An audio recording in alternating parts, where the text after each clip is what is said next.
Apakah sosok yang sama atau hanya mirip nama tapi ceritanya beda, fungsinya berbeda, oknumnya berbeda? Iya. Silakan.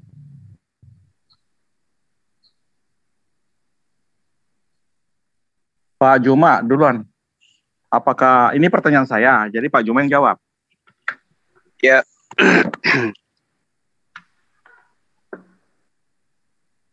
Ya. Pertanyaannya Pak Dokter. Apakah Isa Al-Masih yang ada di Al-Quran sama dengan Yesus Kristus yang ada di Bible? Baik. Bismillahirrahmanirrahim.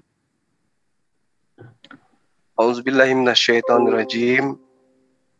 Pertanyaan Pak Dokter ya, mengawali daripada dialog kita pada sore hari ini, apakah Nabi Isa alaihissalam itu sama dengan Yesus Kristus?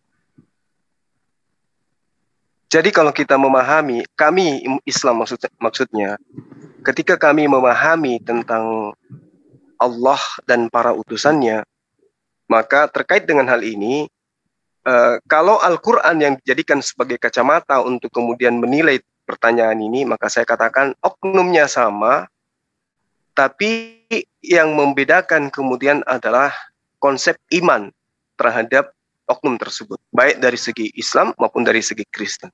Al-Quran menerangkan seperti ini. Dzalika Isa bin Maryam qaulal haqqil ladzi fihi yamtarun.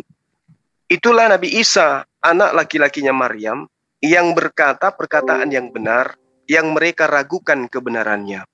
Nah, kalau diurai daripada apa yang diterangkan oleh Al-Quran, ketika Al-Quran menerangkan ladzi fihi yamtarun, orang-orang terdahulu ya itu sampai hari ini meragukan kebenaran daripada perkataan yang Nabi Isa sampaikan kepada mereka. Nah, di dalam pengajaran Islam, ketika Al-Quran menerangkan mereka ragukan kebenarannya, maka itu tidak berlaku kepada kami umat Islam, karena kami terkait dengan kebenaran sosok Nabi Isa alaihissalam itu tidak kami ragukan sedikit pun.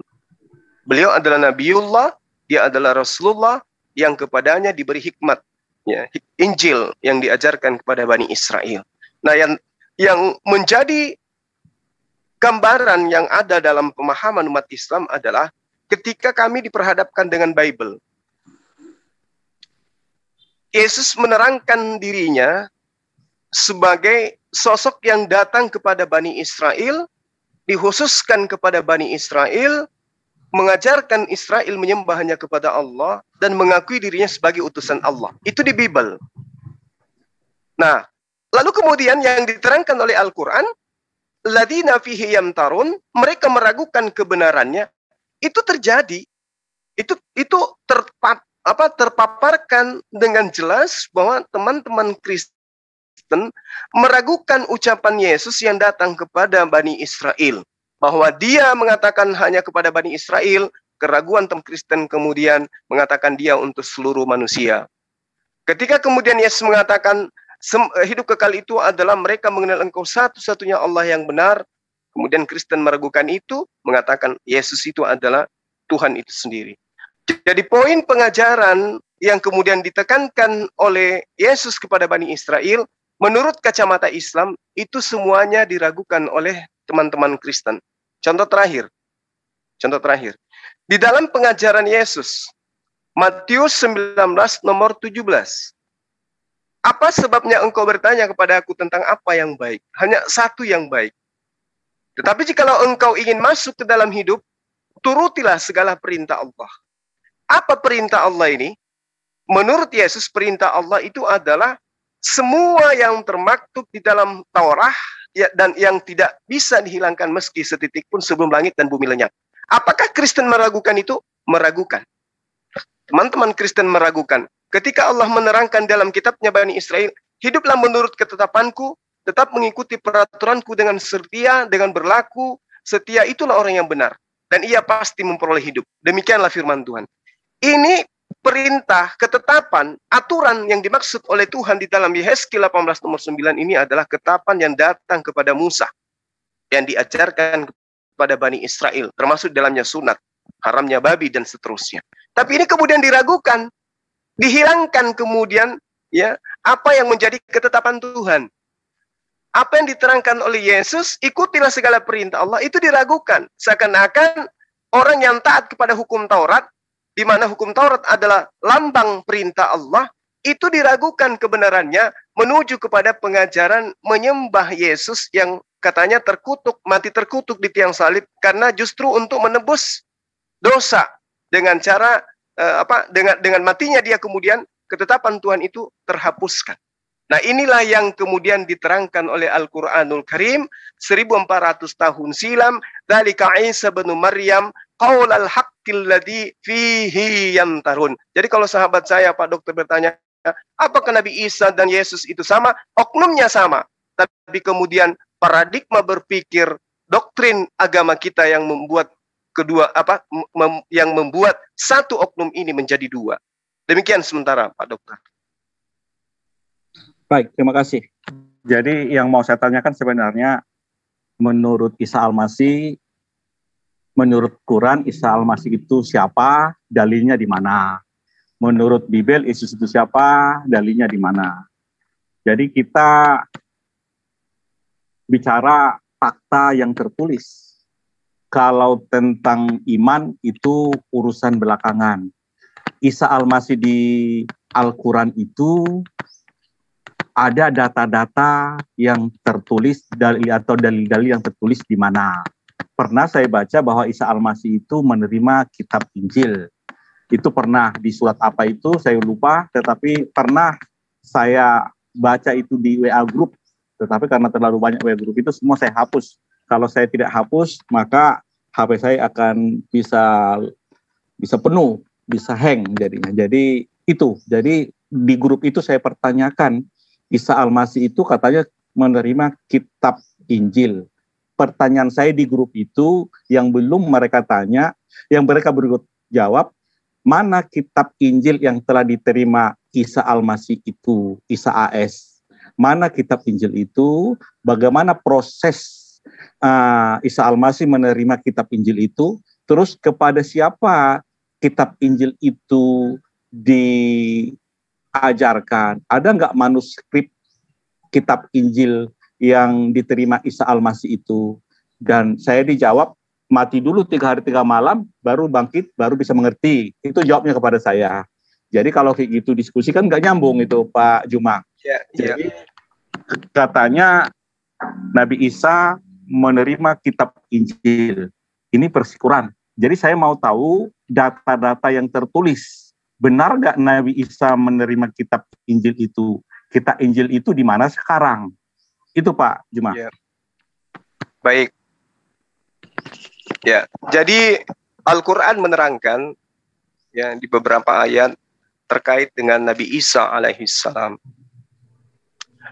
Ketika Al-Quran mengatakan in huwa illa abdun al-amna alaihi wa ja'alnahu matalan li bani Israel, ya, bahwa Nabi Isa alaihissalam itu hanyalah hamba Allah yang diutus kepada Bani Israel. Kemudian Nabi Isa alaihissalam disebut sebagai jalan yang lurus. Kemudian dinyatakan lagi bahwa Nabi Isa alaihissalam itu diberikan membawa hikmah. Ya, hikmah di sini adalah Injil. Lalu kemudian Nabi Isa alaihissalam juga diterangkan sebagai sosok yang akan datang kemudian untuk menjadi hakim. Nah, terkait dengan Injil yang diwahyukan oleh Allah kepada Nabi Isa alaihissalam.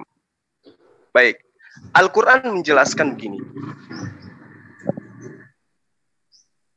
Rasulullah Muhammad sallallahu alaihi wasallam ketika diwahyukan oleh Allah berupa kitab, itu bukan merupakan sebuah buku. Jadi bukan buku, bukan dalam kitab, dalam konsep buku dalam arti kata sudah membentuk sebuah kitab.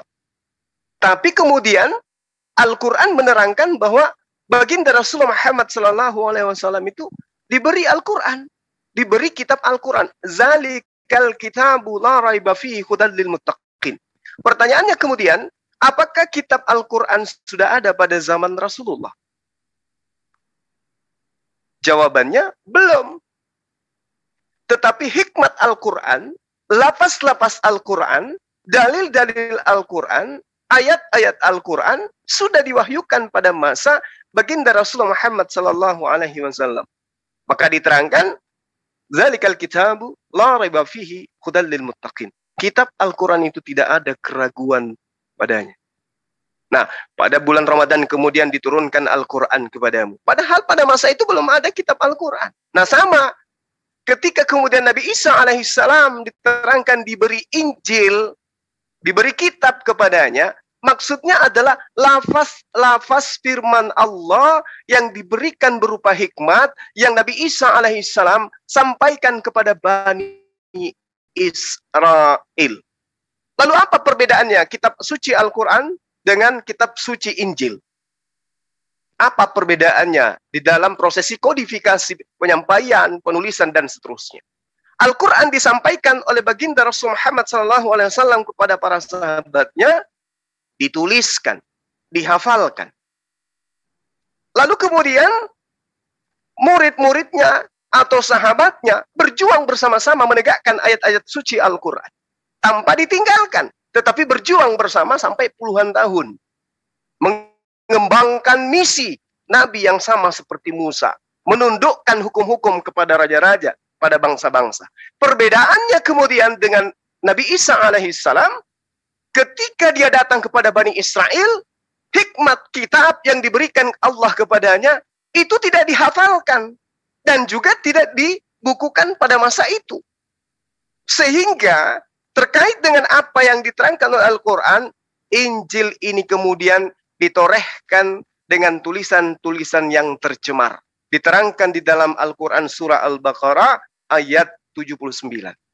Jadi perbedaannya sangat jelas.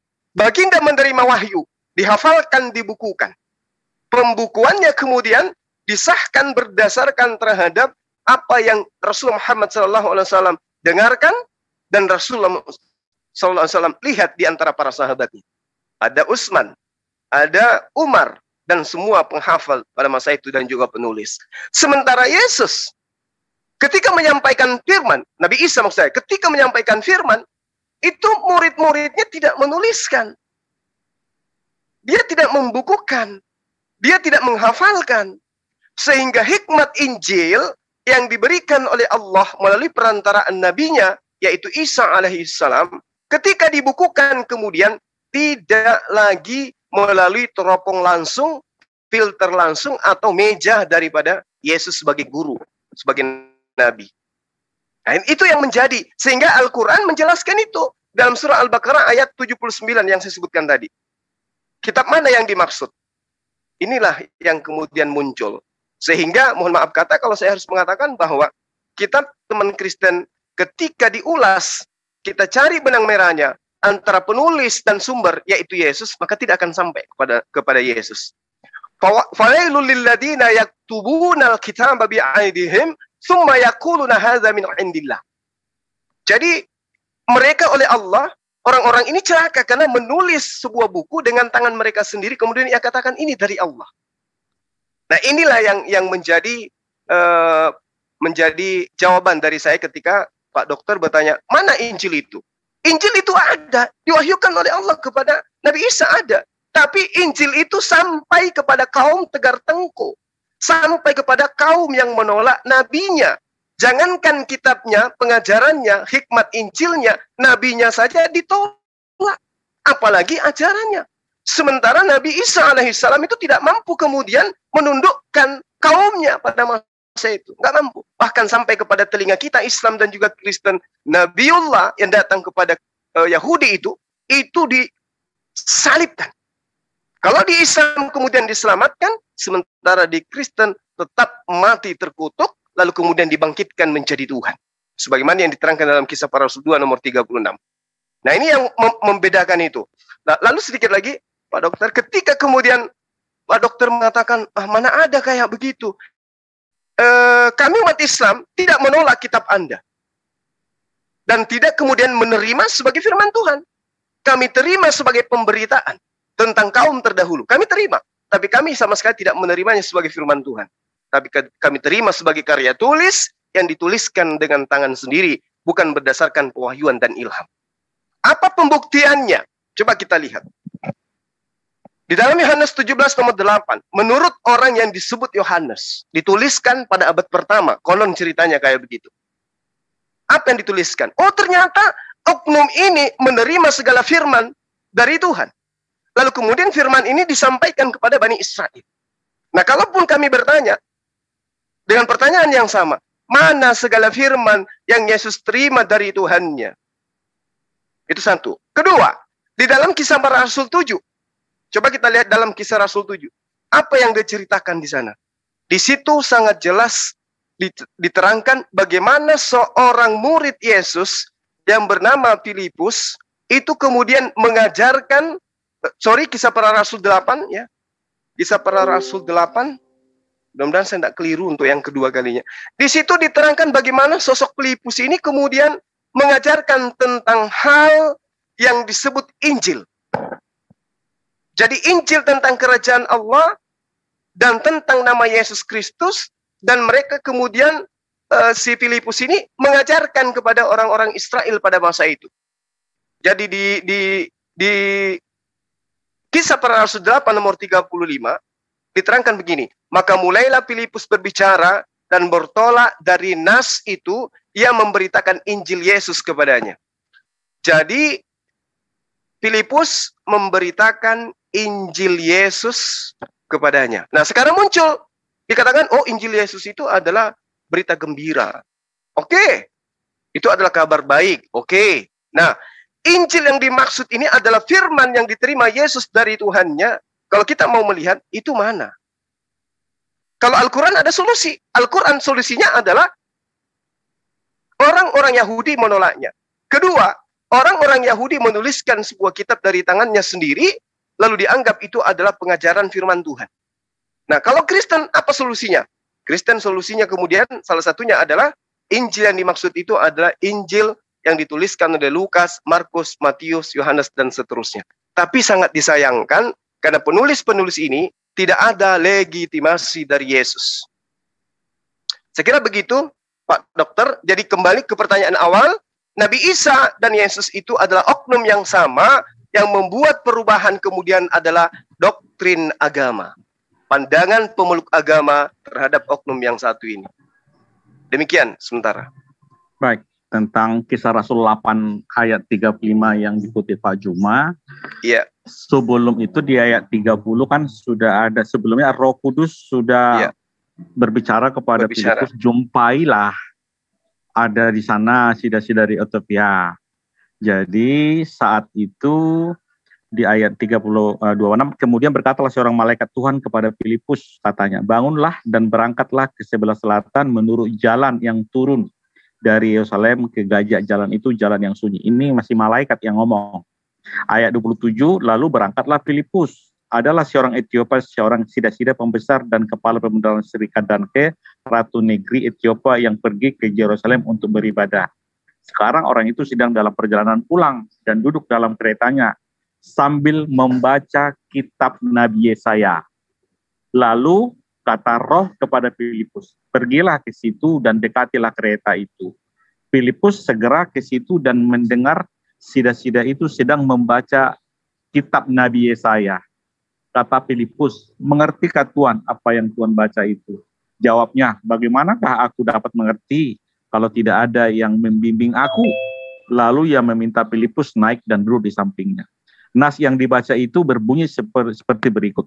Seperti seekor domba ia dibawa ke pembantaian, dan seperti anak domba yang keluh di depan orang yang menggunting bulunya, demikianlah ia tidak membuka mulutnya. Dalam kehinaannya berlangsunglah hukumnya. Siapakah yang akan menceritakan asal-usulnya? Sebab nyawanya diambil dari bumi. Maka kata sida-sida itu kepada Filipus, aku bertanya kepadamu, tentang siapakah nabi berkata demikian? Tentang dirinya sendiri atau tentang orang lain? Mulai mulailah Filipus berbicara dan bertolak dari nas itu dan memberitakan Injil Yesus kepadanya. Di situ perikopnya Pak Juma. Cuma sebelum sampai kita ke sini udah terlalu jauh kita bahas. Yang saya pertanyakan tadi, ada memang ayat Al-Quran yang mengatakan bahwa Nabi Isa itu menerima kitab dan yang menjadikan Nabi, tertulis di surat Maryam 19 ayat 30, dan Isa berkata, sesungguhnya aku hamba Allah, dia memberiku kitab Injil dan dia menjadikan aku Nabi. Yang mau saya tanyakan, kitab Injil yang diterima Nabi Isa itu adakah disimpan, adakah bukti autentiknya, atau adakah orang Muslim belajar itu mau saya tanyakan sebenarnya. Kalau ada, kalau nggak ada ya nggak usah dijawab Pak. Itu sebenarnya mau saya tanya, Injil yang itu apakah sama dengan Injil yang diterima oleh orang Yahudi? Itu maksud saya Pak. Bisa dijawab Pak? Baik. Jadi sekali lagi saya katakan, kalau Pak Dokter bertanya tentang Injil, yang saya maksud Injil di sini adalah sebuah hikmat pengajaran yang berupa wahyu yang diberikan oleh Allah kepada Nabi Isa alaihissalam. Makanya Nabi Isa alaihissalam menerangkan dalam surah Al-Maidah ayat 116, wa isqalallahu ya Isa bin Maryam a'anta qulta linnas takhizuni wa ummi ilahaini min dunillah. Apakah engkau pernah mengajarkan kepada mereka, jadikanlah aku Tuhan selain daripada Allah? Nah, apa yang diterangkan oleh Nabi Isa? Subhanaka ma yakunu li an aqula ma laysa li bil haqq. Nah, di sini Injilnya. Maha suci engkau ya Allah, tidak patut bagiku mengatakan apa yang bukan hakku untuk aku katakan. Jika aku pernah mengatakan, tentulah engkau telah mengetahui. Engkau mengetahui apa yang ada pada diriku. Apa yang ada pada diri Nabi Isa alaihissalam itu adalah hikmat Injil yang kemudian ditugaskan untuk disampaikan kepada Bani Israel. Apa buktinya? Diterangkan di ayat selanjutnya. Di ayat surah Al-Maidah ayat 117. Ma qultu lahum illa ma amartani bi. Aku tidak pernah mengatakan kepada mereka kecuali apa yang engkau perintahkan kepadaku untuk aku sampaikan. Nah, inilah Injil. Apa Injil itu? Apa hikmat Injil? Di antaranya adalah ani abudullah rabbi wa rabbakum. Sembahlah Allah, Tuhanku dan Tuhanmu. Dan aku menjadi saksi terhadap mereka selama aku berada di tengah-tengah mereka. Maka setelah engkau mewafatkan aku, engkaulah yang mengawasi mereka dan engkaulah yang menyaksikan atas segala sesuatu. Jadi Injil yang Anda tanyakan itu adalah sebuah hikmat pengajaran kepada Bani Israel. Di antara poinnya adalah sembahlah Allah, Tuhanku dan Tuhanmu. Tentang bukunya kemudian itu diterangkan di dalam surah Al-Baqarah yang tadi. Sama seperti yang diterangkan oleh surah Al-Baqarah di ayat 159 misalnya, innal ladina yaktumuna ma anzalna minal bayyina wal huda min ba'di ma bayyanahu linnas fil kitab. Sesungguhnya orang-orang yang menyembunyikan apa yang telah kami wahyukan. Nah, ini diwahyukan melalui perantaraan para nabi, di antaranya Nabi Isa. Berupa keterangan-keterangan yang jelas dan petunjuk setelah kami menerangkannya kepada manusia dalam Alkitab, nah Injil. Mereka dilaknati oleh Allah karena mereka menyembunyikan. Coba. Jadi Al-Quran menerangkan surah Al-Baqarah ayat 159, sesungguhnya orang-orang yang menyembunyikan apa yang telah kami wahyukan berupa keterangan dan petunjuk yang setelah kami terangkan di dalam Alkitab, mereka menyembunyikan itu. Sehingga Allah melaknati mereka. Jadi diberikan hikmat pengajaran, diberikan hikmat wahyu, ilham Isa itu kepada Bani Israel. Tapi kemudian mereka menyembunyikan dan menggantikannya dengan apa yang diterangkan dalam surah Al-Baqarah ayat 79. Wawailul lilladzina yaktubuna kitab biaidihim thumma yaquluna hadza min indillah liyashtaru bihi tsamanan qalila. Mereka hanya mendapatkan keuntungan yang sedikit. Merubah firman Tuhan menjadi perkataan mereka sendiri, lalu mereka katakan itu dari Allah. Jadi kalau sahabat saya, Pak Dokter bertanya, mana Injil itu?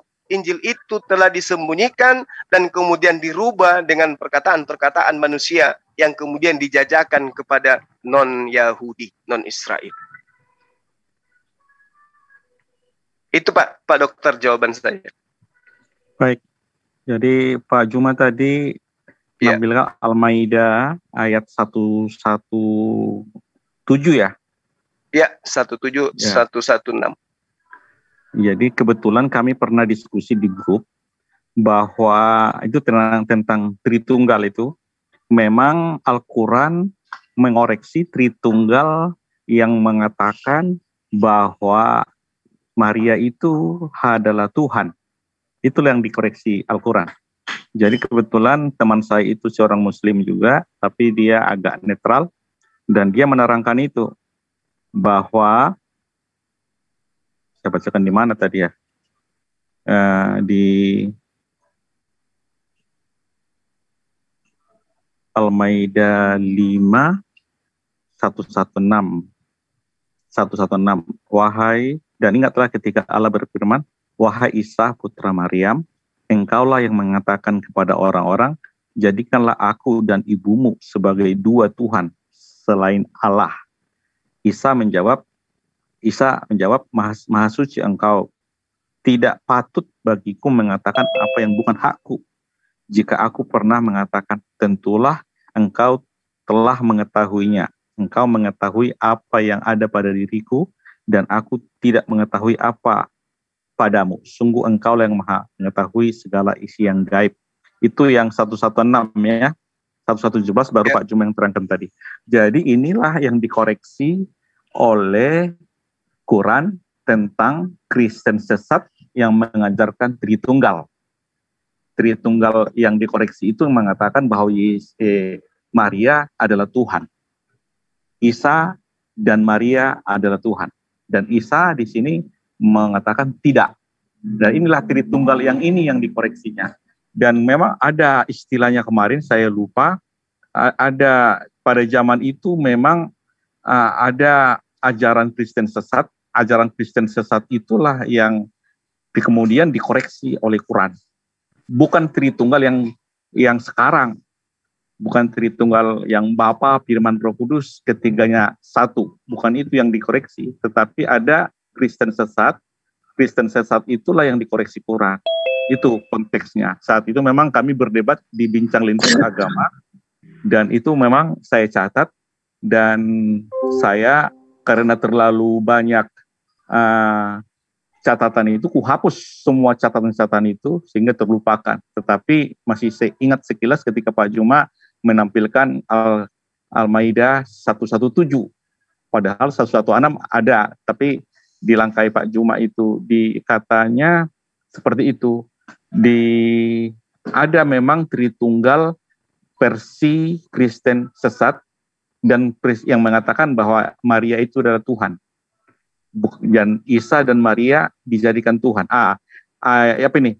Ayat Al-Quran untuk mengoreksi ajaran sesat Kristen yang menyembah Maria, namanya Koliridianisme. Nah, Koliridianisme itu yang dikoreksi Quran. Dan kembali ke topik kita, jadi intinya di dalam Quran itu Isa adalah nabi, adalah utusan Allah. Baik, saya kan bicara tentang Bible, bahwa Yesus itu memang ada diutus turun dari surga dan menjadi manusia. Karena sebelumnya utusan itu di dalam Bible bisa malaikat, pesan Tuhan diutus melalui malaikat kepada oknum tertentu seperti ke Zakaria, ke Maria, kepada para gembala di padang. Bisa melalui malaikat. Kepada Abraham juga. Juga kepada Musa. Jadi Allah itu bisa menyampaikan pesan kepada nabi-nabi. Jadi itu pertama. Yang kedua, nabi-nabi menyampaikan pesan Allah kepada masyarakat umum di luar nabi. Yang ketiga, Allah bisa mengutus firman-Nya, seperti definisi firman, bahwa firman yang keluar dari mulutku akan melaksanakan apa yang kukehendaki dan apa yang kusuruh. Itu.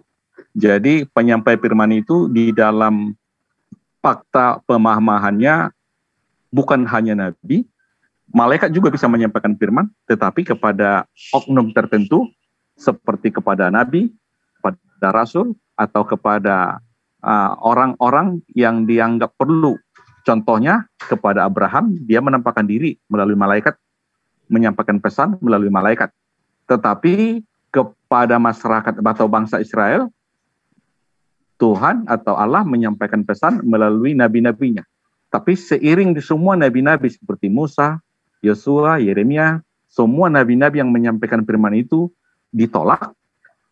Karena semuanya sudah ditolak, maka Yesus sendiri turun dari sorga menyampaikan firman itu. Tentu sebagai dia firman menjadi manusia, supaya manusia bisa menerima firman. Makanya tertulis di Yohanes 17 bahwa dia menerima segala firman. Terus itu pertama. Yang kedua, segala kuasa telah diberikan kepada Yesus. Segala kuasa di sorga dan di bumi. Kuasa yang ada di sorga itu apa? Kuasa yang di sorga itu yang bisa memberikan hidup kekal. Yang bisa mengampuni dosa. Yang bisa membangkitkan hidup yang kekal.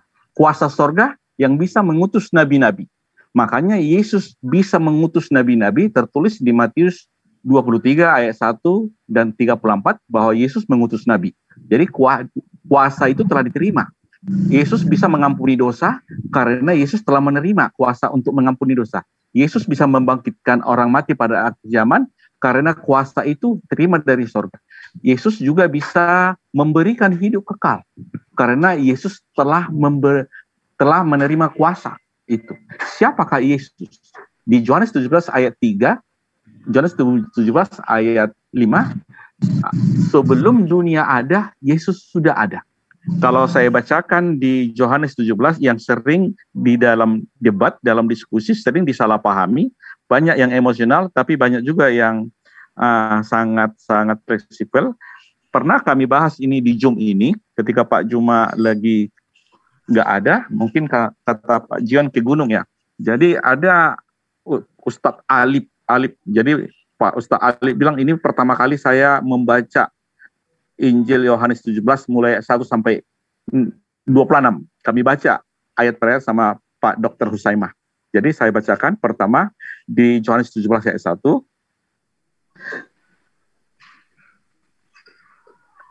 Demikianlah kata Yesus. Lalu ia menengadah ke langit dan berkata, Bapa, telah tiba saatnya permuliakanlah anakmu, supaya anakmu mempermuliakan engkau. Sama seperti engkau telah memberikan kepadanya kuasa atas segala yang hidup. Demikian pula ia akan memberi hidup yang kekal kepada semua yang telah engkau berikan kepadanya. Inilah hidup yang kekal itu, yaitu bahwa mereka mengenal engkau, satu-satunya Allah yang benar, dan mengenal Yesus Kristus yang telah engkau utus. Aku telah mempermuliakan engkau di bumi dengan jalan menyelesaikan pekerjaan yang kau berikan kepadaku untuk melakukannya. Oleh sebab itu, ya Bapa, permuliakanlah aku padamu sendiri dengan kemuliaan yang kumiliki di hadiratmu sebelum dunia ada. Sampai di sini, ketika kami bahas di grup dan di Zoom, bahwa doa Yesus adalah agar Bapa mempermuliakan Yesus, supaya Yesus mempermuliakan Bapa. Ini doanya. Jadi Bapa dimohon supaya mempermuliakan Yesus, supaya Yesus mempermuliakan Bapa. Ada timbal balik atau sebab akibat.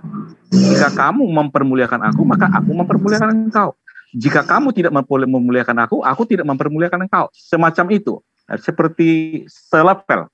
Kalau Bapa tidak mempermuliakan anak, anak tidak mempermuliakan Bapa. Jadi ada semacam syarat bargaining di sini. Ya, terus di ayat 2 ini jarang dibahas bahwa Bapa telah memberikan kepada Yesus kuasa atas segala hidup. Itu poin pertama. Yang kedua, bahwa Bapa telah memberi kuasa agar Yesus memberikan hidup kekal. Baru yang ketiga, inilah hidup yang kekal itu, bahwa mereka mengenal engkau. Mengenal engkau di situ mengenal Bapa, satu-satunya Allah yang benar, dan mengenal Yesus Kristus yang telah engkau utus. setelah kami diskusi lagi, nampaklah di 1 Korintus 8 ayat 6. Ini pun sudah kami bahas sama Pak Jion di grup ini juga ketika Pak Juma nggak ada. Namun bagi kita hanya ada satu Allah saja, yaitu Bapa, yang dari badannya berasal dari segala sesuatu, dan untuk Dia kita hidup. Dan satu Tuhan saja, yaitu Yesus Kristus, yang olehnya segala sesuatu telah dijadikan, dan yang karena Dia kita hidup. Jadi pengertian Kristen bahwa Allah berbeda dengan Tuhan. Nah, terjawablah pertanyaan Pak Juma di Kisah 2 ayat 36, bahwa Allah telah menjadikan Yesus sebagai Tuhan. Karena Tuhan di sini adalah firman atau penguasa. Tuhan di sini seperti ini, hanya ada satu Tuhan, Yesus Kristus, yang olehnya segala sesuatu telah dijadikan. Yang kita tahu segala sesuatu dijadikan oleh firman. Maka yang ada di sorga, Bapa adalah Allah, firman adalah perkataan Allah, Roh Kudus adalah napas Allah. Jadi ketiganya satu. Jadi terus terang setelah saya diskusi, pemahaman saya berkembang. Kalau dulu saya mengatakan Bapa, firman, dan Roh Kudus ketiganya satu.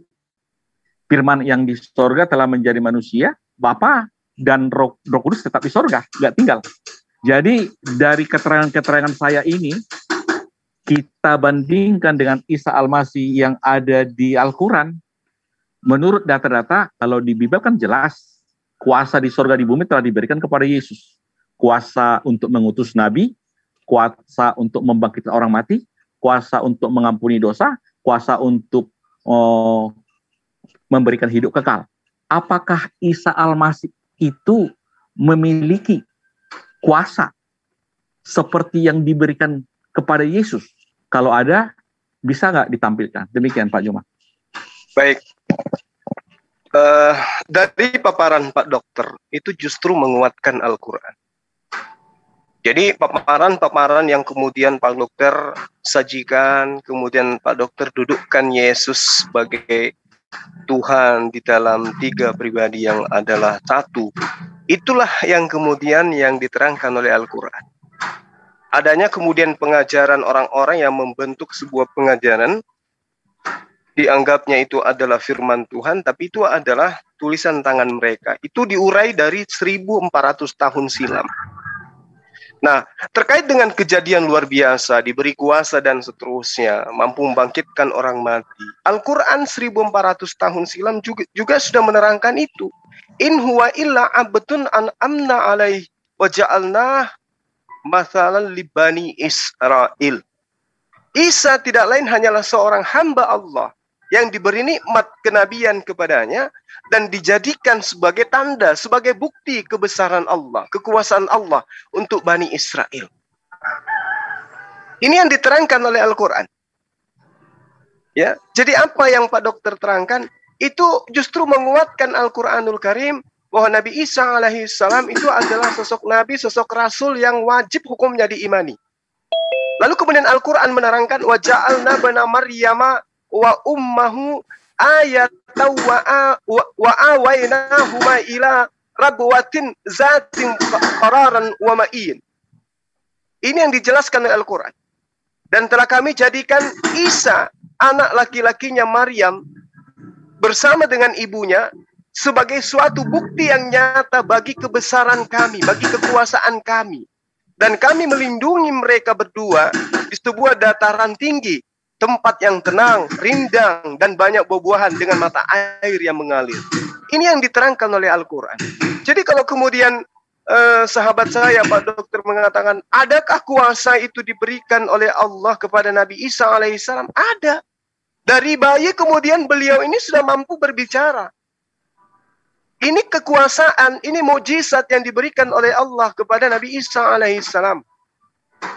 Nabi Isa kemudian mampu melakukan tanda-tanda kenabian di depan Bani Israel.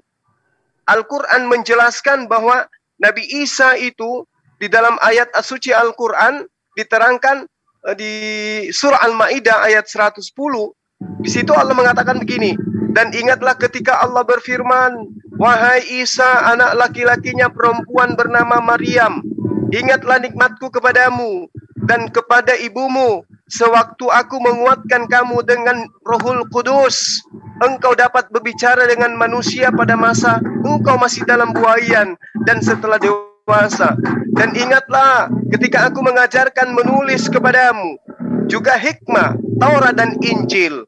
Dan ingat juga ketika engkau membentuk tanah berupa burung dengan izinku, kemudian engkau meniupnya, lalu menjadi seekor burung yang sebenarnya dengan seizinku.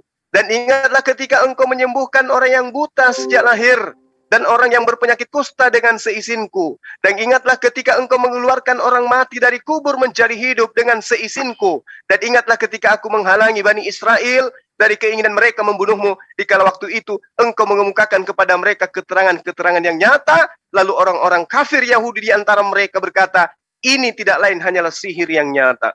Ini diterangkan oleh Al-Quran dari sejak 1400 tahun silam. Baginda Rasulullah Muhammad SAW tidak pernah belajar Bible, tidak pernah belajar Torah, tidak pernah belajar perjanjian baru, tapi kemudian mampu menguraikan apa yang kemudian bisa dirasakan hari ini melalui Al-Quranul Karim, surah Al-Ma'idah ayat 110. Dari mana baginda Rasulullah Muhammad SAW tahu? Tentu pewahyuan, karena dia adalah orang yang buta huruf. Berlainan dengan apa data-data yang ada dalam kitab sahabat saya, itu dituliskan berdasarkan hasil penyelidikan dari kesaksian-kesaksian orang yang ada pada masanya. Lalu kemudian, kalau Al-Quran menerangkan bahwa sosok itu adalah sosok yang datang kepada Bani Israel, mengajarkan kemudian tentang menyembah kepada Allah, berarti apa yang dituangkan dalam Al-Quran, itulah yang terjadi pada masa itu. Wa Maryam ibnata Imran lati ahsanat farjaha fanafakhna fihi min ruhina wa saddaqat bi kalimati rabbiha wa kutubihi wa kanat minal qanitin. Dan Maryam putri Imran yang memelihara kehormatannya, maka kami tiupkan ke dalam rahimnya sebagian dari roh ciptaan kami, dan dia membenarkan kalimat-kalimat Tuhannya dan kitab-kitab Tuhannya, dan dia termasuk orang-orang yang taat. Siapa yang dimaksud? Nabiullah Isa alaihissalam. Perbedaannya kemudian yang signifikan antara Islam dan Kristen terhadap sosok ini. Allah Subhanahu wa ta'ala menerangkan bahwa ketika dia ingin menciptakan sesuatu, innama amruhu idza arada syai'an ayyaqula lahu kun fayakun. Maka Allah cukup mengatakan jadi, maka jadilah. Seirama dengan Yesaya 55 nomor 11, Mazmur 33 nomor 9.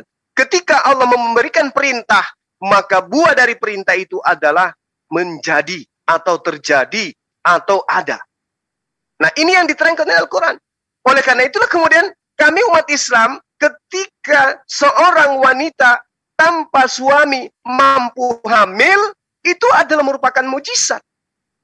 Lalu kemudian orang yang memiliki akal lemah, bagaimana mungkin kemudian seorang wanita bisa hamil tanpa suami? Itu lemah kali akalnya. Kenapa? Karena dia tidak mengindahkan kekuasaan Allah. Kalau Allah Subhanahu wa ta'ala, Allah pencipta langit dan bumi, mampu menciptakan langit dan bumi yang seluas, sebesar dan sedahsyat ini, maka apa susahnya bagi Allah menciptakan sperma, kemudian dimasukkan ke dalam rahim Maria, kemudian Maria hamil, lalu melahirkan manusia bernama Isa alaihissalam. Kalau alam semesta aja bisa dicipta, apa sulitnya bagi pencipta menciptakan setitik sperma, lalu ditiupkan masuk ke dalam rahim Maria, lalu Maria hamil? Apa susahnya bagi Allah? Tidak ada. Oleh karena itulah kemudian bagi umat Islam, Nabi Isa alaihissalam hanyalah sosok Nabi yang diutus kepada Bani Israel untuk memperlihatkan kekuasaan Allah kepada Bani Israel. Namun lagi-lagi, sang Bani tegar tengkuk menolaknya, lalu kemudian menciptakan sebuah doktrin dan dogma sebuah agama. Maka lahirlah agama yang kemudian sahabatku anut hari ini. Jadi tidak ada susahnya bagi kami umat Islam untuk memahami Maryam seorang perawan, lalu kemudian Allah menciptakan sperma, setitik sperma hina, kemudian ditiupkan oleh Allah ke dalam rahim seorang wanita bernama Maryam, lalu hamil, lalu tercipta manusia. Tidak ada yang istimewa kemudian di situ melainkan daripada kebesaran Allah yang mampu menciptakan sperma tanpa harus melalui proses daripada alat vital laki-laki. Itu yang kami imani, karena kami mengatakan Allahu Akbar, Allah Maha Besar, Allah Maha Perkasa. Karena kebesarannya, karena keperkasaannya, mampu kemudian menciptakan sperma, lalu kemudian membuahkan di dalam rahim Maria, melahirkanlah seorang anak, namanya Nabi Isa alaihissalam. Demikian Pak Dokter. Baik, terima kasih. Jadi terima kasih buat informasinya bahwa beberapa data-data yang di Bible itu mengerucut ada di Al-Quran. Misalnya bahwa Yesus itu turun dari sorga diutus menjadi nabi, sama-sama utusan.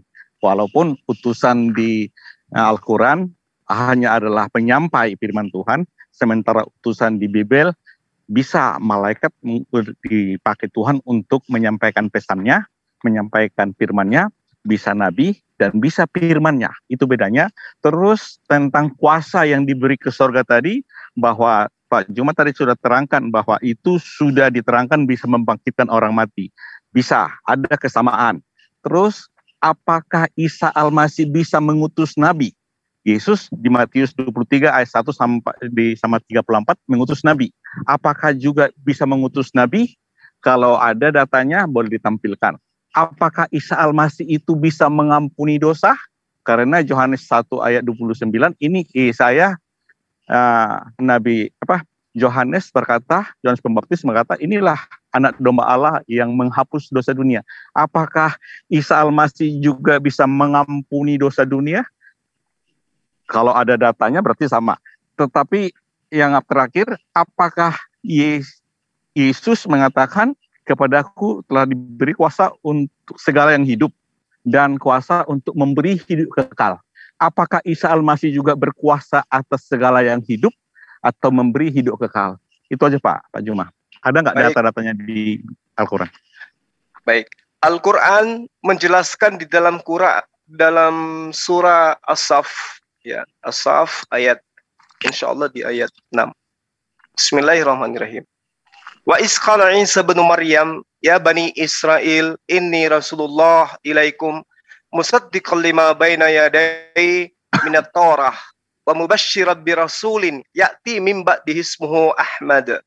Falamma ja'ahum bil bayyinat qalu hadza sihrun mubin.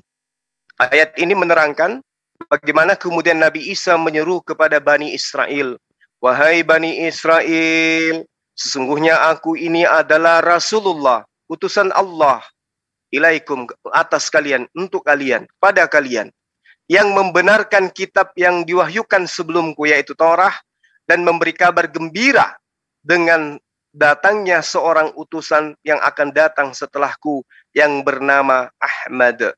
Namun ketika Rasul itu datang kepada mereka, dengan membawa bukti-bukti yang nyata, mereka berkata ini adalah sihir yang nyata.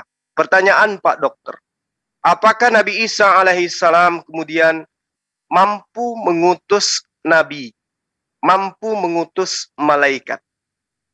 Nah, kalau ini yang menjadi pertanyaan, Al-Quran tidak menerangkan bahwa Nabi Isa alaihissalam mengutus nabi, mengutus malaikat.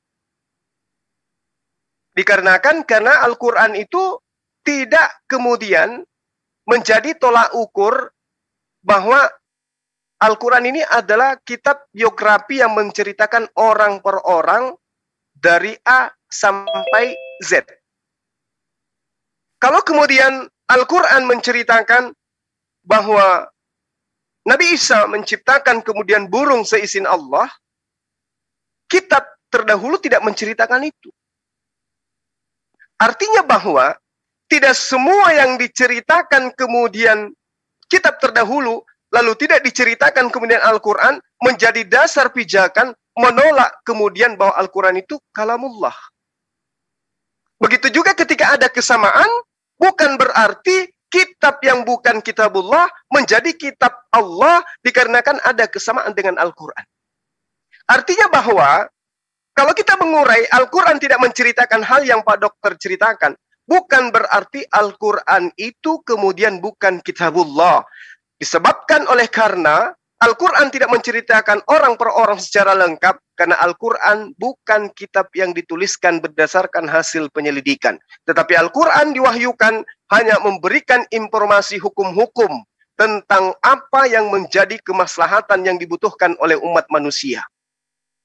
Jadi tidak dikatakan mengutus Nabi. Kalau kemudian ternyata betul Nabi Isa atau Yesus mengutus Nabi, lalu kemudian tidak diceritakan di dalam Al-Quran, alhamdulillah Al-Quran menerangkan bahwa beliau menjadi hamba dan menjadi tanda kebesaran Allah kepada Bani Israel. Kalau Yesus mengutus Nabi, mengutus malaikat, apakah itu kemudian membuktikan bahwa dia adalah Tuhan? Tidak sama sekali. Justru itu membuktikan bahwa dia adalah utusan Allah yang diberi wewenang kemudian berkarya di hadapan Bani Israel agar Bani Israel percaya kalau dia itu adalah Nabiullah, utusan Allah. Tapi faktanya Yesus, kata teman Kristen, ngutus Nabi, ngutus malaikat, ngutus ini, ngutus itu. Tapi pada tempat dia melakukan praktisi keagamaan, keyakinan, ajaran, tidak ada yang mengimani beliau. Muncul kemudian dari golongan di luar daripada orang-orang yang menjadi pengikut awal mula. Nah, pernah saya memberikan analogi yang sama. Ketika saya kemudian meminta kepada Presiden, Bapak Presiden tolong kirim ke provinsi kami seorang dokter ahli gizi, karena salah satu kabupaten di provinsi kami itu mengalami kekurangan gizi yang kemudian membuahkan banyak orang yang anak-anak yang sakit dan bahkan meninggal. Ketika kemudian saya minta ke Presiden, lalu kemudian Presidennya menyetujui, dokternya dikirim dari Jakarta ke Makassar, kemudian saya ke kabupaten, saya menerangkan, wahai Pak Bupati, saya mengutus dokter kepadamu. Itu bukan berarti yang mengutus adalah saya, tetapi yang mengutus adalah Presiden, di mana prosesinya saya yang meminta dulu ke Presiden, baru di ACC Presiden, baru saya utus kemudian. Begitulah Yesus. Dia menerangkan di dalam Yohanes 17 nomor 7. Mereka Bani Israel sekarang tahu bahwa apapun yang ada pada diriku, tolong digarisbawahi, semua itu berasal daripadamu. Berarti ngutus dokter, ngutus malaikat, ngutus nabi, ternyata Bani Israel tahu apa yang Yesus lakukan itu hanya bukti bahwa berasal dari Tuhan yang telah mengutus Yesus. Nah, orang yang punya akal lemah kemudian, prosesi informasi-informasi seperti ini dijadikan sebagai doktrin dan dogma untuk menuhankan kepada Nabiullah, untuk menuhankan kepada Rasulullah, yang kemudian seorang nabi, seorang rasul dengan lantang mengatakan, mintalah sesuatu dalam namaku, maka aku akan mengabulkan. Kenapa demikian? Karena dia adalah wakil Tuhan. Apa yang diminta dalam namanya, kalau kita adalah pengikutnya yang sesungguhnya, maka itu akan dikabulkan oleh Allah. Sama dalam pengajaran Islam. Di dalam Islam ketika minta kepada Allah, dianjurkan terlebih dahulu kemudian melakukan ucapan salawat, memuji kepada baginda. Sama, minta kepada Allah diawali dengan memuji kepada baginda Rasulullah Muhammad SAW. Ketika minta kepada Allah, diawali dengan menyebut nama Yesus alaihissalam. Tidak ada masalah di situ bagi orang-orang yang menggunakan akal sehat. Jadi apa yang Pak Dokter tanyakan, apakah beliau Nabi Isa alaihissalam mampu kemudian melakukan mengutus dan seterusnya? Di dalam Al-Quran hanya mengatakan Nabi Isa alaihissalam datang kepada Bani Israel, lalu kemudian berseru kepada Bani Israel, wahai Bani Israel, aku ini utusan Allah, aku ini Rasulullah ilaikum, inni Rasulullah ilaikum musaddiqan lima baina yadai. Lalu kemudian dia menerangkan, akan datang setelahku seorang rasul bernama Muhammad. Lalu kemudian orang-orang yang ada pada masa itu menganggapnya bahwa ini adalah sihir yang nyata. Sekira begitu, sahabat saya. Baik, saya tertarik. Apakah Isa Al-Masih di Al-Quran itu mengatakan akan ada rasul yang datang setelah aku, yaitu Muhammad? Boleh ditampilkan dalilnya? Di dalam surah As-Saff ayat 6. Nanti saya akan mengconvert dengan Bible, pernyataan Yesus. Satu-satu Pak. Surat. Iya. Nomor berapa surat Asaf itu? Surat apa? Asaf ayat 6. Asaf itu nomor berapa? Oh, kalau nomornya saya nggak tahu. Saya biasa menghafal. 1, 2 Al-Baqarah, 3 Al-Imran, An-Nisa 4, Al-Maidah 5. Kalau nggak salah surah ke-7. Ke-7 itu Al-A'raf. Maaf. Asaf. Saya nggak menghafal urutan surah. Iya, saya menghafal nama surah saja. Surah Asaf. Boleh yang As-Surah 26. Yeah. Asaf Pak ya. Asaf sebentar. As-Sajah 32. As-Safat 37 ya. Surat As-Safat. Asaf. 61. Insya Allah 61. Makasih Pak. 61 ya. Itu 61. Asaf 61 nomor berapa tadi Pak? Aduh. Ya, Asaf 61 katanya. Ya, 61 sampai 14. Nomor 6 ya? Iya. Dan ingatlah ketika Isa putra Maryam berkata, "Wahai Bani Israel, sesungguhnya aku utusan Allah kepadamu yang membenarkan kitab yang turun sebelumku, yaitu Taurat, dan memberi kabar gembira dengan seorang rasul yang akan datang setelahku yang bernama Ahmad Muhammad. Namun ketika rasul itu datang kepada mereka membawa bukti yang nyata, mereka katakan itu sihir." Ya, terus tadi Pak Juma bilang akan menghubungkan dengan kitab Bible di mana? Ya, kalau di dalam Bible salah satunya adalah di dalam Yohanes 14 nomor 26. Yohanes 14. Iya.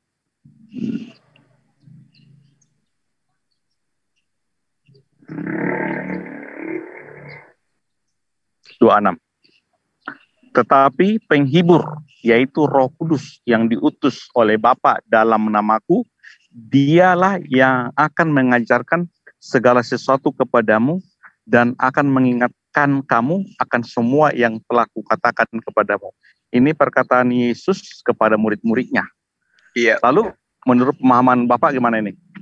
Ya, jadi roh kebenaran di sini kalau Bapak melihat di dalam pengajaran Yohanes 1 Yohanes 4, ternyata yang dimaksud roh itu adalah nabi. Waspadalah 1 Yohanes 4 ayat. Bentar Pak. Bentar. Waspadalah kepada setiap roh, kepada setiap roh. Itu dalilnya ya. Ujilah setiap roh.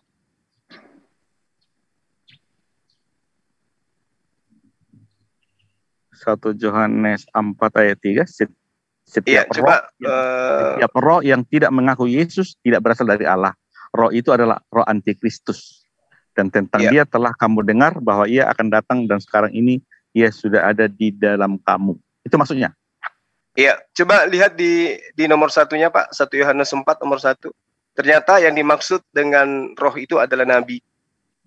Saudara-saudaraku yang kekasih, janganlah percaya akan setiap roh, tetapi ujilah roh-roh itu, apakah mereka berasal dari Allah. Sebab banyak nabi-nabi palsu yang telah muncul dan pergi ke seluruh dunia.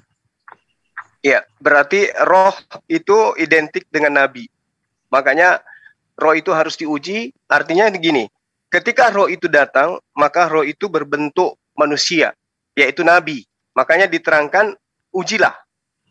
Nah, ketika di dalam Yohanes 14, nomor 26, di situ diterangkan roh kebenaran. Akan tetapi apabila datang penolong yang akan kusuruhkan kepadamu dari Bapa, yaitu roh kebenaran. Nah, kalau roh ini sama dengan nabi, yaitu nabi kebenaran, yang keluar dari Bapa, ialah yang akan bersaksi tentang aku. Kalau di dalam perjanjian baru, di dalam terjemahan baru, Di situ diterangkan bahwa ketika roh kebenaran ini datang, maka ia akan berkata sesuai dengan apa yang pernah aku katakan kepadamu. Jadi dia akan mengatakan kembali tentang apa yang pernah aku katakan kepadamu. Jadi nabi ini, roh ini akan kembali mengajarkan tentang Yesus kepada manusia. Apa yang pernah Yesus ajarkan kepada Bani Israel, kembali diajarkan pengulangannya terhadap melalui roh penolong tersebut. Nah, makanya di dalam Islam, terkait dengan pengajaran Nabi Isa alaihissalam, itu berkesesuaian dengan ajaran Yesus kepada Bani Israel.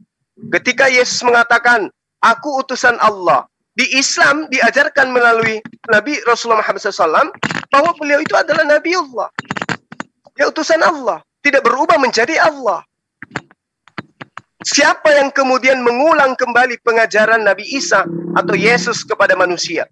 Kalau dibilang Paulus, setelah datang setelah Yesus, karena dia juga disebut Nabi, di dalam Kisah Para Rasul 13, Saulus di situ masuk ke dalam deretan Nabi.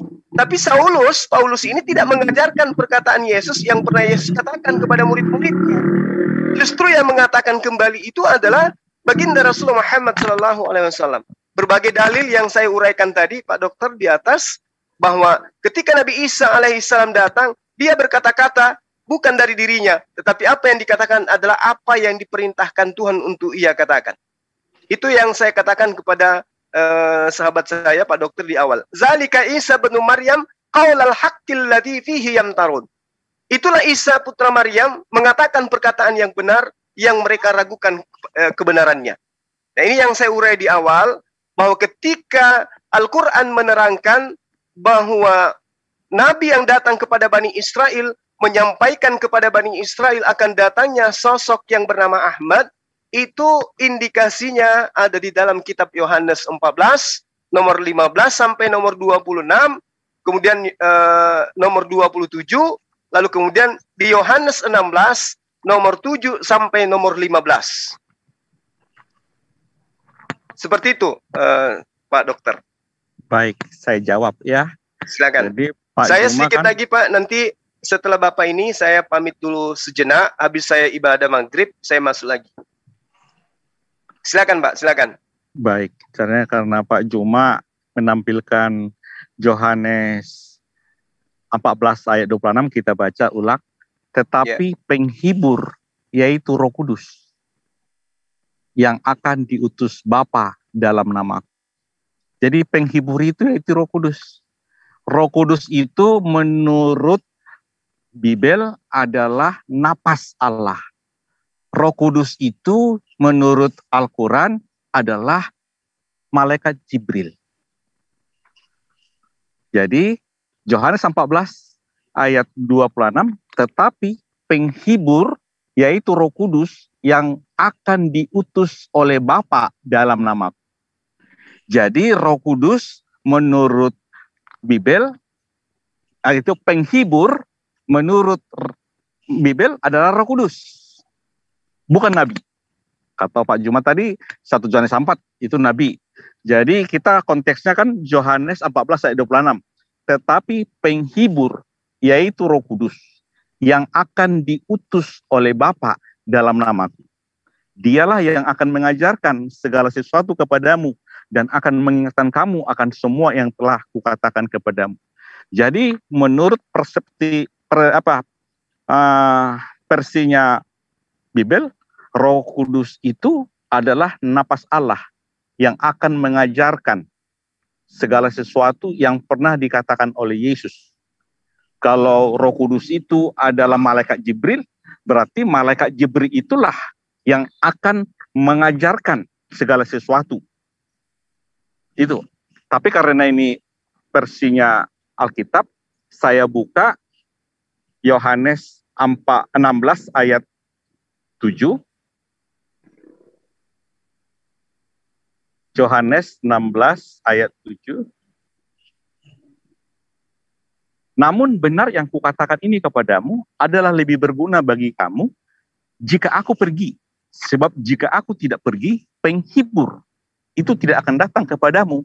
Tetapi jika aku pergi, aku akan mengutus dia kepadamu. Jadi penghibur yang dikatakan di Yohanes 14 ayat 26 itu akan diutus oleh Yesus setelah Yesus kembali ke sorga.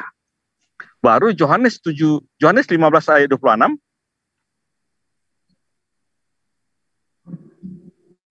jikalau penghibur yang akan kuutus dari Bapa datang, yaitu Roh kebenaran yang keluar dari Bapa, ia akan bersaksi tentang aku. Jadi penghibur atau Roh Kudus itu yang bersaksi tentang Yesus. Itu konteksnya, Pak. Jadi pemahaman kita di sini berbeda. Kalau penghibur itu Roh Kudus, menurut Quran Roh Kudus itu Jibril. Baik. Kalau itu Pak ya. Jadi karena Bapak mau sholat, silakan. Ya, saya juga sedikit Pak sebelum saya pamit. Jadi Al-Quran itu menerangkan tentang roh.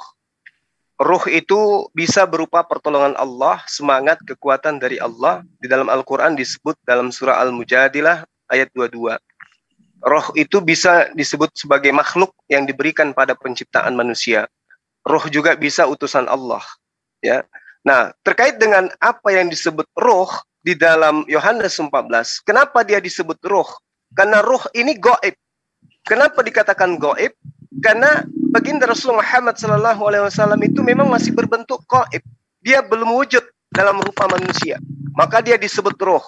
Kalau kemudian diartikan ini adalah Ruhul Kudus, maka lebih tepat lagi. Karena Ruhul Kudus itu adalah artinya malaikat Jibril di dalam Al-Quran. Roh Kudus, roh makhluk gaib yang suci. Itulah malaikat Jibril yang disebut di dalam Al-Quran. Tapi kalau dia disebut sebagai roh penolong, dia disebut sebagai roh kebenaran, maka itulah yang dimaksud dengan nabi kebenaran, yang mengajarkan segala sesuatu yang bersumber dari Allah. Nah, kita lihat di dalam pengajaran Yohanes 16 nomor 12 ya. Dia katakan bahwa di data nomor 7 ya, sorry. Tetapi aku ini mengatakan yang benar kepadamu, bahwa adalah lebih berguna bagi kalian jikalau aku pergi. Karena jikalau aku tidak pergi, maka penolong itu tidak akan datang kepadamu. Artinya, ketika Yesus datang kepada Bani Israel, kalau dia adalah Roh Kudus, orang-orang pada masa itu sudah memiliki Roh Kudus, Pak. Berarti ini Roh Kudus dalam perspektif lain. Ya. Ini Roh Kudus dalam versi lain. Karena ini kalau Yesus tidak pergi, Roh Kudus ini tidak akan datang. Berarti Roh Kudus ini berbeda dengan Roh Kudus yang dipahami oleh orang Kristen. Karena Yesus ketika datang kepada Bani Israel, itu sudah bersama dengan Roh Kudus. Tapi kata Yesus, Roh Kudus yang ini tidak akan datang kalau aku tidak pergi. Lalu kemudian dikatakan di dalam Yohanes 16, bahwa Roh Kudus ini, penolong ini ketika dia datang, tidak berkata-kata dari dirinya sendiri. Akan tetapi, apa yang dia katakan adalah apa yang diperintahkan untuk ia katakan. Berarti posisinya sama-sama utusan. Lagi-lagi bukan Tuhan, tetapi dia utusan. Karena dia tidak berkata-kata dari dirinya sendiri. Melainkan apa yang dikatakan adalah apa yang diperintahkan oleh Tuhan untuk ia katakan. Makanya ketika dia datang kepada baginda Rasulullah Muhammad SAW, tidak menyebutkan namanya. Wahai Muhammad, aku ini malaikat Jibril, perkenalkan. Enggak seperti itu, karena memang enggak diperintahkan berkata-kata sesuatu yang tidak diperintahkan untuk ia katakan. Ini yang diceritakan oleh Yesus di dalam pengajarannya tentang nubuatan datangnya sosok penolong lain. Sekali lagi saya katakan, berdasarkan 1 Yohanes 4:1, roh bisa diartikan sebagai nabi. Berarti roh kebenaran adalah nabi kebenaran yang mengajarkan segala hukum-hukum, segala keadilan, dan penginsafan dunia akan dosa. Sehingga di dalam Islam, tidak ada satupun kaidah yang tidak dijelaskan dalam Al-Quran. Mau bicara politik, bicara ekonomi, bicara ketatanegaraan, semua ada di dalam Al-Quran. Karena nubuatannya jelas akan menceritakan segala kebenaran dan keadilan. Saya kira begitu Pak Dokter, saya pamit kurang lebih 10 menit. Habis ini saya akan hadir lagi, saya ibadah sejenak. Mungkin silakan sahabat saya Pak Dokter tanggapi. Ada teman-teman Muslim di sini yang akan mengganti saya sementara. Adinda Kores, Dinda Kores, Atau yang lain? Bang Zainal? Ukhti Indri? Iya Bang Juma, silakan Ya, dulu. silakan ditemani sahabat kita dulu terkait dengan pembahasan yang tadi, bincang-bincang ringan aja dulu. Saya pamit maghrib dulu karena ini udah lewat waktunya. Nanti kurang lebih 10 menit saya akan hadir kembali membahas tentang apakah Nabi Isa adalah Yesus. Dokter, saya pamit ya. Saya sebentar juga lagi ada ini kerjaan dikit, nanti bentar ya saya kembali. Baik. Pak Dokter, saya pamit sebentar aja. Habis itu saya kembali lagi. Silakan. Terima kasih. Selamat sore nih Pak Dokter Adi. Udah, gimana ceritanya kita? Kalau aku sih nggak bisa debat, Pak. Besok apa tugasnya? Oh ya, sama-sama itu semua lah ya. Pintunya apa?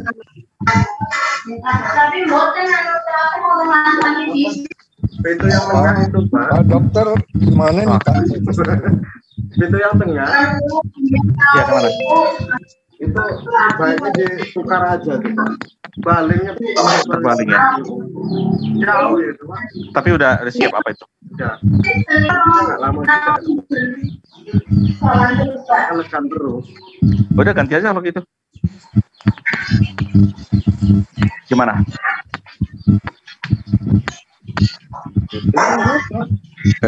Gini, siapkan dulu yang itu, nanti cari pintu yang bagus lah atau gimana? Ini Kan yang urgen kan ini supaya kami bisa mandi. ya Terlantar kami. ya kan kayunya kayu bagus tuh, Pak. Kalau apalagi dalam rumah kan nggak masalah. Itu kan merasa ditutup aja sih. Pasien si kecil jangan apa, itu saja sih. Ya itu saja. Kalau soal aman kan depan sudah di Ya, kalau soal lamanya ya, cuman kan kunci bapak itu nggak tahan lama juga. Iya, karena dia balik, saya tahu itu. Sementara kan saya nggak akan kunci malam. Cuma kalau ada pasien aja aku kunci untuk menghantar si kecil. Jadi gimana tentang upas sekarang atau nanti saya total aja? Nanti aja. Ini dulu yang ke toko ini. Hah? Yang toko itu dulu nggak apa-apa. Oke. Terus apa bahan-bahan besok apa yang perlu? Besok paling ngecat itu. Cat sudah ada. Masih ada ya? Oke lah. Ya. Paling Mau pulang sekarang nggak? iya. Masa besok. Uang toko dulu kebayar ya? Toko aja.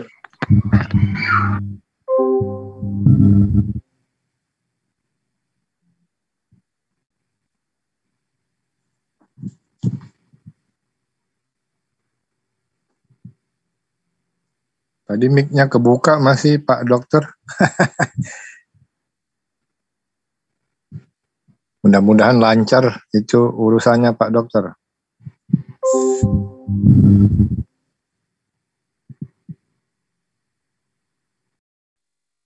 Sorry, terbuka tadi ya. Apa, Pak? Oke deh. Bapak, gimana Pak Adi? Nih, prakteknya apa daerahnya Pak? Pak Dokter Adi. Lagi sibuk mungkin. Oh iya. Ya tadi Bang Zuma nitip, mumpung tempat azan. Ya, Mas Munir. Ya kalau mau ini tadi masalah Berapa tadi? 780 tadi ya? Ya mungkin. Lebih untuk melatih. Ya Bang Jena kayaknya ini grounding deh. Iya. Maksud Bang Zuma ditemenin dulu, dia tuh ayo siapa yang mau? Iya. Mas. Iya, Tuh rencananya Pak Munir. mau nanya-nanya ini. Nah, Tapi ada Pak Munir lagi nanya. repot ini. Tunggu aja kita mungkin.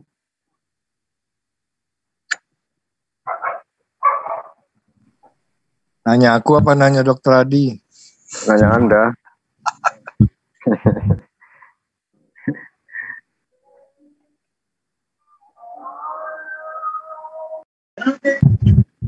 Pak Dokter Anak Adi. Bang Jenal boleh? Hah? Anak Oh. Bang Jenal boleh? Boleh bantai aja Bang. Oh iya. Hajar aja. Dokter Adi, saya punya teman Pak ya. Dokter, halo.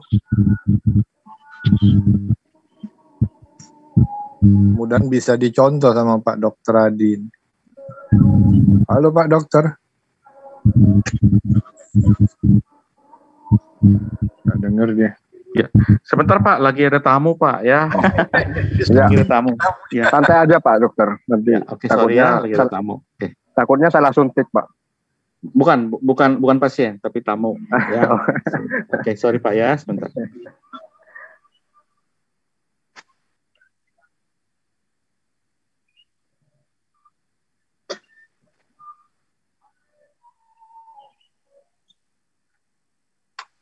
Allahu Akbar. Udah maghrib di sana Bang?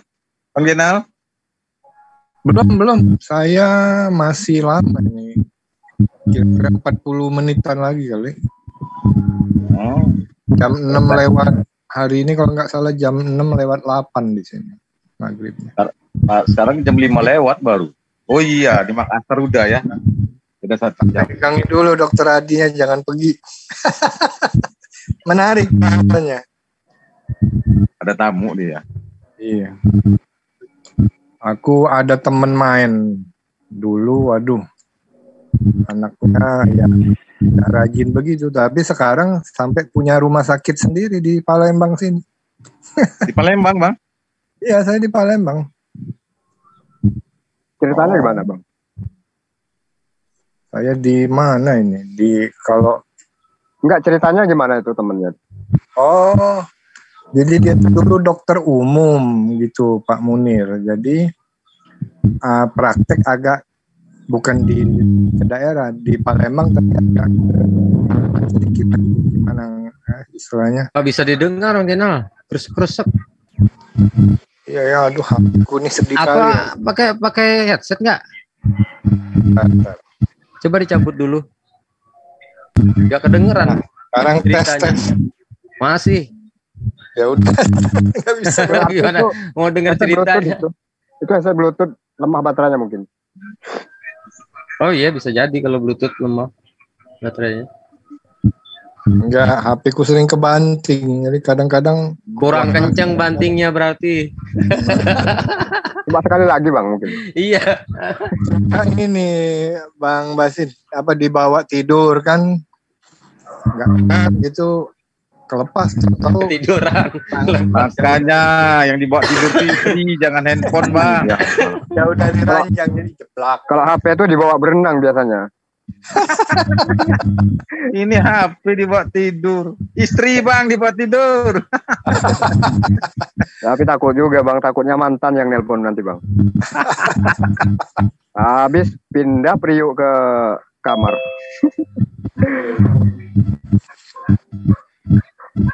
Sekarang orang banyak sakit jantung gara-gara istrinya handphonenya dipinjam istrinya. Sepertinya menceritakan pengalaman pribadi itu. Iya.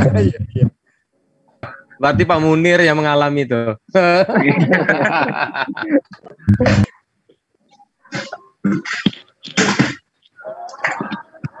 Banyak orang mati mendadak gara-gara handphonenya dipegang istrinya.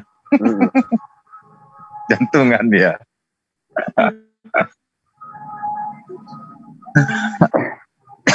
Jadi rumah sakit apa yang dibangunnya Bang di Palembang? Jadi eye center, jadi rumah sakit mata gitu. Rumah sakit mata? Kayak Tapi tambah parah. Jenalnya nggak niat nih ngomongnya. Iya, gak kedengeran. Rumah sakit mata itu kilometer 10 atau kilometer 12 tuh Palembang itu. Dekat Punti Kayu. Nah, aku lagi di rumah yang di depan Punti Kayu ini, di seberangnya, Bang.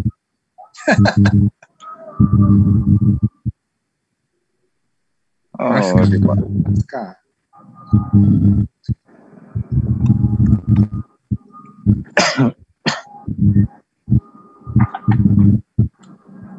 Jadi awal-awal dia halo tes bisa nggak? Berdengung ya masih. Bukan berdengung, Bang. Suaranya hilang-hilang timbul, Bang.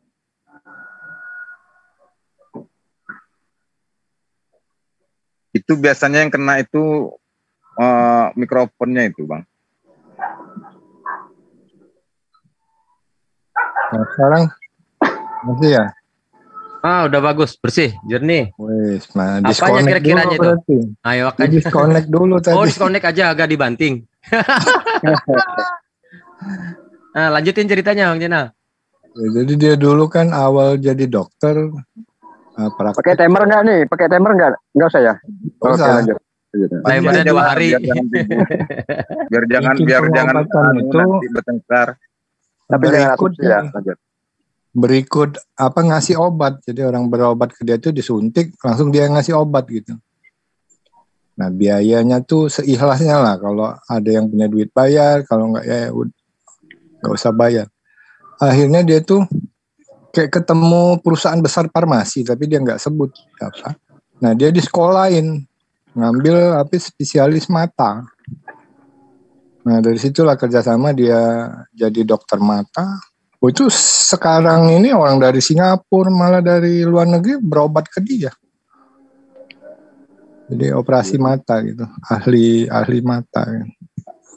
Jadi rumah sakit yang utama aja di sini tuh punya pemerintah kalah alatnya dia punya kayak laser gitu ya tanpa bedah.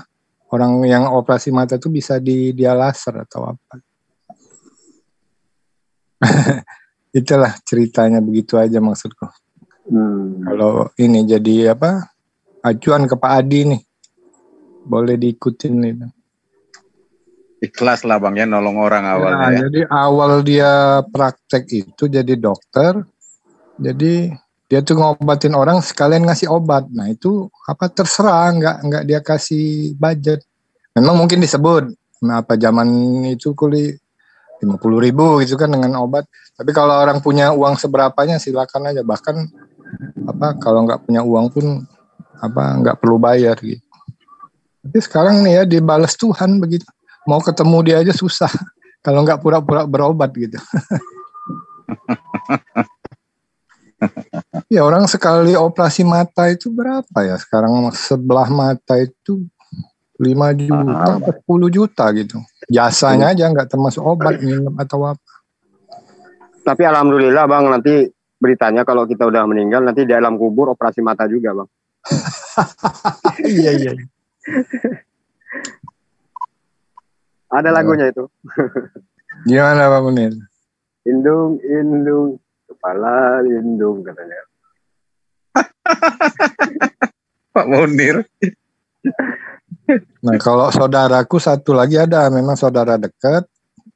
Itu kemarin waktu ngambil spesialis bedah kosmetik ya, bedah kecantikan ya, bukan bedah ini. Itu dibiayai Paros kalau nggak salah dulu zaman itu.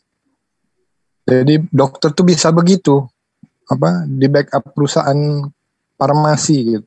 Tapi mungkin perjanjiannya nanti setelah ini harus pakai obat-obatan mereka atau semasa dia praktek harus pakai obat mereka gitu. Itulah bisnis ya namanya. Two-way traffic, jadi ada dua arah yang saling menguntungkan.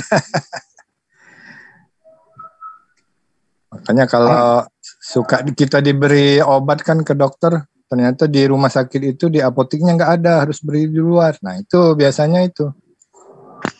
Aku yang mau tanya Pak Adi itu gimana Pak Adi, benar nggak? Gimana Pak? Tadi cerita bahwa ada teman sama saudara itu ngambil spesialis di backup perusahaan farmasi yang besar gitu Pak untuk ngambil spesialis. Benar itu Pak ya? Ya, sekarang Bisa, ya? ada tawaran kalau mau sekolah ada, semua dibiayai, tapi harus ada ikatan dinas berapa tahun. Jadi kita setelah itu kan bekerja ke farmasi itu memakai produknya. Apapun sakitnya harus kita pakai obatnya. Itu. Iya gitu. Jadi saling untung juga. Bukan mesti kerja Pak. Jadi dia tetap buka praktek bebas, tapi begitu pasiennya itu harus pakai obat dari farmasi itu, maksud aku gitu. Nggak mesti kerja di farmasi itu.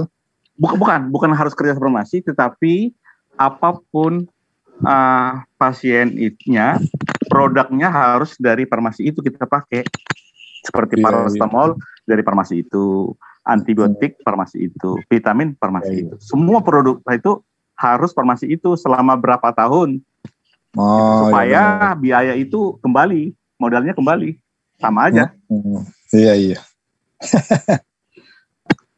Teman aku ada Pak, teman main sukses. Mungkin Bapak kalau sourcing tahu itu. Saya di Palembang nih Pak Adi.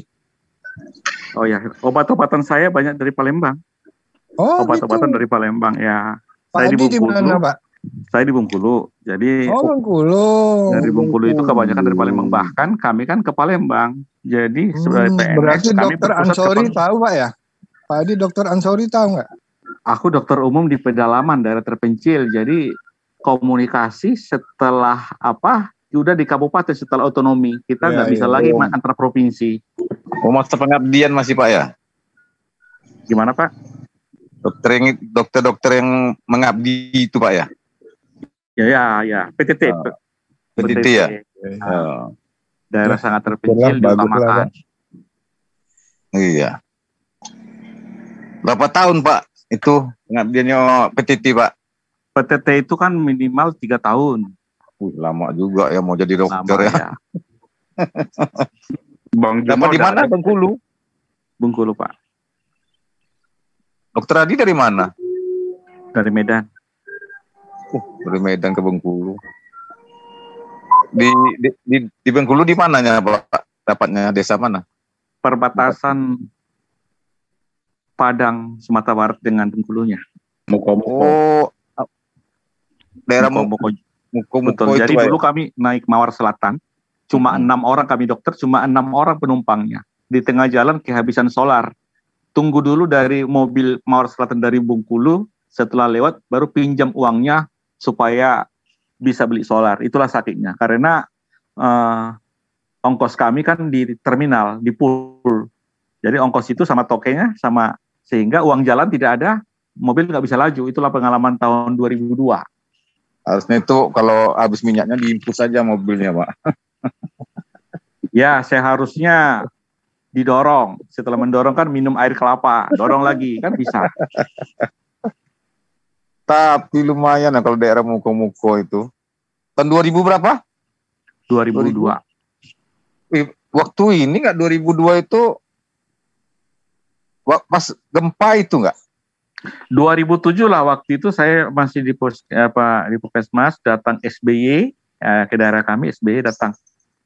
Dan di tempat saya lah jadi poskonya. Beberapa kali saya masuk TPRI pas gempa itu, tsunami gempa dan itu, ya? Gempa itu 2007 itu Pak. Tapi Muko nggak parah kan? Nggak parah, tetapi diprediksi akan tsunami di Muko. Jadi kami mengungsi di situ, kami ke gunung. Jadi di atas lapangan bola lah kami tidur, nggak berani di rumah. Allah. Jadi puskesmas keliling di mobil itulah, obat-obatan, peralatan semuanya. Jadi sekarang menetap di Bengkulu, Pak? Menetap karena ya tidak ada pilihan lagi, sama aja. Setelah komunikasi lancar, bisa pulang, sama aja. Sudah bisa bersosialisasi, sudah seperti kampung halaman sendiri. Udah kayak kampung halaman lah ya? Iya. Daerah Muko. Apa namanya itu perbatasan dia? Di Kecamatan Lubuk Pinang saya. Lubuk Pinang ya? Ya.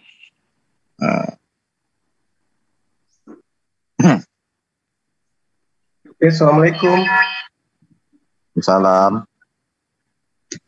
Lagi asik nih kayaknya ngobrolnya. Gimana, dilanjut apa tidak nih?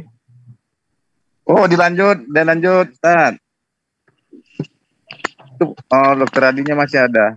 Silakan. Bisa dilanjut, Pak Dokter? Siap, lanjut. Boleh. Ya. Tadi sekilas saya kemudian mengurai tentang Nabi Isa alaihissalam, bercerita tentang baginda Rasulullah Muhammad SAW terkait dengan Al-Quran. dengan penyampaian Nabi Isa di dalam Al-Quran yang kemudian direkam di dalam pewahyuan Al-Quran. Kemudian kita masuk ke dalam Bible, di dalam kitab Yohanes. Nah, saya boleh nggak Pak Dokter minta keterangan dari Pak Dokter terkait dengan data-data yang ada di dalam Bible, di mana di situ menceritakan tentang oknum yang tidak disebutkan namanya. Bisa nggak? Maksudnya oknum yang tak disebut namanya itu apa? Artinya ada ayatnya mana? Kisah Para Rasul 3, coba kita lihat Pak Dokter.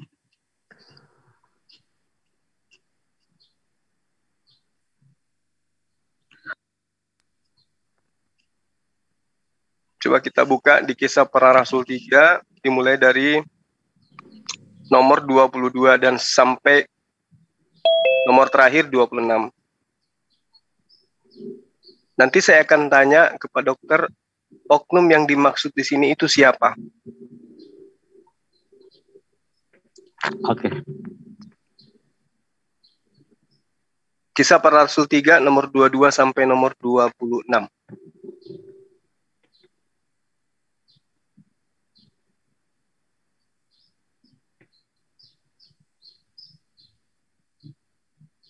Di nomor 22 diterangkan, bukankah telah dikatakan Musa, Tuhan Allah akan membangkitkan bagimu seorang nabi dari antara saudara-saudaramu, sama seperti aku, dengarkanlah di dalam segala sesuatu yang akan dikatakan nabi itu kepadamu.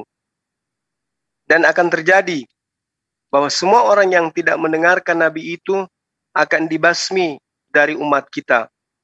Nomor 24, dan semua nabi yang pernah berbicara mulai dari Samuel dan sesudah dia telah bernubuat tentang zaman ini. Zaman di mana nabi ini datang maksudnya. Kemudian nomor 25, kamulah yang mewarisi nubuatan-nubuatan itu dan mendapat bagian dalam perjanjian yang telah diadakan Allah dengan nenek moyang kita ketika ia berfirman kepada Abraham, oleh keturunanmu semua bangsa di muka bumi akan diberkati. Data terakhir di Kisah Para Rasul 3 nomor 26, dan bagi kamulah pertama-tama Allah membangkitkan hambanya dan mengutusnya kepada kamu supaya ia memberkati kamu dengan memimpin kamu masing-masing kembali dari segala kejahatanmu. Menurut sahabat saya Pak Dokter, ini nabi yang dinubuatkan ini siapa menurut Bapak? Silakan. Jawabannya ada di ayat 21. Ayat 24. 21. Ayat 21 jawabnya. 21. Kristus itu harus tinggal di surga sampai waktu pemulihan segala sesuatu. Seperti yang difirmankan Allah dengan perantaraan nabi-nabinya yang kudus di zaman dahulu. Ya, jadi kami memahami, Pak Dokter, Nabi Isa alaihissalam ketika nanti sudah tenang, beliau akan datang kembali setelah masa pemulihan. Nah, ini sekarang masa pemulihan. Masa di mana ajaran Allah yang disampaikan oleh para nabi kepada Bani Israel itu kembali diajarkan oleh nabi yang datang menegakkan hukum kepada bangsa-bangsa. Setelah kemudian sudah pulih, pengajaran ini semua pulih, barulah Nabi Isa alaihissalam kembali datang. Saat ini sekarang dia berada di langit. Sampai waktu pemulihan segala sesuatu. Itu yang kami imani. Nah, yang diramalkan kemudian di nomor 22, Musa berkata, Tuhan Allah akan membangkitkan bagimu seorang nabi dari antara saudara-saudaramu. Nah, kalau kita berbicara mengenai Bani Israel, saudara Bani Israel itu adalah Bani Ismail. Nah, kalau kita terjemahkan bebas, maka ayat ini akan mengatakan, Tuhan Allah akan membangkitkan bagimu seorang nabi di antara saudara-saudaramu Ismail. Karena saudara Ishak adalah Ismail. Saudara Bani Israel adalah Bani Ismail. Dari antara saudara-saudaramu. Siapa saudara Bani Israel? Bani Ismail. Saudara daripada Bani Israel adalah Bani Ismail. Nah, di antara saudara-saudaranya Israel, yaitu Bani Ismail, akan bangkit nabi yang sama seperti Musa. Dan akan terjadi di data nomor 23, semua orang yang tidak mendengarkan nabi itu akan dibasmi dari umat kita. Makanya nabi ini bangkit, kemudian dia menegakkan tali agama Allah yang diajarkan kemudian para nabi. Sehingga yang melawan, yang memerangi akan diperangi. Nah, sementara kalau kita katakan bahwa itu adalah Yesus, nabi yang dimaksud adalah Yesus, maka pamornya sebagai Tuhan akan jatuh. Kedua, secara histori, Yesus tidak pernah kemudian melakukan peperangan, pembasmian terhadap Bani Israel. Yang ada kebalik, Pak. Dia justru yang dibasmi di atas tiang salib. Jadi kalau kita melihat dari perspektif apa yang Pak Dokter tanyakan kepada saya, apakah Nabi Isa alaihissalam dan juga Yesus itu adalah oknum yang sama? Saya katakan oknum yang sama, namun prinsip doktrin agama yang kemudian memisahkan antara Islam dan Kristen.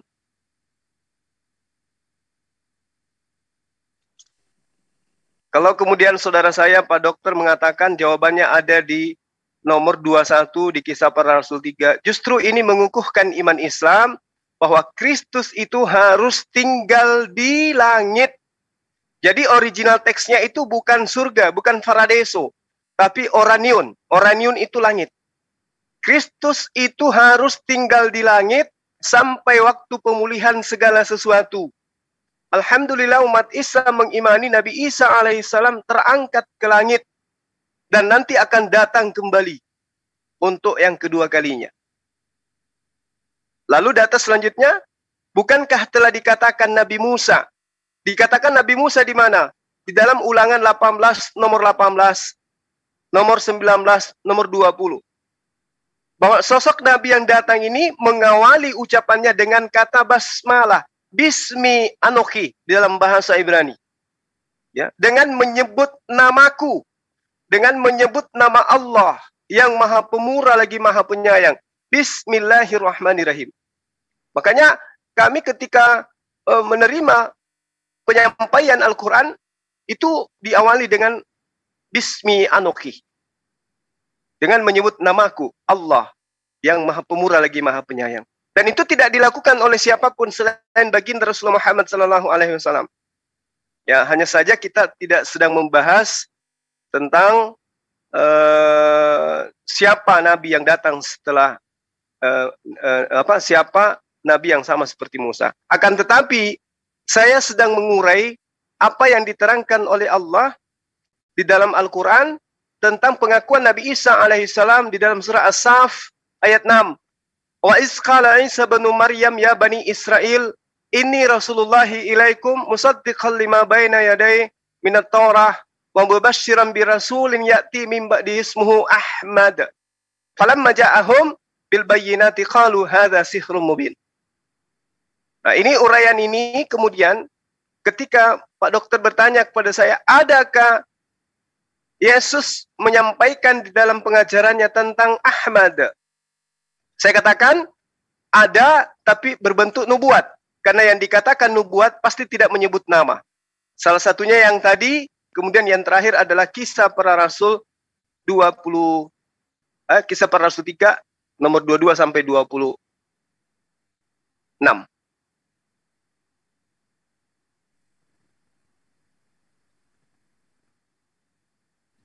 Gimana Pak Dokter? Mungkin ada penjelasan yang lebih terinci lagi tentang Kisah Para Rasul 3 ini. Ya, supaya saya tidak mengada-ngada. Semua ini adalah cocokologi. Ya, kalau begitu silakan Bapak mengurai nabi mana yang kemudian sama seperti Musa, yang orang-orang yang menolaknya itu dibasmi, diperangi maksudnya. Karena Musa di dalam pengajarannya kepada Bani Israel itu diberi kewenangan oleh Allah untuk membasmi siapapun yang Allah inginkan. Sampai-sampai Allah mengatakan, masuklah kepada kota, wilayah yang diserahkan Allah kepadamu. Tumpas apa yang ada di dalamnya, jangan kau biarkan apapun yang bernapas untuk hidup. Jadi sosok yang datang ini sama seperti Musa melakukan hal yang sama, melakukan peperangan. Sementara Yesus sama sekali tidak pernah berperang. Lalu data di dalam Kisah Para Rasul nomor 3, 21, 22, 23, 24, 25, 26 dan sampai 26 itu indikasinya jelas. Di dalam data 26, dan bagi kamulah pertama-tama Allah membangkitkan hambanya. Nah, ini kalau dikatakan Yesus berarti pamornya Yesus jatuh. Yang tadinya Tuhan menjadi hamba. Nah, lalu kemudian diterangkan di dalam Kisah Para Rasul 3 nomor 25, kamulah yang mewarisi nubuatan-nubuatan itu. Artinya ketika Islam datang, baginda Rasulullah Muhammad SAW itu datang, tetap saja menceritakan tentang Bani Ishak, Bani Israel. Jadi dia tidak bercerita tentang Bani lain, melainkan baginda Rasulullah menceritakan tentang pewarisan tentang nubuatan kepada Bani Israel. Ya, dikatakan bahwa kamu mendapat bagian dalam perjanjian yang telah diadakan Allah dengan nenek moyang kita. Makanya Bani Israel itu selalu dibahas dalam Al-Quran. Lalu dikatakan ketika Allah berfirman kepada Abraham, oleh keturunanmu semua bangsa di muka bumi akan diberkati, maka satu-satunya nabi, saya ulang, satu-satunya nabi yang mengajarkan pemberkatan kepada Abraham di seluruh penjuru bumi hanya Nabi Muhammad sallallahu alaihi wasallam.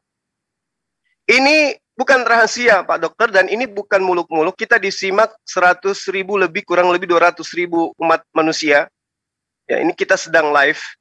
Di data ini, di Kisah Para Rasul 3 nomor 25, oleh keturunanmu semua bangsa di muka bumi akan diberkati. Oleh keturunanmu Abraham. Artinya, dari anak keturunan Abraham, manusia di atas muka bumi akan memberkati Abraham. Coba kita lihat Yesus. Adakah Yesus mengajarkan kepada manusia untuk memberkati Abraham? Tidak. Justru ajaran Abraham melalui konsep Kristen dikatakan itu adalah ajaran yang kemudian disebut sebagai rangkaian poin-poin aturan Tuhan yang membuat manusia jatuh ke dalam kutuk. Sunat yang adalah rangkaian hukum Tuhan dikatakan itu bagian daripada kutuk yang termaktub di dalam hukum Taurat. Artinya Yesus gugur karena tidak melalui Yesus manusia di atas muka bumi memberkati Nabiullah Abraham alaihissalam.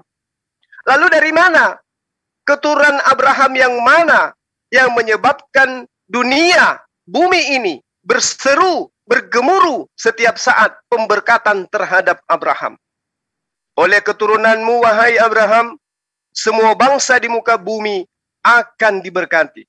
Tidak lain dan tidak bukan melalui keturunannya Ismail yang kemudian melalui baginda Rasulullah Muhammad SAW seantero bumi selalu memberkati Abraham. Allahumma salli ala Muhammad wa ala alihi wa ala ali Muhammad kama sallaita ala Ibrahim wa ala ali Ibrahim. Subhanallah. Jadi kebenaran itu terpampang dengan nyata bahwa Nabiullah Isa alaihissalam adalah Yesus yang mengajarkan kepada Bani Israel menyembah hanya kepada Allah. Dan Nabi yang kemudian diterangkan dalam Al-Quran As-Saf, yang saya katakan tadi, itu juga diterangkan oleh Yesus yang adalah Nabi Isa alaihissalam. Karena kalau bukan, maka kita akan kelimpungan dari keturunan Abraham manakah yang mengajarkan pemberkatan terhadap Abraham. Ketika ia berfirman kepada Abraham, oleh keturunanmu, semua bangsa di muka bumi akan diberkati. Sekira begitu, Pak Dokter. Mungkin kita sudah panjang lebar ini, sudah beberapa jam. Makasih sangat panjang penjelasannya. Iya. Mudah-mudahan saya bisa ingat dari awal ya. Silakan Pak. Jadi Pak Juma menampilkan Kisah Para Rasul 3 ayat 22. Di mana itu adalah ayat paralel atau nubuatan yang sudah dinubuatkan di kitab Ulangan 18 ayat 15, 18, 19. Seorang nabi sepertimu dari saudara-saudaramu. Jadi menurut cerita itu bahwa saudara-saudara Musa itu adalah keturunan Israel dari suku Benjamin. Dan Yesus adalah dari suku Yehuda. Dari anak Abraham ada 2 yang tertulis, walaupun istrinya ada 3, Ishak dan Ismail. Tetapi Allah berkata bahwa Allah berjanji kepada Abraham dan keturunannya dari Ishak, bukan dari Ismail. Tertulis di Kejadian 17, kita bacakan. Kejadian 17 ayat 10 mulai saya bacakan. Inilah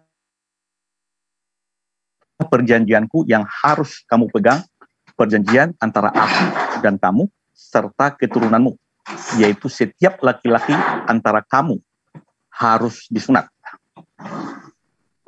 Harus dikerat kulit katanmu, dan itulah akan menjadi tanda perjanjian antara aku dan kamu. Anak yang berumur 8 hari haruslah disunat, yakni setiap laki-laki di antara kamu, turun-temurun, baik yang lahir di rumahmu maupun yang dibeli uang dari salah seorang asing, tetapi tidak termasuk keturunanmu. Orang yang lahir di rumahmu dan orang yang engkau beli dengan uang harus disunat. Maka dalam dagingmu lah perjanjianku itu menjadi perjanjian yang kekal. Dan orang yang tidak disunat, yakni laki-laki yang tidak dikerat kulit katanya, maka orang itu harus dilenyapkan dari antara orang-orang sebangsanya. Ia telah mengingkari perjanjianku. Selanjutnya Allah berfirman kepada Abraham tentang istrimu Sarai. Janganlah engkau menyebut dia Sarai, tetapi Sarah, itulah namanya. Aku akan memberkatinya, dan daripadanya juga aku akan memberikan kepadamu seorang anak laki-laki. Bahkan aku akan memberkatinya sehingga ia menjadi ibu bangsa-bangsa, raja-raja, bangsa-bangsa akan lahir daripadanya. Lalu tertunduklah Abraham dan tertawa serta berkata dalam hatinya, mungkinkah bagi seorang yang berumur 100 tahun dilahirkan seorang anak, dan mungkinlah Sarah yang telah berumur 90 tahun itu melahirkan seorang anak? Dan Abraham berkata kepada Allah, sekiranya Ismail diperkenankan hidup di hadapanmu. Tetapi Allah berfirman, tidak, melainkan istrimu Sarah lah yang akan melahirkan anak laki-laki bagimu, dan engkau akan menamai dia Ishak, dan aku akan mengadakan perjanjianku dengan dia menjadi perjanjian yang kekal untuk keturunannya. Tentang Ismail, aku telah mendengarkan permintaanmu. Ia akan kuberkati, kubuat beranak cucu dan sangat banyak. Ia akan memperanakan 12 raja, dan aku akan membuatnya menjadi bangsa yang besar. Tetapi perjanjianku akan kuadakan dengan Ishak, yang akan dilahirkan Sarah. Bagimu, tahun yang akan datang, pada waktu seperti ini juga. Itu perjanjian kekal tentang sunat, sekaligus menjawab kenapa orang Kristen tidak disunat, karena sunat itu adalah ajaran nenek moyang orang Yahudi. Tertulis di Yohanes 7 ayat 22.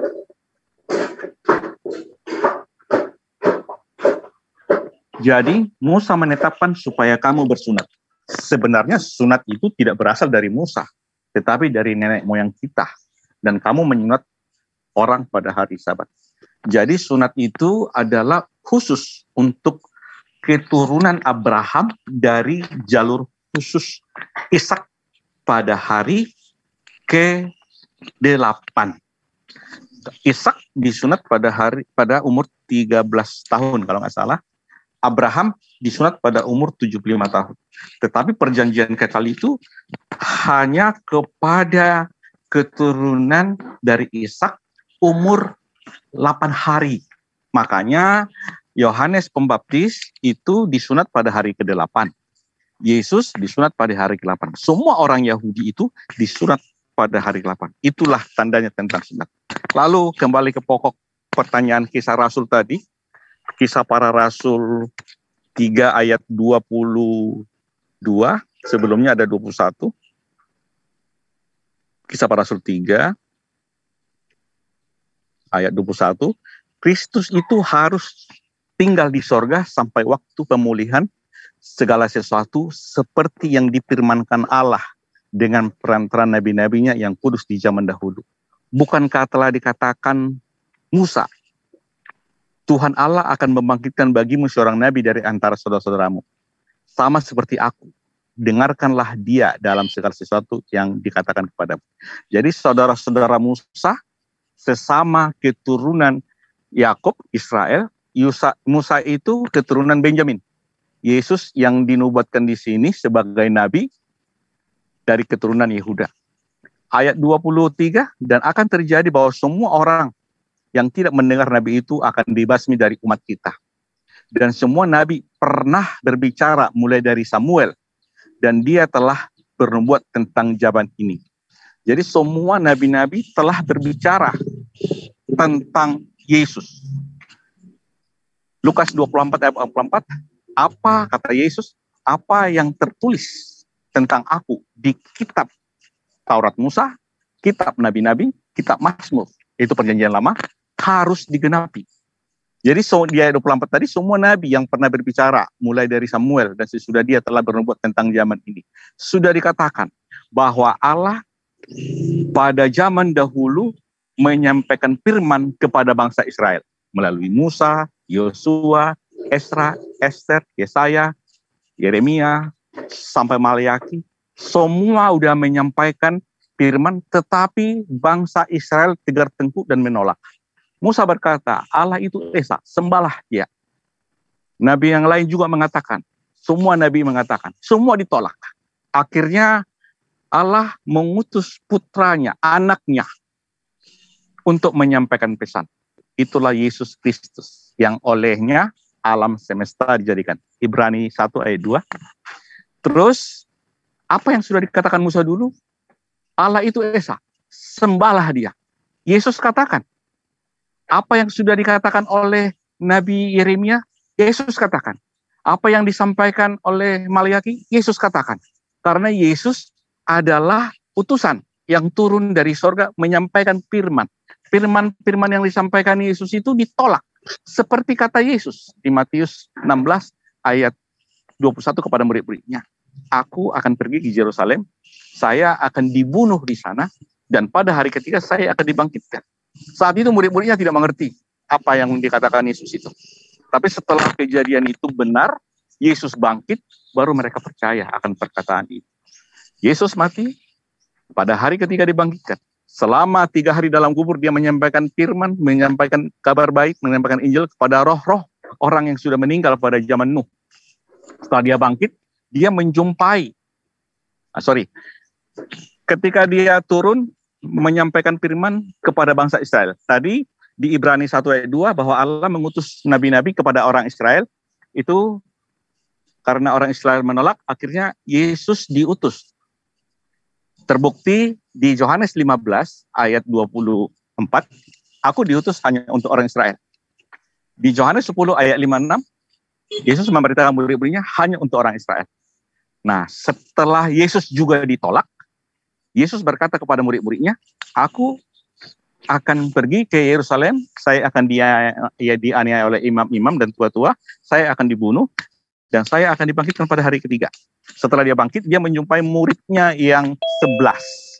Kenapa 11? Karena Yudas Iskariot, salah satu muridnya yang berkhianat, menyesal, akhirnya gantung diri, mati.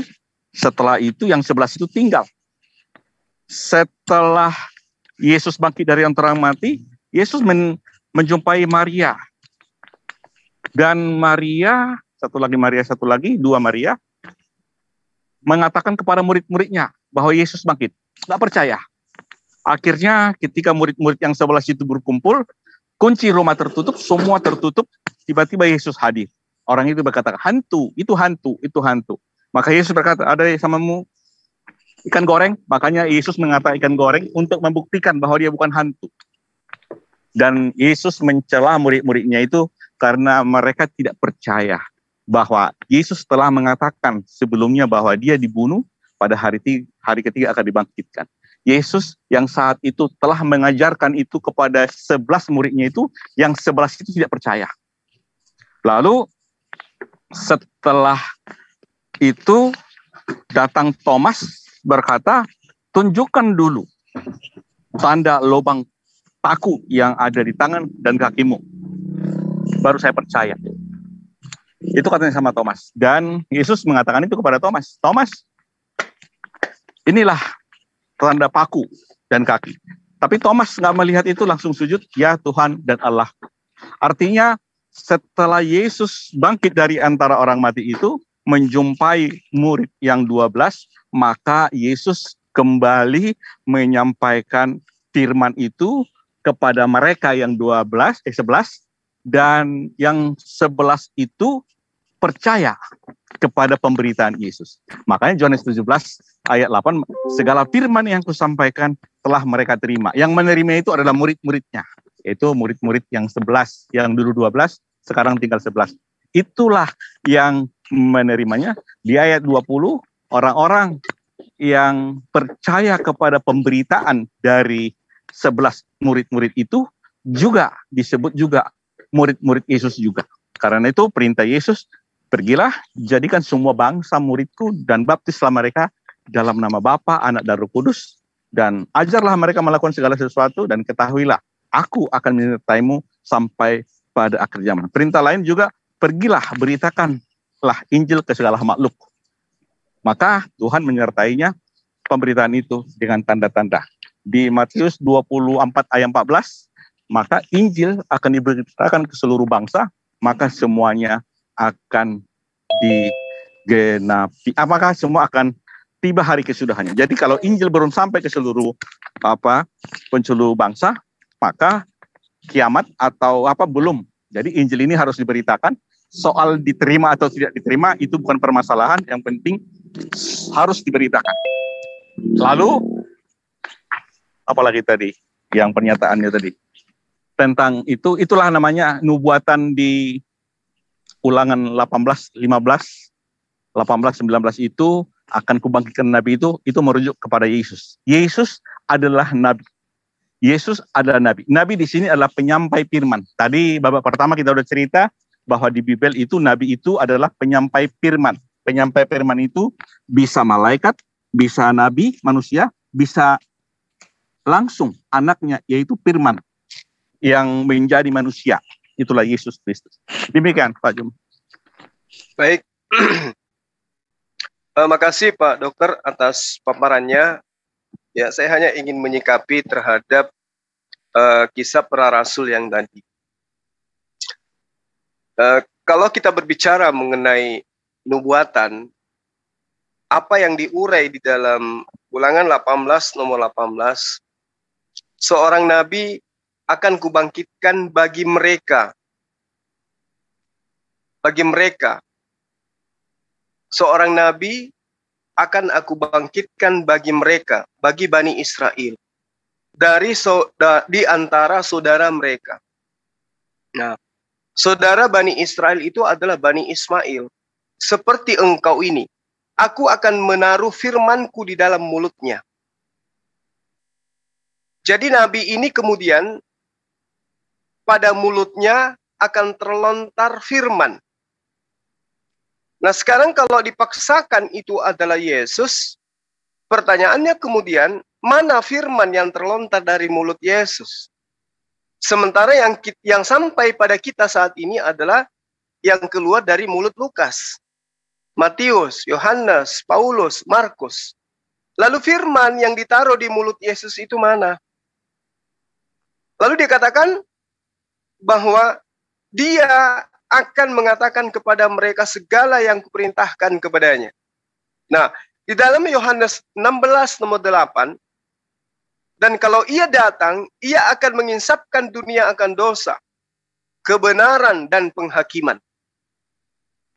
Kenapa menginsapkan dunia akan dosa? Karena ajarannya kemudian itu merujuk kepada adanya hukum-hukum. Kenapa kebenaran? Karena adanya aturan. Kenapa penghakiman? Karena di situ ada haram, ada halal, ada makruh, ada mubah, dan seterusnya. Dan kalau ia datang, ia akan menginsapkan dunia akan dosa. Dunia. Sementara kalau itu adalah Yesus, di dalam Yohanes 17 nomor 9, aku berdoa untuk mereka, bukan untuk dunia aku berdoa, tetapi untuk mereka yang telah engkau berikan kepada aku, sebab mereka adalah milikmu.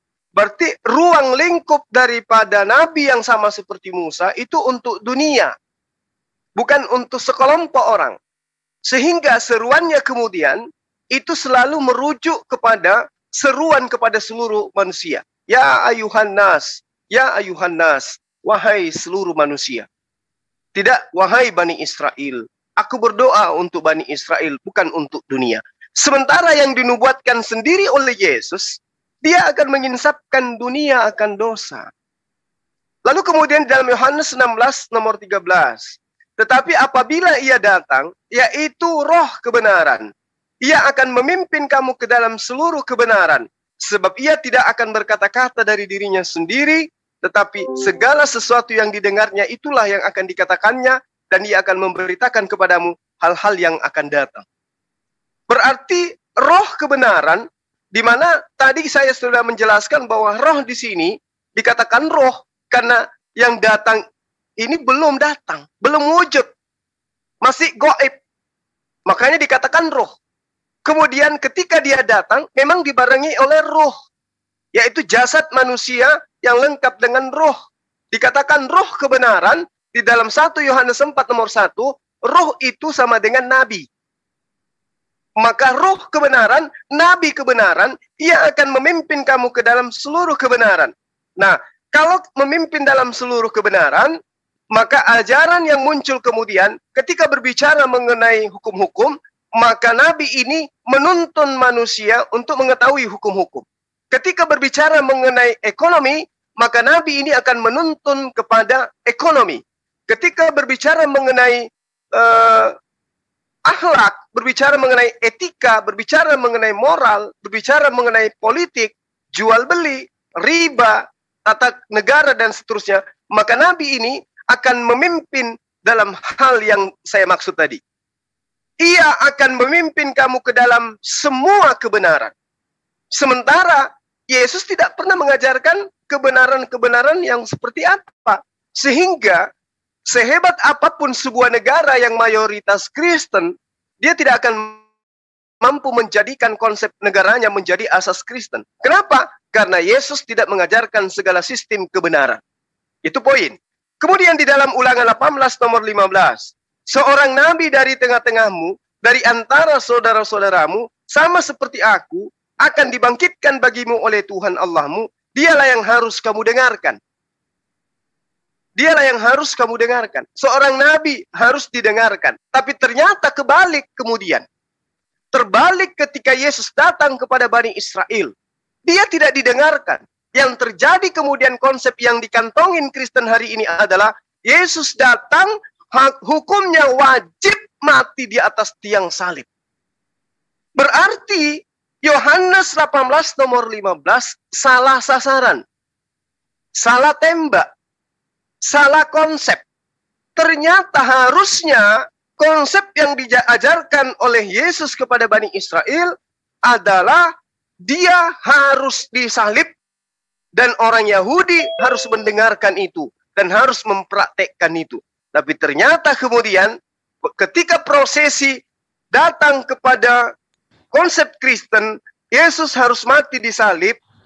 Histori yang disajikan kemudian Bible adalah Yesus sama sekali tidak pernah rela, tidak pernah ikhlas, tidak pernah mengajarkan poin-poin kalau dia datang untuk mati di atas tiang salib. Saya ulangi, Ulangan 18 nomor 15. Seorang nabi dari tengah-tengahmu, dari antara saudara-saudaramu, sama seperti aku Musa, akan dibangkitkan bagimu oleh Tuhan Allahmu, dialah yang harus kamu dengarkan. Faktanya, Yesus ketika datang, dia tidak didengarkan. Yesus tidak pernah didengarkan oleh Bani Israel. Malah penangkapan terhadap oknum Yesus, pembunuhan terhadap oknum Yesus, disebabkan bukan karena Bani Israel mendengarkan seruan Yesus, tapi karena justru sebaliknya, Yesus dianggap sebagai orang yang menghujat Allah. Berarti tidak mengindahkan, tidak kena terhadap sasaran. Kemudian dalam Kisah Para Rasul 3 nomor 22 yang saya urai tadi, bukankah telah dikatakan Musa, Tuhan Allah akan membangkitkan bagimu seorang nabi dari antara saudara-saudaramu, sama seperti aku Musa, dengarkanlah dia dalam segala sesuatu yang akan dikatakannya kepadamu. Lagi-lagi, Yesus ketika datang kepada Bani Israel, tidak diindahkan apa yang dia lakukan, bahkan berujung kepada kematian. Sedangkan, Yesus hanya untuk Bani Israel. Itu dijelaskan di dalam Yohanes 17 nomor 9. Aku berdoa untuk mereka. Bukan untuk dunia aku berdoa, tetapi untuk mereka yang telah engkau berikan kepadaku, sebab mereka adalah milikmu. Sementara yang diajarkan di dalam Kisah Para Rasul, itu adalah seorang nabi di antara saudara-saudaramu, sama seperti aku. Dengarkanlah di dalam segala sesuatu yang dikatakan kepadamu.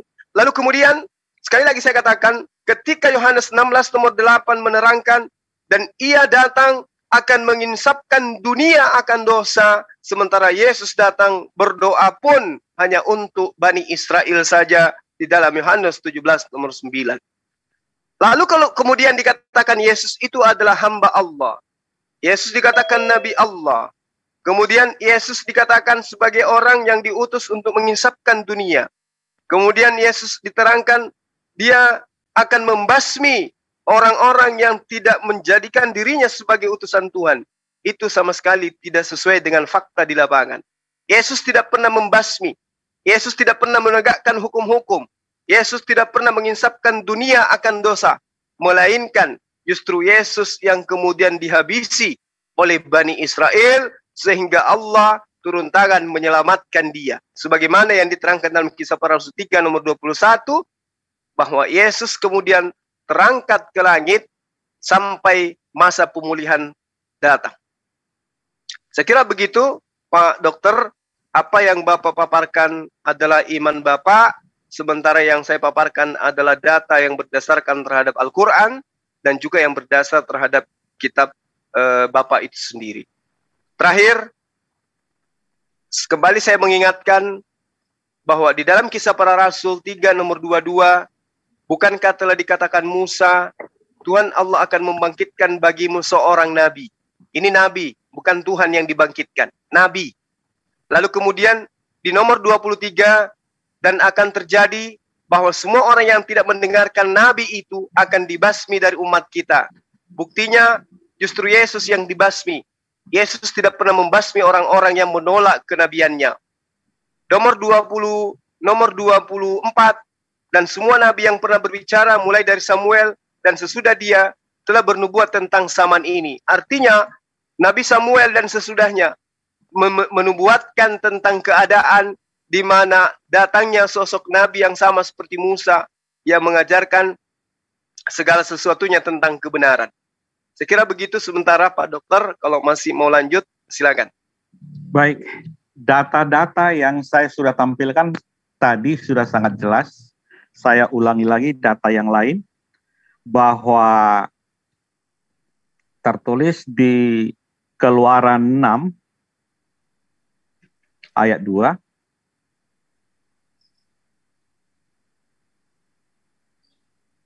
Aku telah menampakkan diri kepada Abraham, Ishak dan Yakub sebagai Allah yang Maha Kuasa, tetapi dengan namaku Tuhan aku belum menyatakan diri. Yang jelas Allah itu menampakkan diri kepada Abraham, kepada Ishak, dan kepada Yakub. Yakub itu adalah Israel. Jadi nama Ismail tidak ada.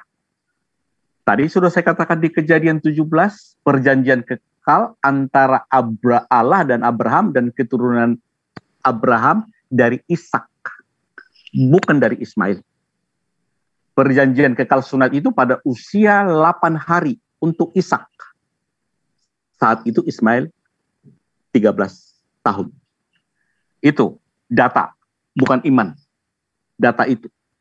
Terus, koreksi, Musa ternyata adalah suku Lewi. Sorry, tadi aku bilang suku Benjamin. Di Keluaran 2 ayat 1. Seorang laki-laki dari keluarga Lewi kawin dengan seorang perempuan Lewi. Lalu mengandunglah ia dan melahirkan seorang anak laki-laki.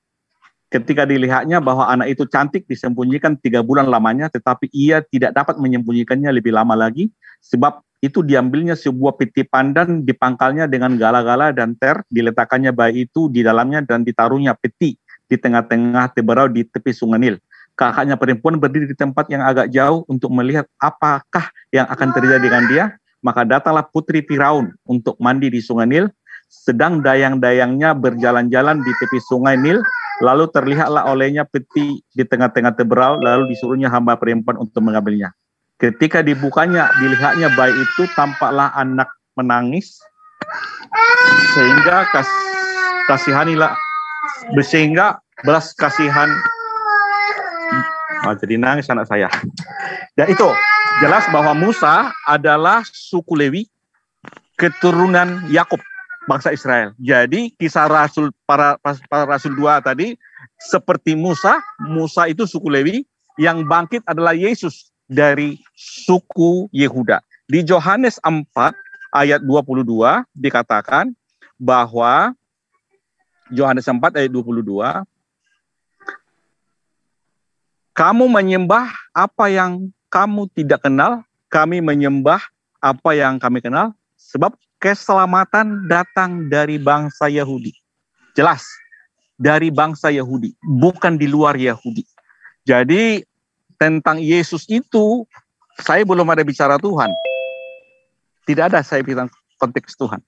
Jadi nubuatan Nabi itu penyampai firman. Saya sudah ceritakan, penyampai firman di Bible itu bisa malaikat kepada rasulnya, kepada Nabi, kepada Zakaria, kepada Pak Juma, anak saya nangis. Iya, silakan. Mohon maaf ya, saya undur. Saudara Grepaldo sudah hadir situ, Pak. Silakan Pak Saudara Grepaldo. Boleh? Grepaldo, tolong bantu. Ada, anak saya nangis ya, sorry ya. Ya Pak Dokter, saya Salat maghrib Bang. Oh iya, sorry tadi ternyata masih di mute. Ini Makassar, Bung. Maghrib tuh udah sejam yang lalu. Halo semua, shalom. Saya Grevaldo Emmanuel. Ya. Tadi sedang bahas ini ya. Salam kenal. Ya, salam kenal Pak Ustadz Zuma. Iya, sahabatku. Iya. Grevaldo Emmanuel. Iya, silakan. Ya, tadi sedang bahas ini ya di kitab Ulangan 18 ayat 18, seorang nabi yang akan dibangkitkan oleh Tuhan Allah. Iya. Begitu ya? Iya. Oke, tadi seperti yang Pak Adi bilang. Sebentar kita lihat dulu ayatnya.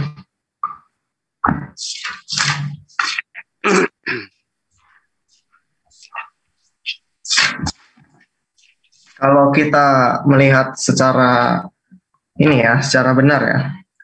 Iya. Seorang nabi akan kubangkitkan bagi mereka dari antara saudara mereka. Kita lihat Tuhan Allah, ini Tuhan Allah kan yang berbicara kan? Iya. Tuhan Allah berbicara kepada siapa? Kepada Nabi Musa. Kepada Nabi Musa.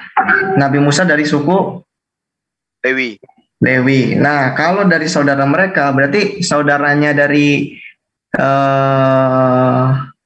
Nabi Musa yang dari suku Lewi itu suku apa berarti? Coba kita analisa coba baik-baik. Ya. Analisa bagaimana? Ya, coba kita lihat. Di dalam Ulangan 18, seorang nabi di tengah-tengahmu di antara saudara-saudaramu. Di antara saudara-saudara Musa. Saudara Musa ada berapa? Saudara Musa? Iya. Saudara Musa ada 2. Bukan. Saudara-saudara di sini artinya suku. Enggak dong. Ya udah, suku deh. Oke. Ya. Terus? Lalu kemudian di nomor 18, seorang nabi akan kubangkitkan bagi mereka dari antara saudara mereka. Oke. Ya, saudara mereka, saudara Bani Israel itu siapa? Bani Israel punya berapa saudara? Ya, Bani Ismail. Bukan. Israel sendiri punya 12 suku, betul bukan? Ya, ini saudara mereka ini, di antara saudara mereka di sini siapa? Mereka di sini suku Lewi. Coba kita baca. Pasal 18 ayat yang pertama. Ini berbicara pada konteks suku apa? Ulangan 18 ayat yang pertama, imam-imam orang Lewi, seluruh suku Lewi. Berarti kalau saudara-saudara mereka, saudara selain suku Lewi. Nah, saudara dari suku Lewi ada berapa? Ya 11 yang lain kan?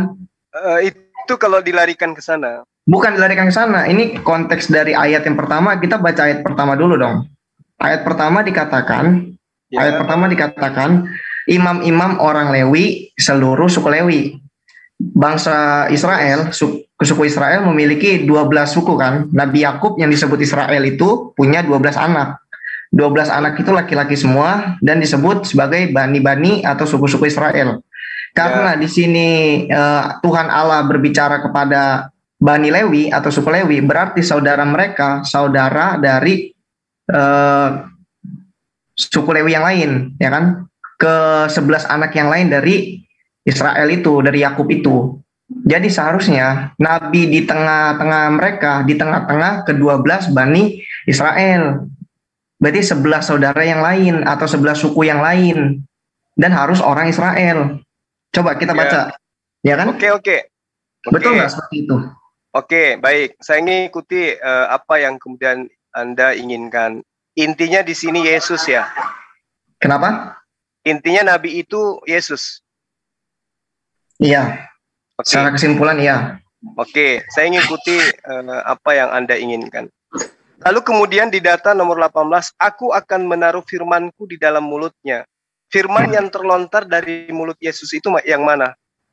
Firman yang terlontar di mulut Yesus. Kita lihat, Yesus itu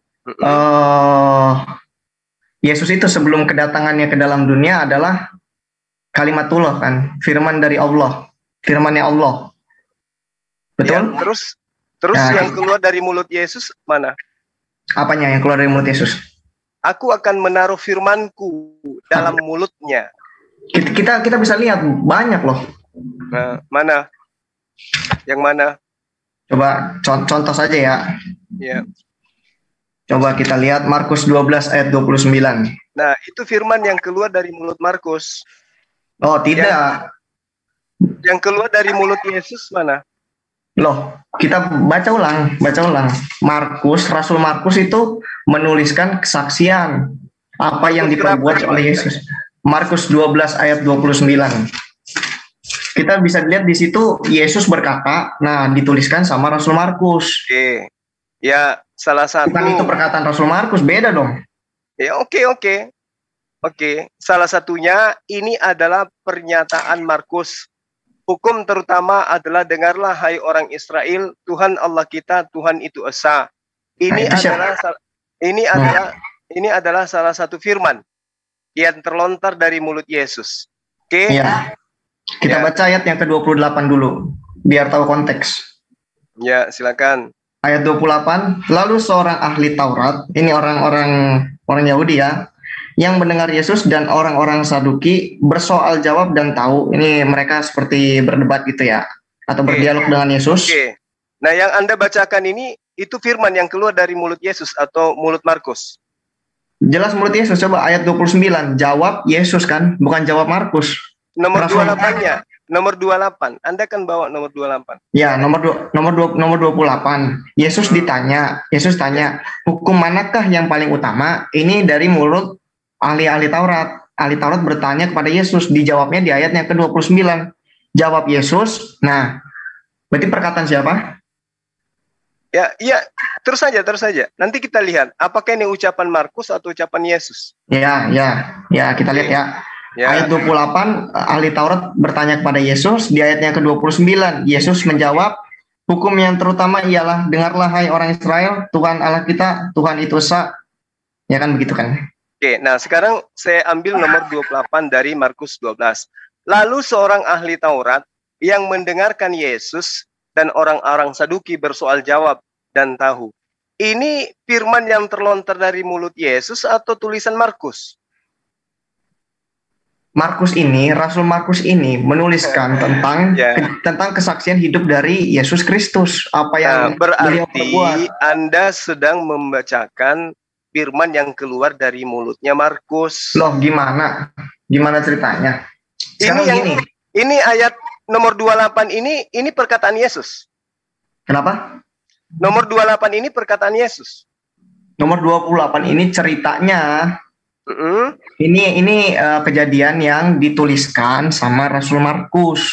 Nah, berarti bukan yang terlontar dari mulut Yesus, betul? Loh, yang saya bilang firman dari Yesus itu ayat yang ke-29.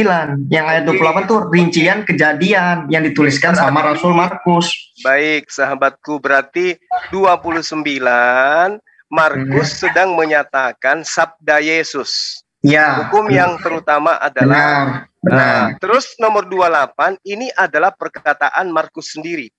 Ya, ini tulisan dari Rasul Markus. Yang menggambarkan kesaksian sejarah pada waktu itu, pada saat Yesus berkarya di muka bumi. Nah, sekarang kita kembali kepada Ulangan 18 nomor 18. Oke, sebentar. Aku akan menaruh firmanku di dalam mulutnya. Lalu kemudian di data 19 Ulangan 18, orang yang tidak mendengarkan segala firmanku yang akan diucapkan Nabi itu demi namaku, daripadanya akan kutuntut pertanggungan jawab. Nomor 20 dari Ulangan 18.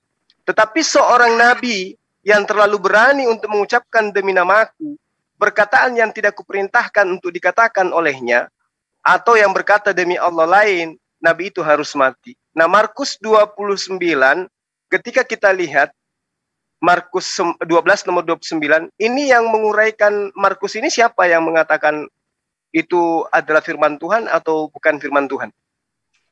Begini, kitab suci orang Kristen tuh bukanlah kitab yang turun dari langit, melainkan merupakan kitab atau buku tulisan yang dituliskan berdasarkan runut sejarah, berdasarkan urutan waktu, tetapi diilhami oleh Sang Roh Kudus yang adalah Allah itu sendiri. Lalu mana yang dikatakan di dalam ulangan tadi? Seorang nabi akan aku bangkitkan. Itu yang makanya aku tanya. Nah, sekarang gini, buktinya kan. Buktinya itu seorang nabi akan kubangkitkan bagi mereka dari antara saudara mereka. Sekarang dari antara saudara mereka, berarti dari antara Bani Israel, ke-12 anaknya Yakub itu. Karena ini dikatakan oleh untuk Bani Lewi, berarti saudara merekanya itu saudara selain keturunan Lewi, berarti keturunan yang lain kan, anak-anak Israel yang lain. Ada Ruben, Simeon, Lewi, Yehuda. Itu pemahaman Anda, oke. Ini ayat 1 begini. Sebentar. Intinya Yesus menurut sahabat saya. Nah, pembuktian firman yang ditaruh di mulutnya Yesus dari Tuhan itu mana? Loh, itu ternyata banyak. Yang Anda sajikan firman Markus.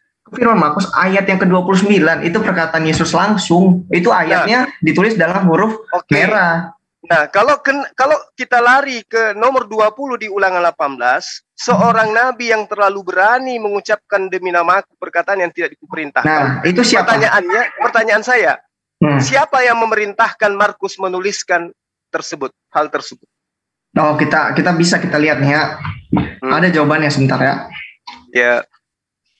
Bentar.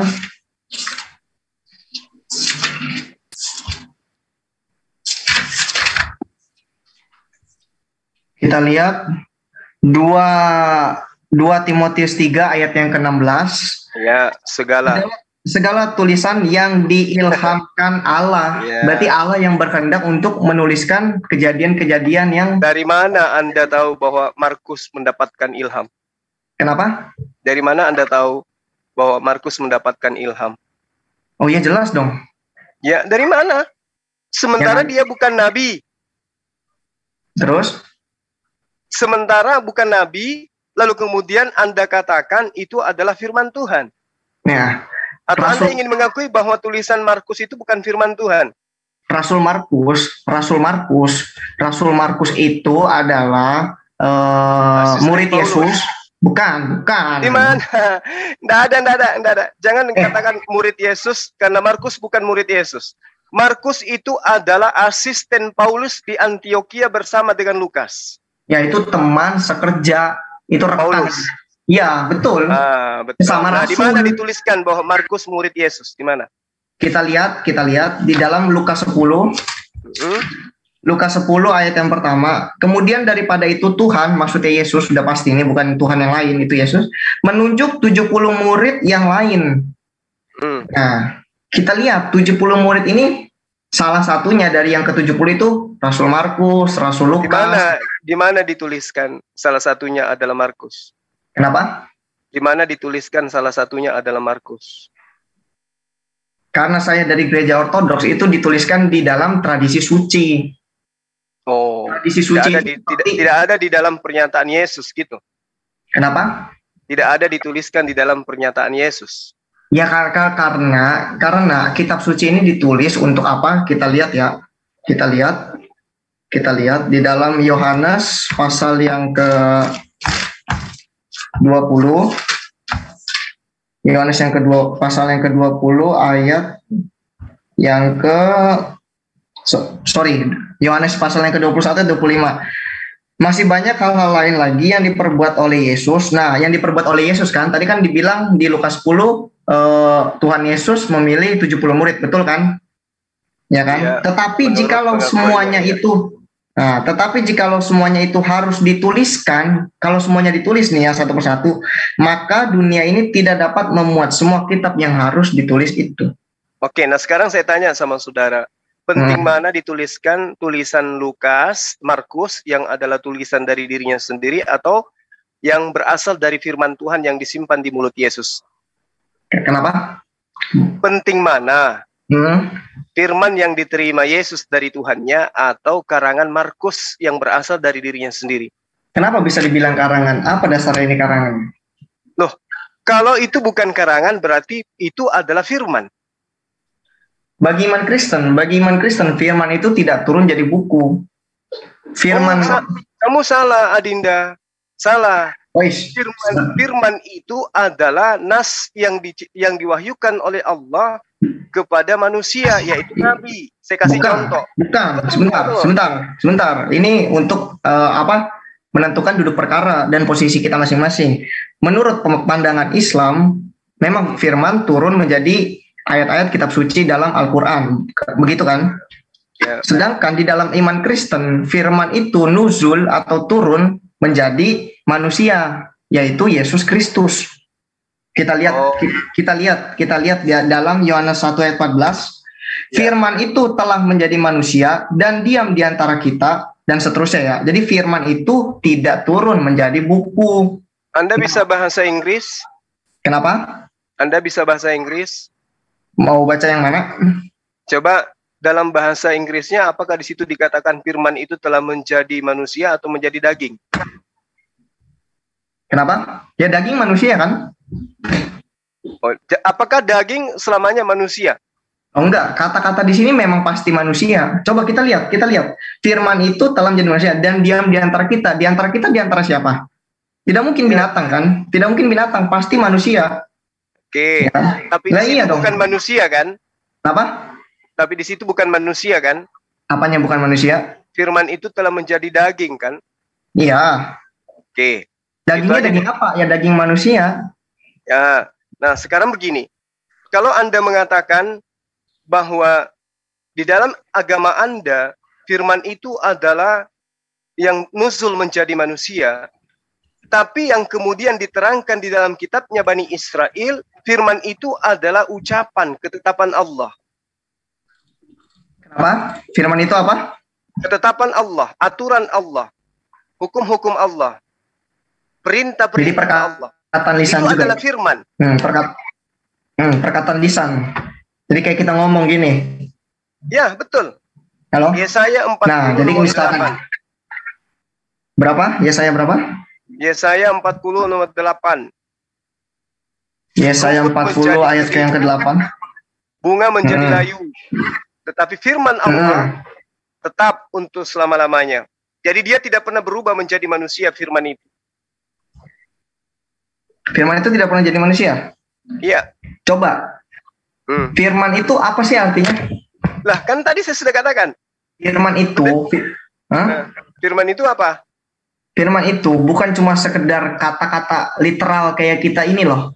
Nah, coba Anda lihat di Yesaya 55 nomor 11. Apa yang diterangkan tentang firman di situ? Yesaya berapa? 55 nomor 11. Ya. 55 nomor 11. Demikianlah firmanku yang keluar dari mulutku, begitu. Ya. Coba lihat, kalau kita perhatikan secara cermat, firman di sini besar atau kecil F-nya? Oh, memang bahasa Ibrani mengenal huruf kecil besar ya? Oh, memang tidak. Cuma tapi kan dapat dibedakan dalam bahasa kita kan? Dalam bahasa kita bisa dibedakan. Oh, dari mana dasarnya Anda mengatakan pembedaan antara huruf besar dan huruf kecil? Sementara original teksnya tidak membahas tentang huruf kecil, huruf besar. Ya memang karena tidak ada. Memang betul tidak ada. Artinya akal-akalan kan? Akal-akalan. Sekarang gini, boleh nggak saya bilang, saya berfirman, boleh nggak? Tapi dalam artian saya ngomong biasa. Oh tadi saya habis berfirman sama teman saya, boleh nggak ngomong gitu saya? Nggak bisa, karena kalam itu hanya ada pada diri Allah. Nggak bisa kan? Itu kenapa bilang nggak bisa? Berarti dibedakan kan? Huruf kecil, huruf besar. Apa kaitannya kemudian? Kalau Allah yang berfirman dengan menggunakan huruf kecil, Allah yang berfirman dengan menggunakan huruf besar, apa bedanya? Sekarang gini ya. Firmannya di sini kan perkataan, betul ya? Betul. Nah, bedanya apa dengan Yesus, ya kan? Ini firman ini apa bedanya? Oke. Bedanya karena di situ pada masa Allah mengatakan kepada Yesaya, firmanku akan keluar dan tidak akan kembali dengan sia-sia sebelum apa yang aku katakan itu terjadi. Jadi perkataan Allah keluar dari mulutnya Allah, betul kan? Dan tidak akan kembali, betul kan? Betul. Nah, berarti apa yang difirmankan Allah itu tidak akan gagal, betul? Ya terus poinnya di mana Pak? Maksudnya apa yang mau dibahas? Oke, bagaimana dengan Yesus? Kita lihat apa bedanya kalamullah sama kalimatullah? Kalamullah itu adalah kalimat Allah, perkataan Allah. Sekarang gini, kenapa di dalam bahasa Arab dibedakan antara kalam sama kalimah? Kalimah itu adalah ucapan yang berasal dari kalam. Ucapan yang berasal dari kalam, berarti beda dengan kalam. Ya, kalam itu adalah sifat. Mana yang lebih tinggi? Antara kalam sama kalimah? Kalam. Oke, kalau kitab suci apapun itu kalamullah atau kalimatullah? Itu kalamullah. Firman Allah. Kalamullah kan? Iya kan? Nah, lebih tinggi dari kalimatullah. Kalamullah itu adalah kehendak Allah. Kehendak Allah ketika kemudian ingin mencipta, maka dia berkalimah, dia berfirman. Berarti kalimah itu pernyataan secara literal atau perkataan literal. Jadi gini. Omongan. Jadi gini. Gimana? Di dalam dirimu ada kalam. Kalamnya itu dalam bentuk apa? Tunggu dulu. Kehendak, ide, gagasan. Ya. Ketika kehendakmu, gagasanmu ingin kamu aplikasikan dalam bentuk, maka engkau berkata. Betul? Ya betul. Nah, sekarang yang membuat engkau berkata karena ada kemampuan kalam di dalam dirimu. Kemampuan untuk berkata ya, berarti kemampuan untuk berkata itulah kalam. Perkataan itulah kalimah. Hasil dari kalimah itu adalah ciptaan. Apa pembuktiannya?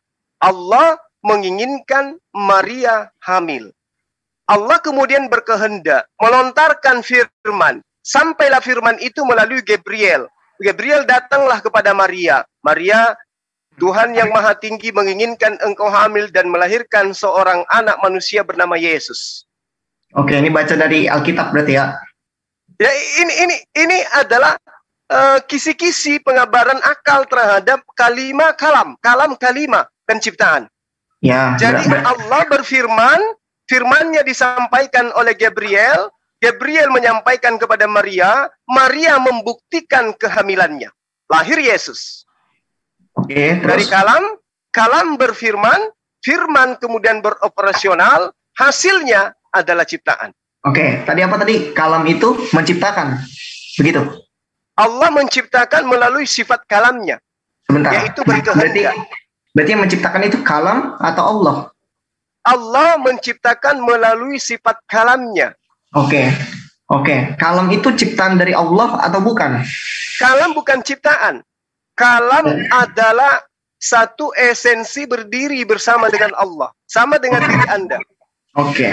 Sekarang begini. Kemampuan daya yang ada dalam diri Anda bukan Anda ciptakan. Anda tidak mampu menciptakan akal. Karena akal bersama dengan diri Anda. Yang Anda ciptakan adalah perkataan saya. Nah, itulah kalimah. Oke, sekarang begini. Antara Allah dengan firman-Nya lebih dulu yang mana? Allah dengar. Allah bersama kalam. Itu adalah sifat.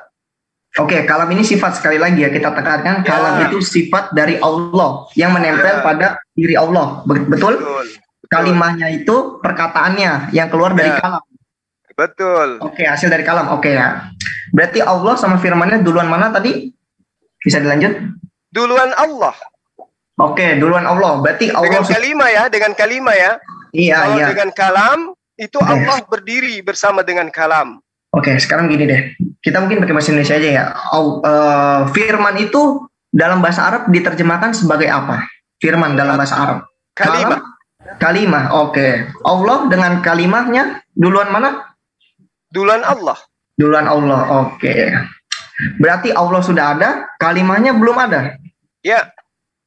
Kalimahnya itu ciptaan atau bukan ciptaan? Kalimah ini adalah perkataan. Oke, perkataan Allah itu diciptakan sama Allah.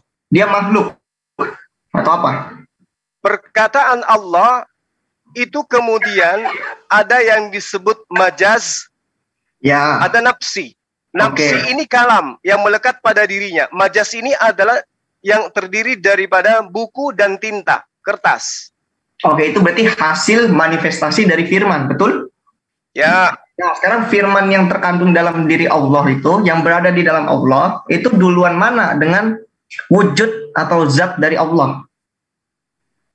Tadi saya sudah katakan kepada sahabat, kalam itu menyatu dengan Allah. Bukan kalam, kalimah. Tadi kan yang kalimah itu perkataan. Kalimah itu perkataan, lontaran. Innama amruhu idza arada syai'an ayyakula lahu kun. Nah, itu firman. Oke, itu firman ya. Itu firman. Dalam bahasa Arab firman itu tadi apa? Kun, perkataan. Jadi jadilah. Itulah ucapan, kalimah. Ya, itu hasil manifestasi dari firman. Kalimah. Jadi maka jadilah. Disebut kalimah, firman. Oke, antara Allah sama kalimahnya duluan mana? Ketika Allah ingin mencipta, kemudian Allah berfirman. Berarti duluan Allah. Berarti kalimahnya itu. Saya gini, supaya Anda tidak bingung. Allah bersama sifatnya kalam. Oke. Ketika Allah hendak menciptakan, maka Allah cukup berkata. Perkataan Allah ini disebut kalimah. Nah, perkataan dari Allah itu ciptaan atau bukan ciptaan? Ciptaan. Kenapa bisa ciptaan? Ya, karena itu adalah manifestasi daripada kalam. Perkataan Allah. Sekarang gini. Sekarang gini, saya balik nanya kepada Anda. Silakan. Apa yang terlontar pada mulut Anda itu ciptaan atau bukan? Apa? Oh, hasil manifestasi iya. Jadi suara saya itu ciptaan. Nah, tapi yang sudah dapat. Jangan diulang-ulang. Enggak. Yang di dalam diri saya sebelum keluar jadi kata-kata itu ciptaan bukan? Kalam. Itu sifat namanya. Iya, itu ciptaan atau bedanya bukan? Antara adik saya ini dengan batu tidak memiliki itu. Kamu memiliki. Ya, saya tahu sekarang. Firman Allah yang di dalam Allah yang sebelum dikeluarkan menjadi perkataan, ya kan? Itu ciptaan atau bukan ciptaan? Bukan ciptaan, itu bukan ciptaan, itu sifat namanya, itu kalam. Oke, kalau bukan ciptaan berarti apa? Allah itu sendiri. Betul. Berarti kalamullah itu adalah berdiri sendiri bersama dengan Allah. Oh, berarti ada dua yang berdiri begitu? Ada dua. Masya Allah. Kenapa bisa satu? Allah, pendengaran Allah, kemahakasian Allah, kemahakuasaan Allah itu tidak berdiri sendiri, tapi satu hakikat bersama dengan Allah. Sekarang gini, Kalau satu hakikat berarti antara Allah dengan firman-Nya duluan mana? Loh, anak ini belajar di mana? Tadi saya kasih perumpamaan kepada Anda. Ketika Allah ingin berkata, itu berasal dari dirinya sendiri. Perkataannya itu kemudian muncul ketika dia berfirman, innama amruhu idza arada syai'an ayyakula lahu kun fayakun. Nah, itu makhluk, itu ciptaan, ya kan, betul. Yang keluar dari mulut Allah itu ciptaan, betul. Sebelum keluar dari diri Allah. Sebelum keluar itu namanya kalam, itu sifat. Oke, sifatnya itu Allah itu sendiri. Betul. Nah, berarti Allah sama sifatnya sama atau beda? Allah dengan sifatnya itu berdiri sendiri. Berdiri sendiri? Ya. Jadi dia tidak dua, tapi berdiri sendiri bersama dengan Allah. Tidak dua, tapi satu. Oke. Sekarang saya tanya sekali lagi yang terakhir. Antara Allah dengan firman Allah, duluan mana? Duluan Allah dengan firman, perkataan. Oke, berarti Allah sudah ada, tapi firmannya belum ada. Ya. Oke, berarti kalau Allah pernah ada tanpa memiliki firman, Allah bisa berfirman atau enggak? Karena firmannya ada di kemudian hari. Bisa. Sekarang begini. Dengar. Anda harus punya IQ tinggi ketika membahas ini. Karena ini bukan konsep agan, ini konsep ma'rifat. Dengar. Ya. Allah itu berdiri sendiri, betul? Betul. Ketika Allah tidak menciptakan makhluk, Allah sendiri. Betul. Pada saat Allah sendiri, apakah pada dirinya ada sifat kalam? Pasti. Ada atau tidak? Ada, pasti. Ada. Nah, ketika kemudian Allah menghendaki mencipta, kalamnya bekerja atau tidak? Pasti bekerja. Ketika bekerja, berfirman atau tidak? Pasti berfirman.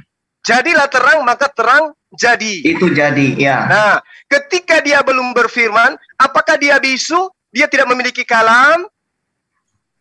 Oh, jelas tidak. Ya, itu Anda pintar. Berarti duluan mana? Lah, kok ditanya lagi ke situ? Lah, ya Allah. Sekarang gini ya. Begini. Sekarang ketika kemudian Allah ingin menciptakan matahari, ya. Kalamnya sudah ada atau belum? Apa? Kalamnya sudah ada atau belum? Kalamnya sudah ada. Mataharinya belum ada ya? Mataharinya belum ada. Oke, berarti antara Allah dengan firman-Nya duluan mana? Ya ampun. Kan saya sudah katakan tadi, sifat Allah itu kalam. Ketika Allah kemudian ingin mencipta, barulah kemudian Allah berfirman. Berarti masih belum masuk juga di otaknya ada ini. Bukan.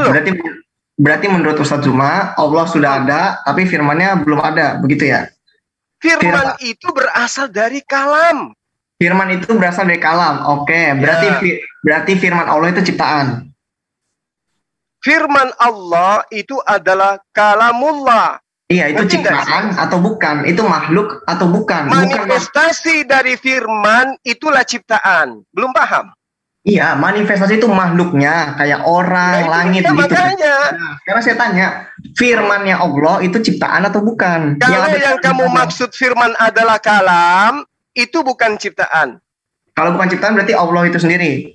Betul. Kecuali perkataan yang terlontar, yang keluar dari mulut. Oke, sebelum dikeluarkan. Itu adalah makhluk. Oke. Itu manifestasi kan? Ya. Karena sudah keluar, ya kan? Oke. Keluar. Ya. Oke, sekarang berarti ada Allah dan ada firman. Ya. Oke, itu duluan mana? Duluan Allah. Kalam dengan Allah itu adalah satu hakikat. Satu hakikat, satu zat adanya. Begitu kan? Ya. Astagfirullahaladzim, ya Allah. Dengarkan saya, supaya kamu itu nggak bertele-tele. Kamu ingin memasukkan Yesus di sini sebenarnya. Tapi tunggu, saya akan urai, saya buktikan. Hubungannya dengan Yesus apa? Saya kan nggak berbicara. Firman itu bersama-sama dengan Allah, dan firman itu adalah Allah, dan firman itu adalah Yesus. Sabar. Sebentar, kita sedang bahas. Anda akan duduk bersujud dengan data itu. Ya. Jadi saya katakan kepada Anda sekali lagi, Allah dengan kalamnya Ketika Allah berkalam, kemudian lahir kalimah. Ketika Allah melahirkan sebuah kalimah, maka terlontar kalimah itu menjadi sebuah ciptaan. Poinnya, Allah dalam kalamnya menyampaikan kepada Gabriel. Gabriel sampaikan kepada Maria, aku Allah ingin dia hamil. Apakah Yesus sudah ada ketika Gabriel datang menyampaikan berita bahwa Maria akan hamil? Belum. Yesus yang dalam keadaan manusia memang belum ada. Lalu apa Yesus itu selain manusia? Apa dia? Dia pasti firman-Nya Allah. Di mana dikatakan Yesus itu adalah firman-Nya Allah? Kita lihat Yohanes 1 ayat 1. Firman itu adalah Allah. Firman itu adalah Allah. Firman itu adalah Yesus. Ada dalilnya? Ada. Di mana? Kita lihat. Wahyu? Kita lihat ya. Wahyu berapa? Sebentar. Bukan dari Wahyu, kita lihat dari Yohanes saja. Dari Oke, silakan. Firman itu adalah Yesus. Silakan. Gini. Yohanes 1 ayat 1. Pada mulanya adalah firman. Firman, kalimah. Firman itu bersama-sama dengan Allah, ya kan? Oke. Yesus sudah ada di situ? Yesus yang dalam ini kita nggak lagi bahas Yesus loh, kita lagi bahas Allah. Berarti dengan firman-Nya.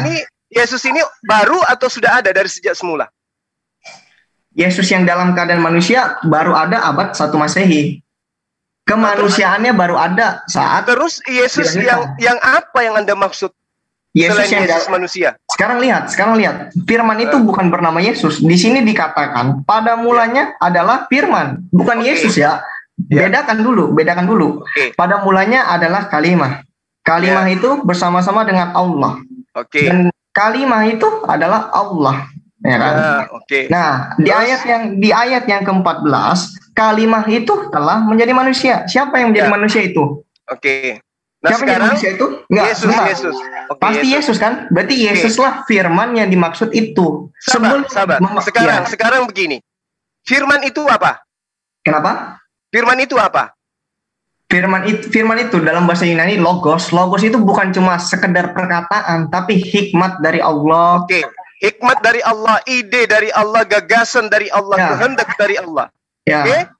Kehendak Allah menginginkan Maria hamil, betul? Betul.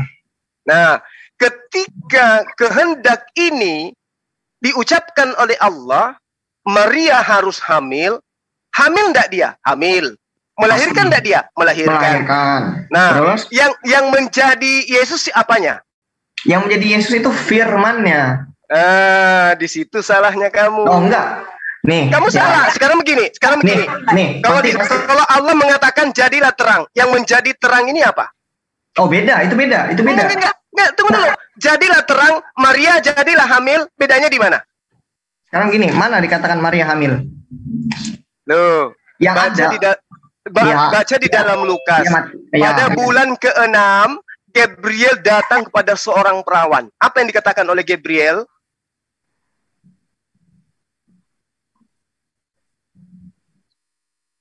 Kuasa Allah yang maha tinggi atasmu, dia menginginkan engkau hamil. Maria mengatakan, bagaimana mungkin aku hamil? Di ayat berapa? Di ayat berapa? Oh, nggak tahu ya. Lukas 1 coba lihat. Atau saya tahu, cuma saya pengen tahu ayatnya di mana. Kita bisa lihat. Tahu atau tidak tahu? Tahu dong, jelas. Terus kalau tahu, di mana itu? Iya, di mana? Di mana ayatnya? Di mana ayatnya? Kamu nggak tahu ayatnya? Ya, saya tanya ke Pak Zuma, ayatnya di mana? Lukas 1 ayatnya keberapa? Kalau nggak tahu, saya tanya. Sekarang gini, Pak Zuma bisa tunjukkan nggak ayatnya? Sekarang kalau kamu nggak tahu ayatnya, saya tunjukkan. Ya, tunjukkan aja. Tahu atau tidak tahu? Tahu. Nah, udah. Kalau tahu ngapain nanya? Terus kita menguji saya Bible. Menguji saya tentang Bible. Sekarang gini.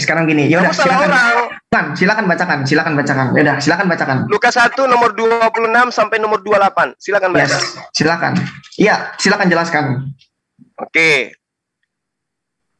Saya katakan ya. Dalam bulan ke-6 Allah menyuruh malaikat Gabriel pergi ke sebuah kota di Galilea bernama Nazaret kepada seorang perawan. Di sini Yesus belum ada. Betul, dalam keadaan sebagai manusia. Betul, belum ada. Lalu siapa yang mengatakan Yesus itu adalah firman? Loh, kita lihat dong. Di Yohanes 1 ayat 14, firman itu telah menjadi manusia. Sekarang begini, firman itu telah menjadi sapi. Betul nggak? Salah. Kenapa salah? Salah, beda. Yang menciptakan sapi siapa?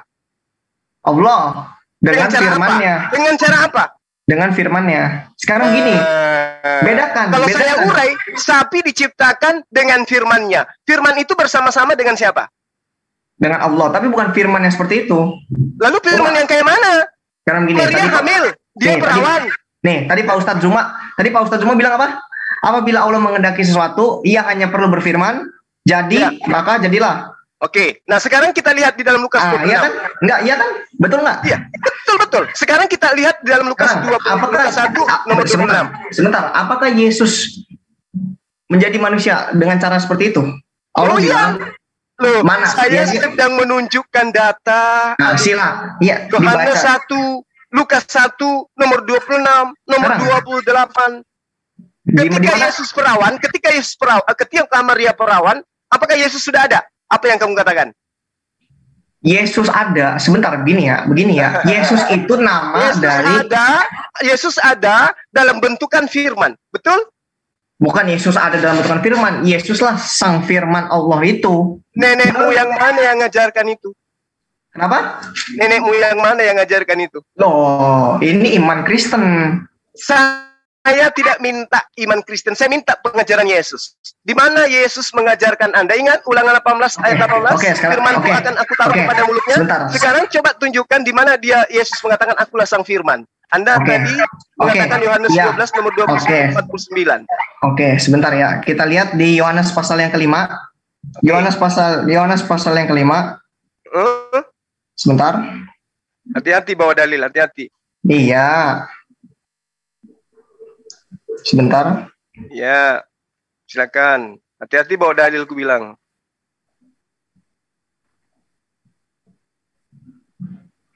Silakan adikku yang ganteng. Yohanes yang kelima nomor berapa? Sebentar. Nomor 27 sekalian. Biar kita yang berapa? Yesus. Yang berapa? Yohanes 5 nomor berapa yang kamu mau? 27 kah? Nomor 30 kah? Sebentar.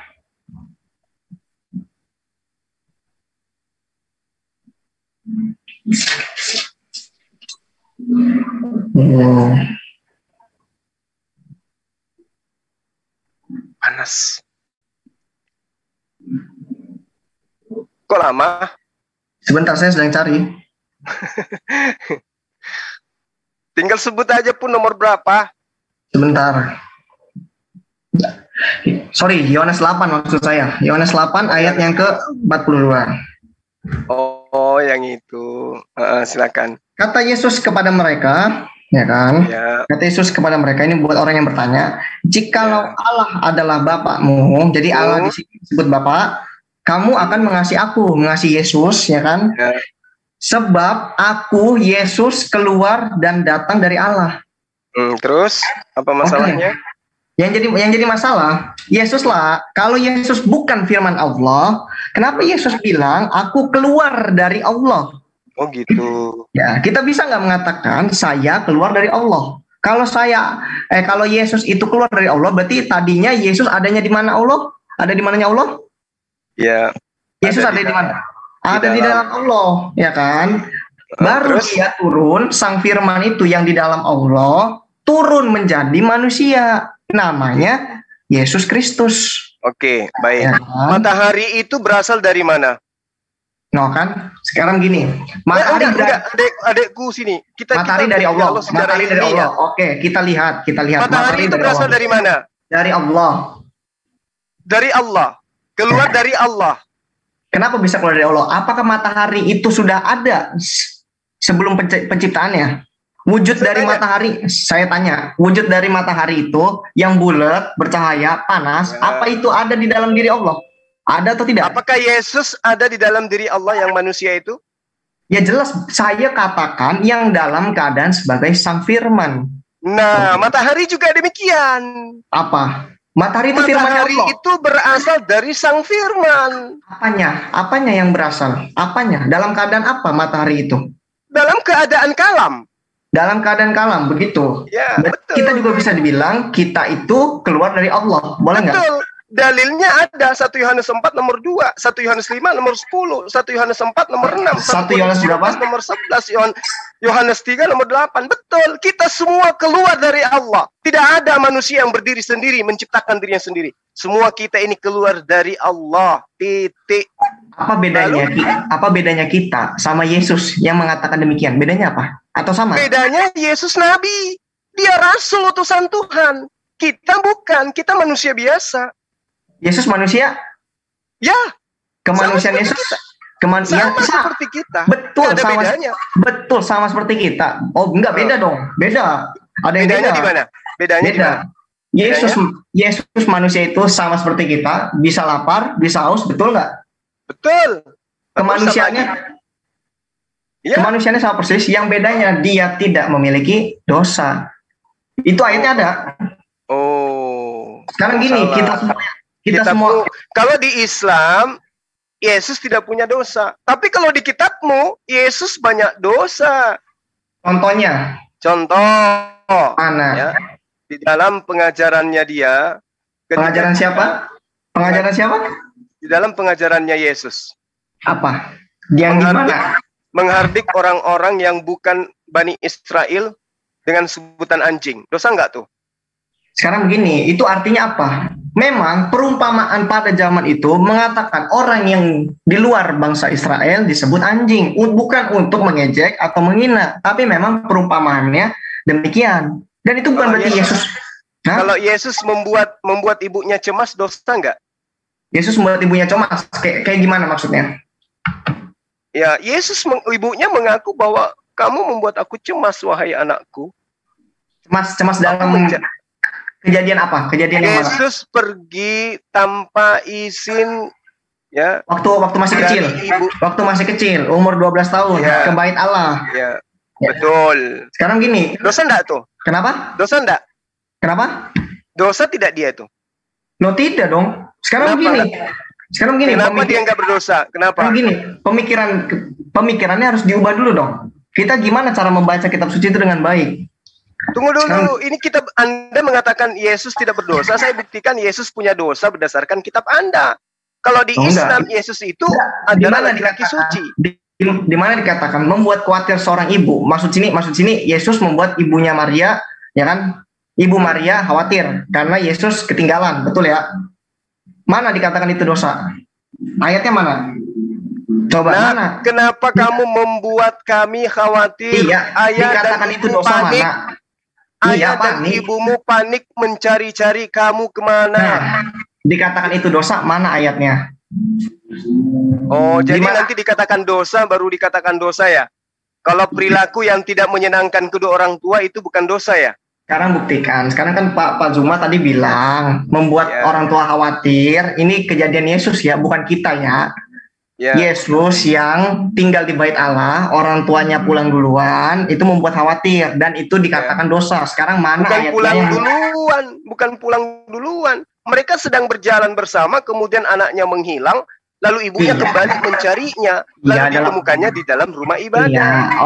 Iya, Sekarang di mana dikatakan bahwa itu perbuatan dosa? Kan dikatakan hormati kedua orang tuamu. Ada nggak di dalam Torah? Hubungannya apa? Yesus memang tidak hormat. Hormati nggak orang tua kalau pergi tanpa pamit, membuat orang tua cemas, panik, khawatir. Sekarang gini ya. Kita baca di ayatnya. Kita baca runut ya. Silakan kita baca. Anda baca di dalam Lukas 2. Lagi-lagi saya ajarin. Lukas 2 41 sampai 52. Silakan. Nah, kita lihat. Oke. Waktu itu Yesus umur 12 tahun ya kan. Tiap tahun orang tua Yesus pergi ke Yerusalem. Ini ngapain?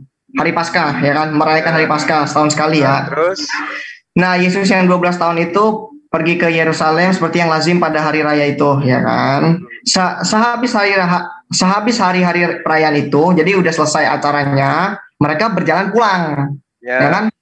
Tinggallah Yesus di Yerusalem tanpa diketahui orang tuanya. Karena mereka menyangka bahwa ia ada di antara orang-orang seperjalanan mereka, maksudnya sama orang tuanya, berjalan mereka Berjalanlah mereka sehari perjalanan jauhnya, lalu mencari dia, cari Yesus di antara kaum keluarga dan kenalan mereka. Ya kan? Tapi mereka tidak menemukan dia. Kembalilah mereka ke Yerusalem, terus mencari dia, ya kan? 3 hari kemudian baru deh kelihatan, ketemu Yesusnya lagi di mana? Ya 3 hari kan, 3 hari nyarinya kan. Nah, di hari yang ketiga baru ketemu Yesusnya di dalam bait Allah, lagi diskusi kan, diskusi sama orang Yahudi tuh, sama alim ulama. Ya kan? Sekarang kita lihat, kenapa orang tuanya bisa cemas? Kan begitu ya? Kan gitu ya. Nah, orang tuanya ini lupa, mereka nggak sadar. Kita lihat di ayat yang ke-48. Dan ketika orang tuanya maksudnya Yusuf dan Maria, melihat dia, Yesus, tercenganglah mereka. Lalu kata ibunya, Maria, kepadanya Yesus, "Nak, mengapa engkau berbuat demikian kepada kami?" Maksudnya apa? Kenapa kamu malah tinggal di bait Allah? Betul? Begitu nggak? Iya. Ya. Betul. Ya kan? Bapakmu dan aku, bapakmu siapa ini bapakmu? Yusuf dan Maria cemas mencari engkau. Nah, anak itu Yesus jawab apa? Mengapa kamu nyariin aku? Kan gitu kan? Kenapa nyariin aku? Kan aku harus berada dalam rumah bapakku. Dia nggak salah karena memang rumah itu Aku nggak salah. Saya kasih tahu sebagai manusia salah nggak? Enggak salah. Jadi kalau anak-anak itu ke rumah ibadah, jangan samakan Yesus itu seperti anak kita, anak saya, anak siapapun itu. Beda. Lihat anak di sini kenapa? Anak itu mengatakan apa? Anak itu mengatakan, "Tidakkah kamu tahu?" Nah, orang tuanya berarti nggak tahu kan? Dalam kata lain, perintahnya hormati kedua orang tua. Jangan ke situ. Itu beda konteks. Enggak. Gimana ceritanya? Kalau ada larangan, ada perintah menghormati, kemudian dilanggar, dosa atau tidak? Mas Zuma tadi yang nunjukin ayat Lukas pasal 2. Di Lukas pasal 2, kenapa ada hubungannya dengan hukum Taurat? Hormati orang tuamu. Yesus mana? Itu di mana? Dia itu adalah penganut Taurat.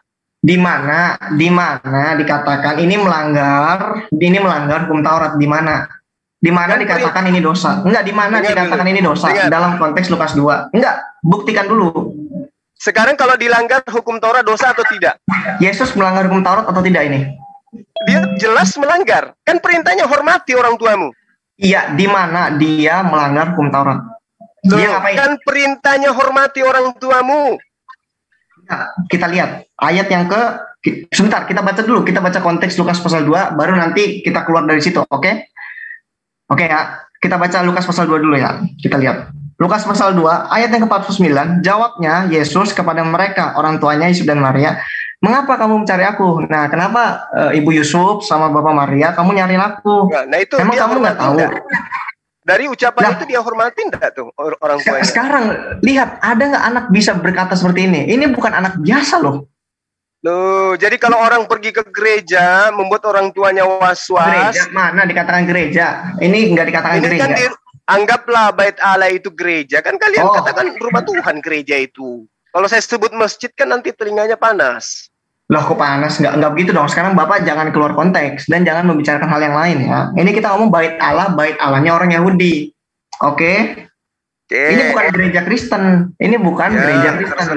Nggak usah sensi, santai aja. Lanjut. Jangan konteks. Jangan salah konteks, ini bait Allahnya orang Yahudi, bukan gerejanya orang Kristen. Beda dong. Oke, jadi kalau gereja dengan sinagoge kamu katakan beda, terus nyata-nyata Yesus membuat orang tuanya cemas, kamu pelintir, nggak cemas, nggak khawatir. Ya udah, silakan aja. Saya nggak bilang nggak cemas. Tadi Pak Ustadz Zuma bilang katanya Yesus berbuat dosa. Sedangkan di sini tidak ada indikasi bahwa Yesus itu berbuat dosa. Sekarang kalau kamu pergi tanpa izin orang tua, itu saya bukan Yesus. Atau tidak? Sebentar ya. Perbandingannya harus adil. Jadi kalau dosa tidak berlaku ke Yesus gitu. Lah, Yesus memang tidak berbuat dosa. Di sini tidak ada indikasi. Sebentar. Dosa loh yang dia lakukan, kamu katakan bukan dosa. Gimana sih? Sekarang gini ya, itu kan pemikiran dari Pak Zuma ya. Nggak bisa begitu. Ini bukan pemikiran saya. Ini dalil. Hormati kedua orang tuamu. Nah, Yesus pergi tanpa pamit, membuat orang tuanya khawatir. Hubungannya apa sama Lukas pasal 2? Di mana dikatakan demikian? Di mana dikatakan bahwa Membuat orang tua cemas itu melanggar perintah hukum Taurat yang kelima, hormati orang tuamu. Di mana dalilnya? Sekarang begini, kalau ada perintah hormati orang tuamu, orang tua harus dihormati atau tidak? Ya nggak usah ditanya, itu pertanyaan apa? Itu nggak usah ditanya dong. Untuk membuktikan bahwa Yesus itu pelaku dosa berdasarkan kitabmu. Oh tidak, itu tidak dosa. Oh, makanya saya tanya, sekarang kalau ada perintah hormati orang tuamu, kemudian ada seorang tidak pamit ke orang tuanya, itu hormat atau tidak? Gini, orang tuanya kenapa kira-kira? Yang jadi pertanyaannya, kenapa Yesus malah tinggal di Bait Allah, sedangkan orang tuanya? Baiknya supaya tidak ketabok dengan hukum Torah, ini dalil direvisi, dihilangkan. Loh, nggak bisa. Sekarang gini, ini kan kitab saya. Daripada Anda membulat akal-akalan kayak begini. Kalau sekarang gini Pak Zuma, sekarang gini ya, kita santai aja ya, kita santai. Kita dialog. Saya santai dari tadi. Ya, kita dialog yang jernih ya, kita lihat ayatnya ke-9 dulu, nanti baru kita bahas yang hukum Taurat, oke ya. Jawab pada mereka, Yesus menjawab kepada orang tuanya nih kan, ngomong kan, tadi kan ditanya, "Nak, kenapa kamu bikin kami cemas, kok malah di sini nggak ikut pulang begitu ya?" Ya, dijawab ayat 49, "Kenapa kok nyariin aku? Kan aku harusnya memang ada di sini. Soalnya kenapa? Karena Yesus itu datang dan keluar dari Allah. Dialah anak dari pribadi yang punya rumah itu. Bait Allah itu Allah Bapaknya Yesus. Soalnya Yesus datang dan keluar dari Bapa. Jadi dia bukan manusia biasa. Jadi kalau dia melakukan dosa tidak dianggap dosa karena dia bukan manusia biasa gitu. Pak Zuma kan masih mau menggiring opini ini melakukan dosa kan. Sekarang gini ya, indikasinya kalau kita lihat indikasinya, kenapa di sini kalau memang Yesus berbuat dosa, kenapa orang yang berdialog sama dia nggak negor? Nah, kamu pulang aja sana, ikut orang tua kamu, ngapain di sini? Malah sosokan dialog sama kami, kan begitu kan?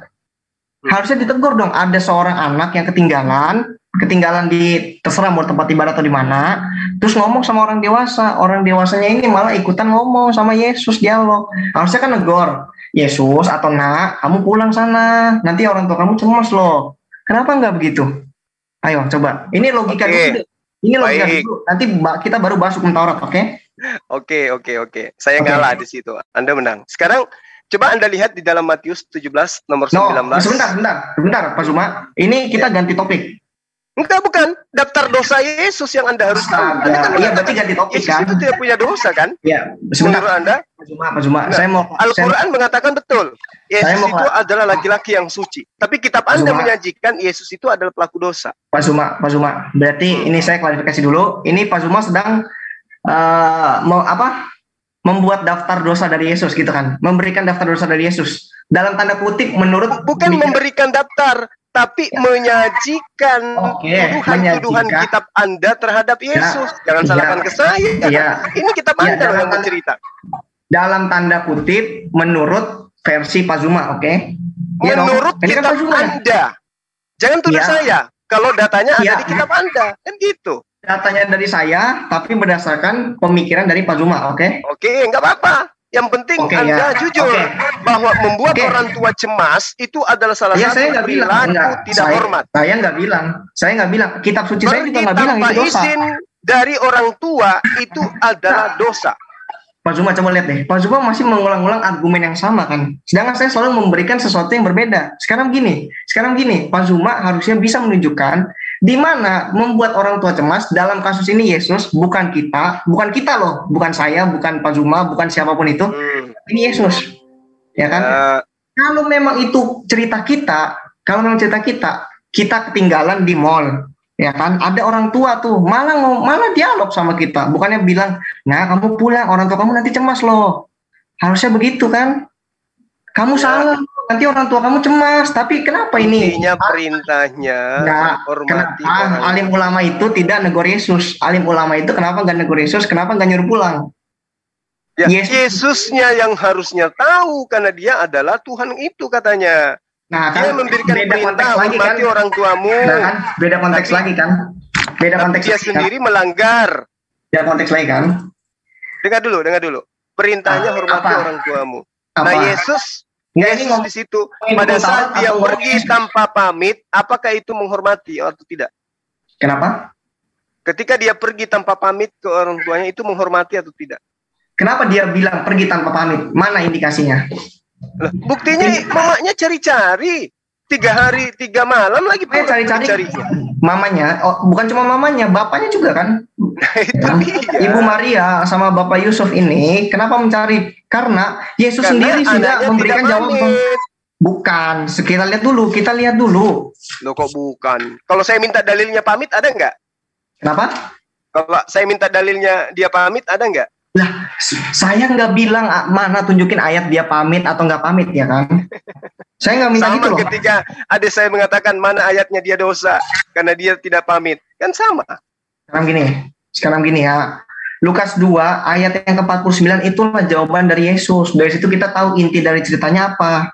Mengapa kamu mencari aku? Kamunya siapa? Orang tuanya kan, orang tua dari Yesus, Bapak Yusuf sama Ibu Maria. Mereka tidak tahu bahwa Yesus itu seharusnya berada di dalam rumah bapaknya. Rumah bapaknya itu bait Allahnya orang Yahudi. Di mana? Di Yerusalem. Bukan gereja Kristen, bukan tempat ibadah yang lain. Jangan ke situ ya. Oke, lanjut. Oke, silakan. Nah, mari kita lihat dalam Matius 17 nomor 19 seterusnya. Kita di mana? Matius 17, 19 dan 20. Matius 17 ayat 19 dan 20. 19 ayat 20. Oke. Saya bacain ya. Matius 17 ya, nomor 19 sampai 20. Yang Yesus nyembuhin ini Ayan ya. Yang pada saat dia mengapa kami tidak dapat mengusir setan itu. Kemudian murid-murid Yesus datang dan ketika mereka sendirian dengan Yesus, bertanyalah mereka, mengapa kami tidak dapat mengusir setan itu? Apa kata Yesus di nomor 20? Yesus berkata kepada mereka, karena kamu kurang percaya. Sebab aku berkata kepadamu, sesungguhnya sekiranya kamu mempunyai iman sebesar biji sesawi saja, kamu dapat berkata kepada gunung ini, pindah dari tempat ini ke sana, maka gunung itu akan pindah. Apa ini betul? Betul. Apakah kamu bisa memindahkan gunung? Pasti bisa. Yakin? Saya yakin. Coba perintahkan gunung Semeru pindah dari tempatnya. Pak Zuma pasti menggiring opini seolah-olah Yesus bohong. Pasti gitu. Yesus mengatakan ini karena sekarang gini. Ini pernyataan siapa nih? Sesungguhnya sekiranya kamu mempunyai iman sebesar biji sesawi, kamu dapat berkata kepada gunung, pindah dari tempat ini ke sana, maka gunung ini akan pindah. Oke, terus? Nah, benar nggak kamu punya iman? Ya sudah pasti dong. Nah, kalau begitu bisa nggak kamu pindahkan gunung? Pasti bisa. Coba kamu pindahkan gunung. Gunung apa yang bisa? Kenapa harus saya? Kenapa harus menguji? Kenapa harus menguji demikian? Loh, untuk membuktikan Yesus bohong atau tidak? Yesus tidak pernah bohong. Kejadian ini sudah pernah terjadi. Ya sudah buktikan. Saya buktikan dengan data, oke? Silakan Anda buktikan. Coba perintahkan gunung apa yang ada di Makassar ini. Kita lihat. Bawa kareng saja. Bawa kareng coba, kasih pindah. Sekarang gini. Kita lihat Gunung Karaeng atau apa ya? Atau tai lalat yang ada di bawah bibir saya ini kasih pindah. Enggak usah gitu. Yesus Allah itu nggak pernah bikin anak-anaknya malu. Kita buktikan nah, itu. Ya udah, kalau nggak bisa dibuat malu, buktikan. Kita lihatnya. Bagi Sumpah paling itu gunung. Bagi Sumpah gunung wayang itulah gunung wayang tuh. Gunung wayang kulit itu boleh lah dipindah sama dia, Bang. Mbak semua lihat. Sabar Bang Jo, sabar Bang Jo. Sebentar ya. Kita. Ya, satu-satu ya. Sebentar saya akan tunjukin data bahwa orang Kristen bisa memindahkan gunung dan itu pernah terjadi. Kita lihat di dalam chat. Ini santai saja ya. Santai saja. Ini semua bisa buka ini link. Semua buka link, ini sumber netral, bukan dari orang Kristen. Ingat, bukan dari orang Kristen. Kita butuh pernyataan. Kita lihat, enggak, ini bukti sejarah dan ini dicatat, ada di dalam surat kabar, ada dalam koran, ada fotonya, gunungnya bergerak. Oke, gunungnya itu terangkat dari tanah, dari permukaan tanah, bahkan sampai berpindah. Kita lihat. Mana itu kejadiannya? Oh, kita lihat. Kita lihat dari Wikipedia. Ini sumber netral, sumber ilmu pengetahuan. Oke, bukan sumber orang Kristen sekali lagi. Gunung ini bisa berpindah. Karena kenapa? Karena Yesus menyatakan demikian. Kalau kita punya iman sebesar biji sesawi aja, yang kelihatannya kecil, tapi efeknya amat sangat dahsyat. Dan ini pernah terjadi. Nah, bisa nggak saya minta terjadi lagi dari Dan sekarang gini, Bapak kan cuma minta tunjukkan bahwa ini pernah atau bisa terjadi. Betul nggak? Bisa terjadi nggak? Gitu kan? Loh, ini saya buktikan. Sekarang saya minta samamu. Karena gini, coba nih Pak Zuma, saya tahu Pak Zuma minta saya buat mindahin gunung, betul nggak? Gitu ya? Ya, betul. Kan gini, coba dibuka dulu data ini. Kenapa nggak dibuka dulu? Dibuka dulu ini. Nah, ini saya minta dengarkan. Kita lihat bagaimana perkembangan kota-kota yang sekarang ada di dunia ini. Ya, semua gunung dipindahkan itu dengan menggunakan alat berat.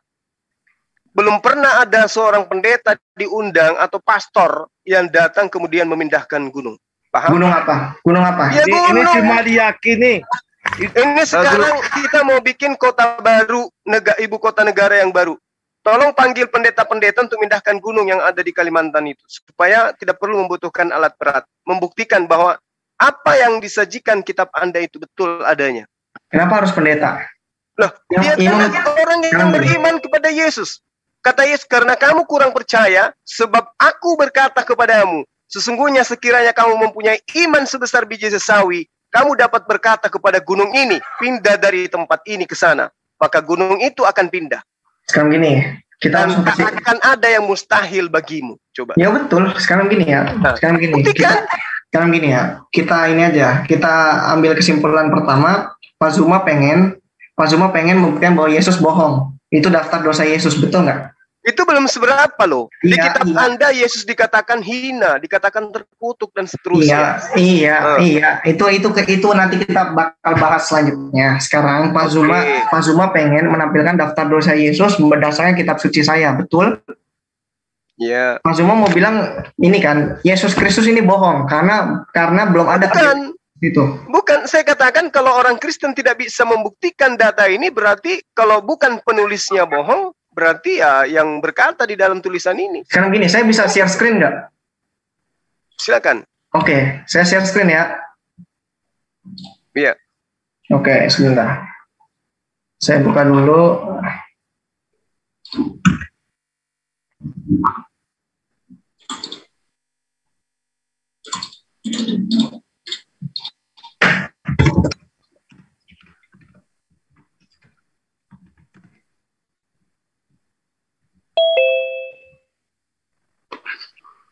Ini saya bukakan dari sumber umum, sumber netral, bukan dari orang Kristen, sekali lagi ya.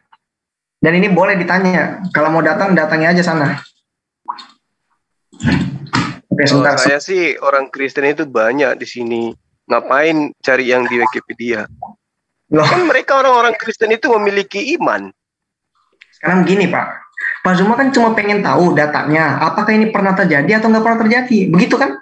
Bukan pernah terjadi. Ini dikatakan karena kamu kurang percaya, sebab aku berkata kepadamu sesungguhnya sekiranya kamu mempunyai iman sebesar biji sesawi, kamu dapat berkata kepada gunung ini pindah dari tempat ini. Nah, tadi saudara mengatakan Anda punya iman. Buktikan. Anda pindahkan gunung.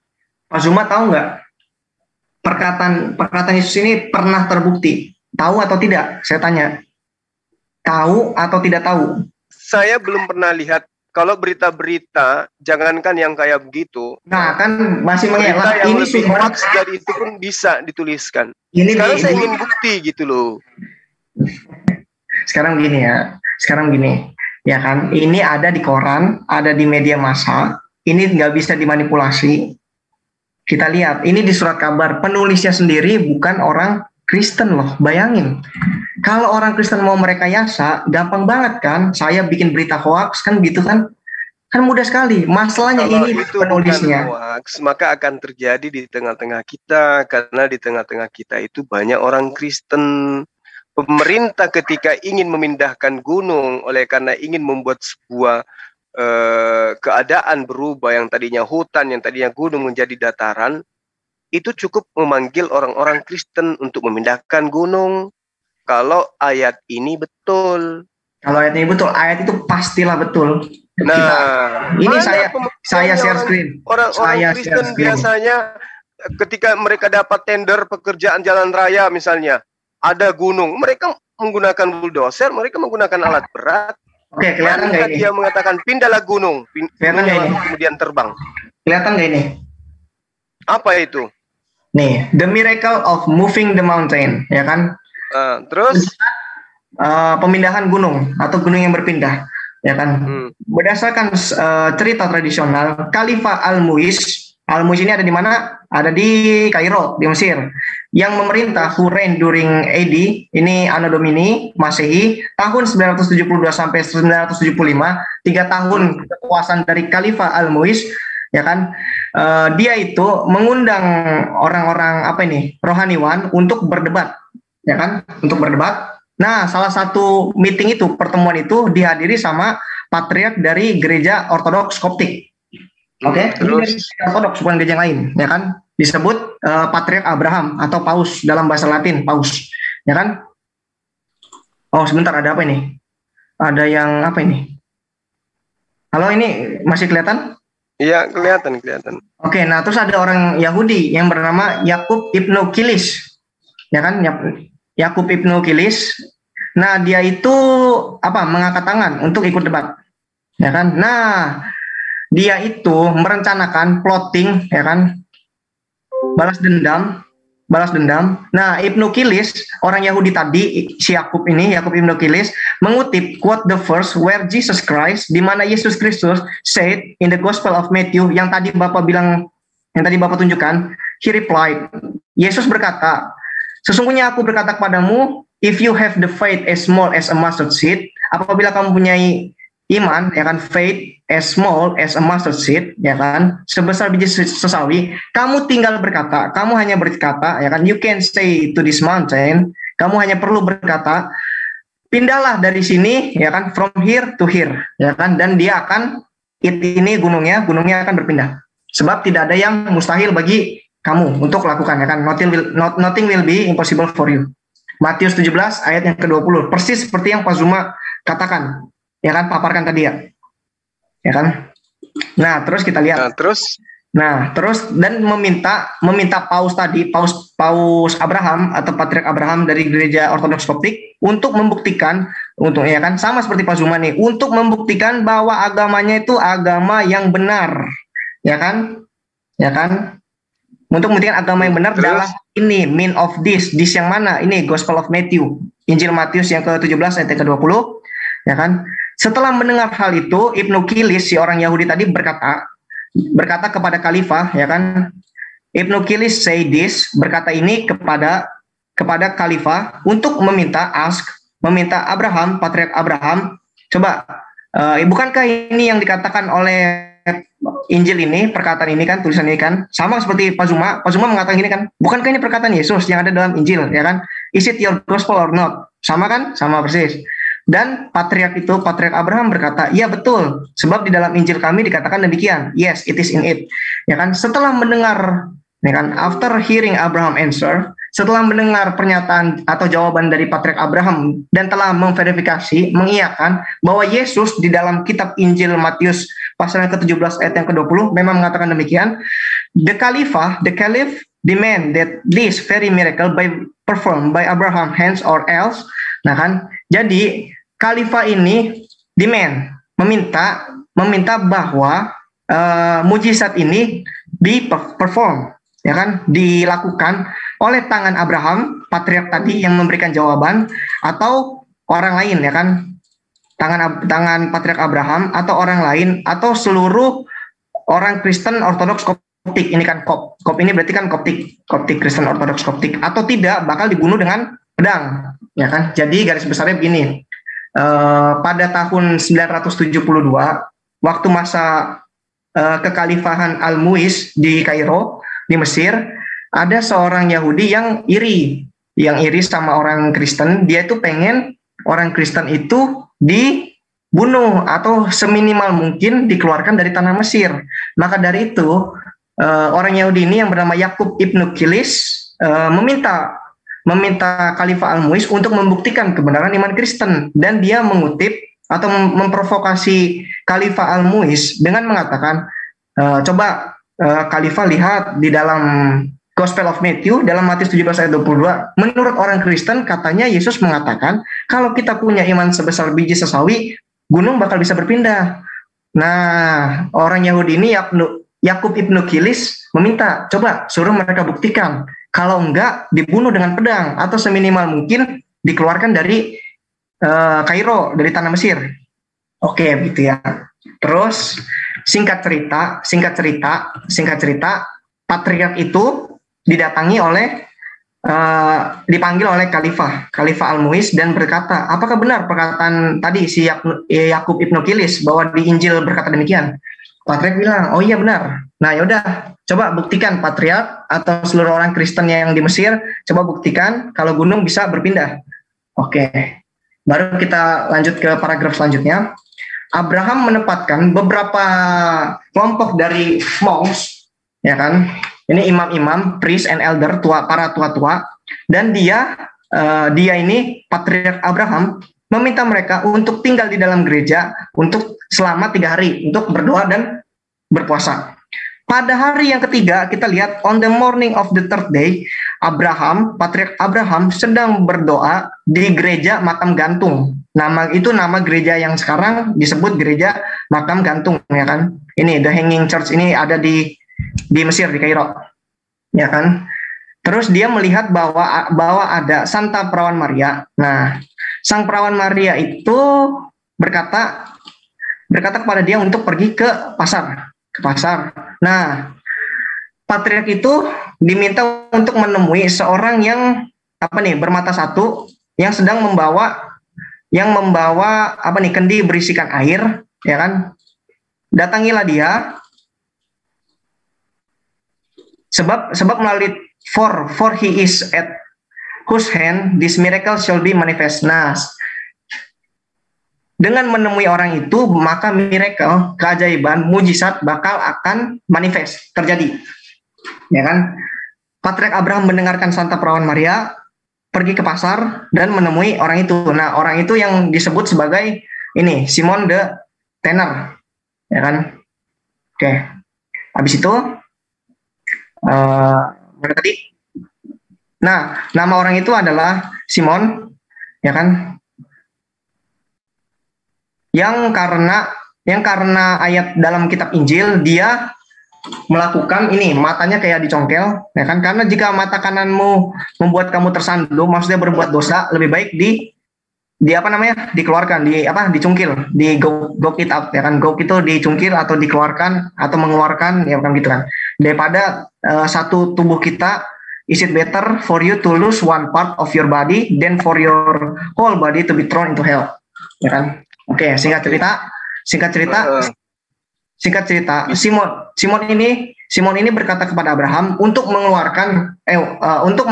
memanggil to go out, untuk keluar bersama para imam. Ini para imam itu para presbiter kalau dalam gereja Ortodoks, atau yang biasa dalam bahasa Indonesia disebut para romo. Ini para imam dan orang-orangnya, all his people, orang Kristen Ortodoks Koptik, untuk pergi ke gunung bersama dengan with the caliph, dengan khalifah dan tentaranya. Oke. Di sini masa pembuktian akan terjadi. Oke. Simon meminta Abraham untuk berteriak, Tuhan kasihanilah, Tuhan kasihanilah, Tuhan kasihanilah. Inilah yang menjadi doa penting dari gereja Ortodoks, dan doa yang paling sering diucapkan di Ortodoks itu Tuhan kasihanilah sebanyak 3 kali sambil dan setiap kali membuat tanda salib, ya kan, make the sign of cross. Jadi Tuhan kasihanilah membuat tanda salib, Tuhan kasihanilah membuat tanda salib, Tuhan kasihanilah membuat tanda salib sampai 3 kali. Terus patriark mengikuti permintaan Simon tadi dan the mountain was lift, ya kan? Saat miracle itu terjadi, was performed in the presence of the caliph, di depan khalifah, ya kan? Paus itu melihat ke kiri dan ke kanan mencari Simon yang tadi ditemuinya, dan dia menghilang, dan tidak ada yang menemukan dia. ya kan? Terus Khalifah Al-Mu'izz berkata kepada Patriark Abraham dan berkata, "Oh Patriark, akhirnya aku menyadari bahwa imanmu ini benar, kebenaran akan imanmu. I have recognized the correctness of your faith." Ya kan? Oke, cerita selanjutnya habis itu masuk ke koran kabar, ke surat kabar dan seterusnya. Oke. Ya, jadi saya paham apa yang Anda ceritakan ini. Anda pernah dengar cerita tentang Gunung Tangkuban Perahu? Pernah dengar?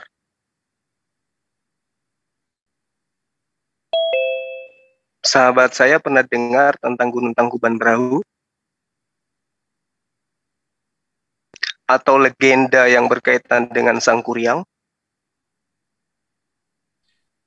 Oke, halo, ya, sorry tadi saya di-mute. Kenapa? Anda pernah mendengarkan cerita tentang Gunung Tangkuban Perahu? Ya, Gunung Tangkuban Perahu terus. Pernah enggak Anda tahu bahwa itu ceritanya Sang Kuryang menendang gunung ini sehingga melayang jauh? Menendang gunung atau menendang perahu? Menendang gunung. Menendang gunung ya? Ya. Oke. Gunung Tangkuban Perahu ditendang oleh Sang Kuryang, kemudian gunungnya berpindah. Sebentar. Menendang gunung atau menendang perahu? Kalau saya ingat-ingat cerita ini, di situ diceritakan Sang Kuryang yang dari cerita-cerita Sunda, bahwa Gunung Tangkuban Perahu yang masih mengumpulkan asap, ya, artinya gunung ini aktif. Itu kemudian diceritakan adalah buatan Sang Kuryang yang karena kemarahannya. Kemudian Sang Kuryang, ya, menendang gunung ini hingga melayang jauh. Jatuhlah kemudian dalam posisi tertelungkup. Dan hari ini gunungnya bisa dilihat ada. Nah, kalau yang Anda ceritakan tadi ini cerita yang sama dengan Tangkuban Perahu. Di mana dikatakan cerita saya tadi ada menendang gunung? Enggak. Maksudnya Anda mengatakan ada seorang rabi Yahudi. Tapi Anda tidak bisa kemudian membuktikan bukti saintifik yang valid yang meyakinkan bahwa cerita bergesernya gunung tersebut yang terjadi di Mesir atau ya di Mesir, ya, yang Anda ceritakan itu kalau nggak salah Gunung Mukatam, ya, itu tidak pernah terjadi itu. Itu hanya cerita di atas kertas, tetapi bukti saintifik geografisnya itu tidak ada. Gunung itu tidak pernah ada, begitu? Iya, itu saya katakan cerita itu hanya sama dengan cerita legenda Sang Kuryang. Kita lihat. Oke, nanti saya share lagi ya. Oke, kita lihat. Sama dengan Tangkuban Perahu. Kalau saya tunjukkan fotonya kepada Anda juga ada. Gunung Tangkuban Perahu itu tadi kata meter itu ada. Gunung Tangkuban Perahu ada dan kita bisa ngecek. Sekarang bilang enggak di mana. Nah, sekarang kalau Anda bercerita tentang adanya seorang rahib yang terjadi di abad 9 sampai abad ke-10 atau ke-11 yang Anda ceritakan tadi itu siapa yang bisa membuktikan? Ini di surat kabar ada. Kalau cuma di surat kabar, saya katakan kepada Anda, legenda Sang Kuryang juga bukan cuma di surat kabar. Di majalah Bobo juga ada. Saya tanya. Ya. Gunung Tangkuban Perahu itu pada tahun berapa? Coba cari kalau memang itu bukti sejarah. Saya tadi udah tunjukkan. Apa bedanya dengan Anda punya cerita kalau dikatakan terjadi pada tahun sekian dengan tahun sekian tapi adanya cuma di atas kertas? Adanya hanya di link-link. Sekarang gini, kita cari masa pemerintahan Khalifah itu betul ada nggak? Kan gitu kan? Harusnya begitu dong. Kalau Gunung Tangkuban Perahu aja ada tanggalnya nggak? Ini juga cerita tentang Sang Kuryang. Tangkuban Perahu itu juga ada. Orang-orang Sunda yang menceritakan ini juga ada. Nah, sekarang apa data empirisnya? Apa data saintifik yang Anda bisa bawa? Ada enggak pembuktian secara ilmiah bahwa Gunung Mukatam itu memang pernah bergeser kurang lebih 3 km dari tempatnya? Ada enggak? Kenapa? Ya itu. Ada enggak pembuktiannya tuh? Selain daripada berita yang Anda tuliskan. Hanya untuk membuktikan Matius 17 itu. Loh, sekarang begini ya. Perlu diakui itu berita bukan buatan orang Kristen. Betul atau salah? Itu bukan orang Kristen yang menulis. Apa susahnya kemudian ketika dituliskan di situ rohib? disebutkan nama-nama orang yang seakan-akan bukan Kristen untuk lebih meyakinkan orang bahwa Matius 17 itu pernah terbukti. Apa susahnya bagi gereja membuat itu? Apa susahnya? Apa untungnya juga orang Kristen menipu demi membenarkan Injil? Dengarkan. Nggak begitu. Dengarkan. Bapak pemikirannya nggak boleh begitu dong. Buat apa orang Kristen mencari pembenaran dari kitab suci Injil dengan cara memanipulasi fakta bahwa kitab mereka itu benar. Tapi yang ingin saya katakan kepada Anda, semakin ada cerita kayak begini semakin menggelikan. Kenapa? Seakan-akan cuma satu manusia di bumi ini yang imannya benar, yang lainnya kagak. Karena baru satu orang yang dikatakan mampu memindahkan gunung. Itu pun tidak di pegunungan Mukhattam. Sekarang gini, kalau ini cerita sejarah, Pak Zuma percaya atau tidak? Enggak. Ini cerita sama seperti Tangkuban Perahu. Oke. Ini bukan, menurut Bapak ini fakta sejarah atau bukan? Bukan. Saya sudah bilang, saya sudah mengidentikan cerita ini dengan Tangkuban Perahu. Sekarang, kalau memang cerita ini identik, cari tahun berapa, masa kapan, siapa orangnya. Oke, orangnya siapa? Apa susahnya kemudian menuliskan seperti itu? Orang juga semua bisa. Iya, coba cari Gunung Tangkuban Perahu ada tahun berapa atau abad keberapa, masa siapa? Ayo, di mana? Ini Tangkuban Perahu diceritakan tidak punya dasar untuk membenarkan sebuah dalil. Berbeda dengan cerita yang disusun ini, disertakan khalifahnya, disertakan tahunnya, disertakan ini dan itu untuk kemudian membuat si pembaca itu yakin. Tetapi untuk membuktikan kebenarannya, ingat, untuk membuktikan kebenarannya, orang Kristen itu bukan cuma satu di dunia. Bukan hanya adanya pada masa Yakub Ibnu Kilis, bukan. Tapi hari ini saya berdialog dengan orang Kristen yang mengaku imannya benar. Buktikan aja, nggak usah masuk ke link-link. Buktikan Anda bisa memindahkan gunung. Sederhana kok itu. Kalau ini bukan cerita yang disusun kemudian untuk menutupi apa yang terjadi terhadap kitab Anda, ya, maka orang Kristen seluruh dunia pun mampu membuktikan itu. Tapi faktanya sekarang Anda mampu enggak? Mampu enggak Anda memindahkan gunung? Kan itu poinnya. Kenapa?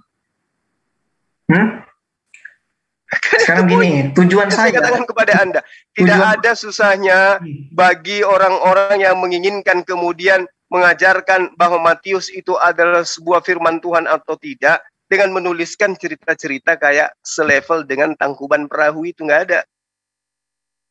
Nah, kalaupun misalnya Anda mengatakan Tangkuban Perahu itu adalah dongeng, itu adalah cerita-cerita yang tidak bersifat kepada sejarah. Sekarang buktikan Kristen mana yang mampu melakukan selain daripada yang Anda share ini. Apakah hanya satu orang? Pak Zuma mintanya apa? Apakah hanya satu orang Kristen di muka bumi ini yang imannya benar? Sekarang gini, pertama kita harus klarifikasi dulu. Tadi Pak Zuma menyamakan cerita Gunung Mukhattam yang berpindah sama seperti cerita Sangkuriang. Begitu dulu ya. Nanti baru kita ada pembuktiannya. Ya. Kenapa? Iya, sama aja. Bukan. Sekarang gini ya. Sangkuriang itu memindahkan apa? Memindahkan gunung. Gunung atau perahu? Gunung. Kita lihat ceritanya baik-baik ya. Gunung ya. Oke. Kita lihat.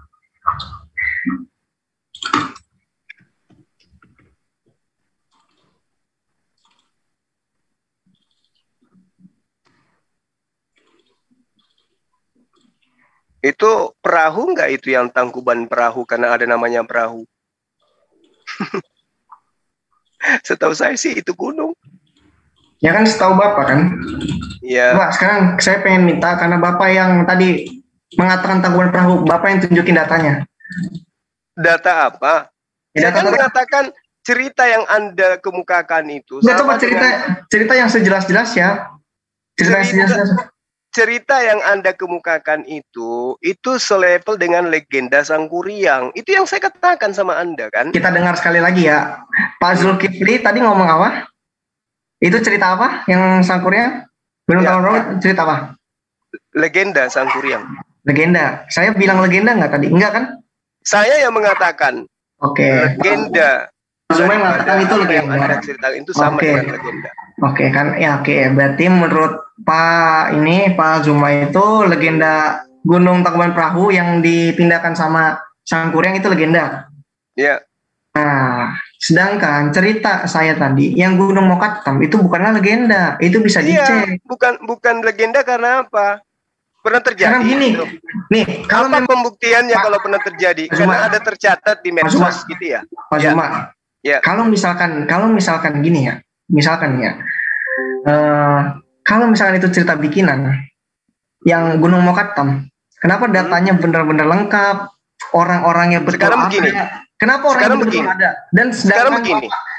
sekarang kenapa Bapak malah membandingkan dengan cerita Gunung Sangkuriang Oke, yang menurut Bapak kalau sendiri begitu, itu legenda? coba Anda Itu tidak tunjukkan sebanding. kepada saya tulisan itu tidak sebanding. ilmuwan terkenal yang berbasis sains yang menceritakan pembuktian empiris dari sisi geologis tentang apa yang Anda ceritakan. Mampu enggak Anda?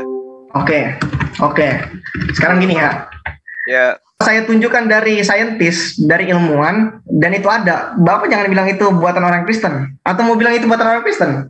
Enggak, saya tidak bilang Kristen. Ya, ini pintar-pintarnya Anda mengatakan kan pintar-pintarnya saya. Berarti seolah-olah kalau sebuah kebohongan itu tidak mungkin kemudian menuliskan penulisnya dengan pelaku kebohongan, tidak mungkin. Untuk membuktikan, sekarang tunjukkan tulisan para ilmuwan yang berbasis sains, ya, khususnya yang membuktikan secara empiris dari sisi geologis bahwa memang pernah tercatat bahwa mereka para ilmuwan menunjukkan adanya peristiwa bergesernya Gunung Mokatam sampai sejauh 3 km. Itu pernah terjadi. Itu di mana bisa kita temukan catatan sainsnya? Di mana? Di Kairo. Bukti empiris yang bisa kita lihat secara geologisnya itu di mana coba? Oke, itu kan ilmu geologi kan, ilmu tentang bumi, tentang tanah ya kan, tentang bumi. Tentang gunung yang bergeser, dan itu Gunung Mokatam itu di mana dituliskan? Di catatan-catatan berbasis sains itu di mana rupanya? Ya. Selain daripada apa yang Anda tunjukkan ini. Ya, kita lihat Mokatam Mountain scientific proof gitu ya. Oke yang ya. menguraikan ilmuwan yang berdasarkan geologis, ya, diceritakan bahwa pernah digeser oleh seorang rohib. Ini enggak ada, berarti karena enggak ada. mempraktekkan Matius, silakan. Oke, ini berarti enggak ada hubungannya tentang kekristenan dulu ya. Ini tentang sejarah, bukti empiris. Oke, setuju ya? Ya. Oke. Silakan. Sebentar.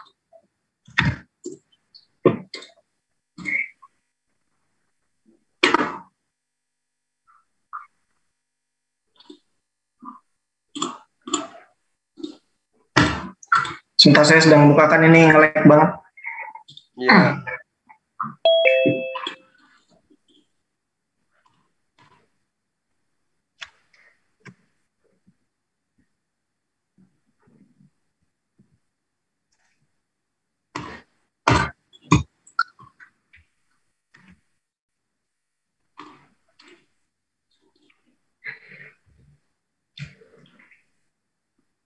Kita nunggu apa ini? Ini saya nunggu data. Ini lagi muter, lagi loading sebentar. Google maksudnya. Kenapa? Di Google-nya mencari. Oh enggak, ini bukti empirisnya, fakta sejarah. Secara saintifik, empiris, ya apapun itu yang Pak Zuma mau. Iya. Itu enggak, kalau Google-nya itu pusing mencari data itu karena tidak akan ditemukan. Kan gini, kalau emang Pak Zuma dia mutar-mutar terus, nanti dia yang disalahkan itu jaringan, lihat aja. No kan? Misalkan jaringan. Iya. Coba lah, kok lama kali? Sebentar, beneran. Ini lagi loading. Oke, saya share screen deh. Ini belum kebuka. Mau saya share screen? Ya, silakan. Oke, nih ya, lihat. Google-nya itu pusing cari data. Karena nggak akan ditemukan.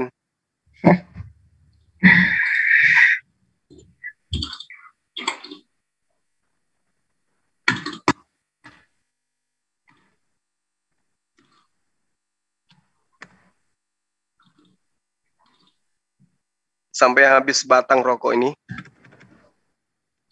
Andai saya merokok, tapinya. Bang Ian merokok, Bang Ian. Saya pengen dengar Bang, saintisnya ini 2 hari 2 malam.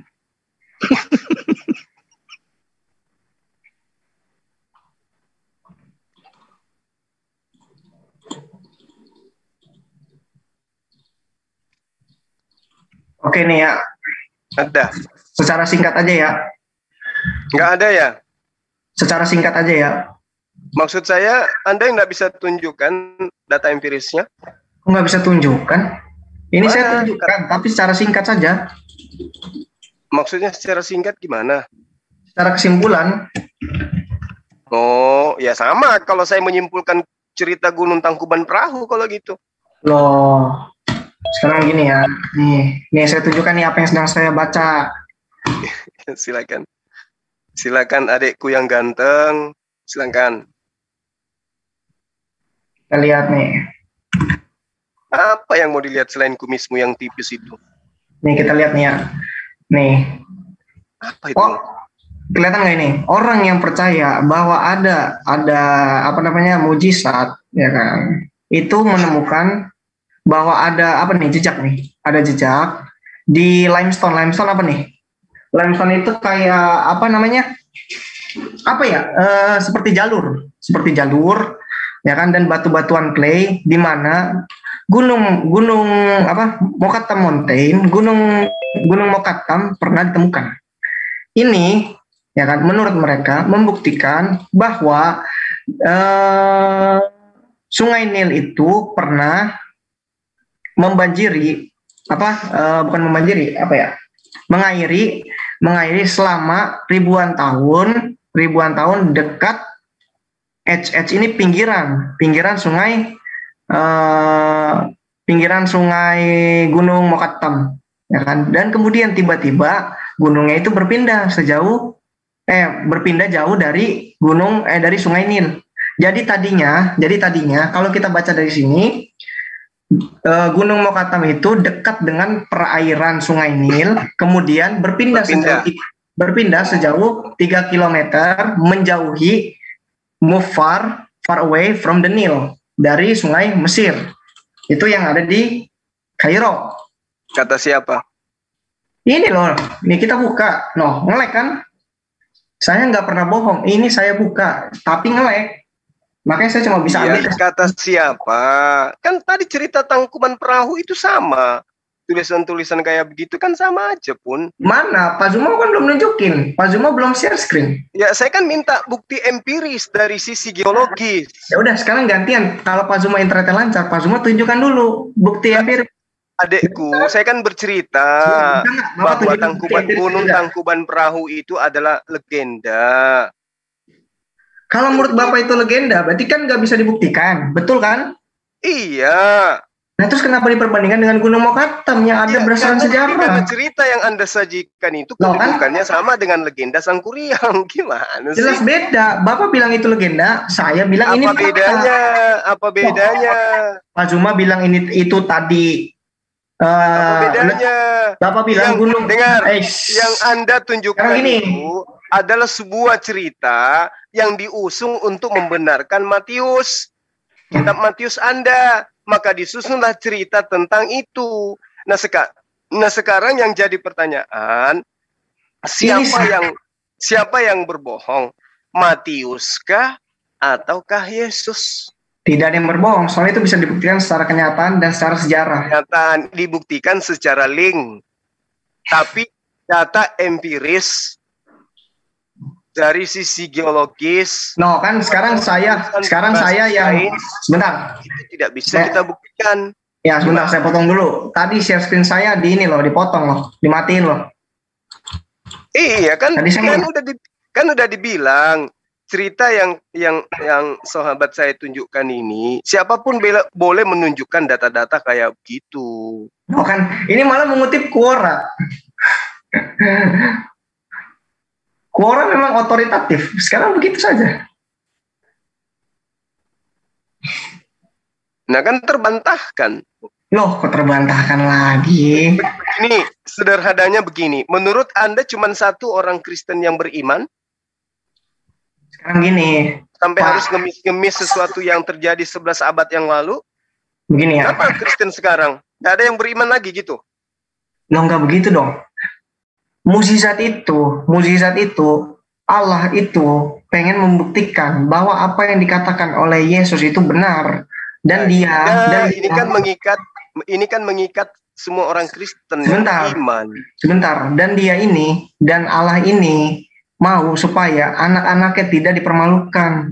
Apalagi ini dengan keadaan yang terancam. Kalau orang Kristen yang di Kairo itu, yang di Mesir itu tidak bisa membuktikan iman mereka, kebenaran iman mereka dari Matius tadi, dari Matius pasal yang ke-17 ayat yang ke-20, mereka bisa dibunuh. Sekurang-kurangnya itu minimal diusir, paling parahnya dibunuh. Allah tidak mau, makanya ditunjukkanlah kuasa dari Allah melalui tangan patriark sama si Simon tadi untuk memindahkan gunung Mokatam. Pada akhirnya mereka diselamatkan. Ya itu kuasa dari Allah. Itu. Jadi intinya apa? Intinya apa? Allah itu bekerja melalui sejarah dan sejarah itu bisa dibuktikan. Terlepas dari orang yang mau percaya atau tidak, itu nggak ada urusannya. Itu benar-benar nggak ada urusannya, Pak.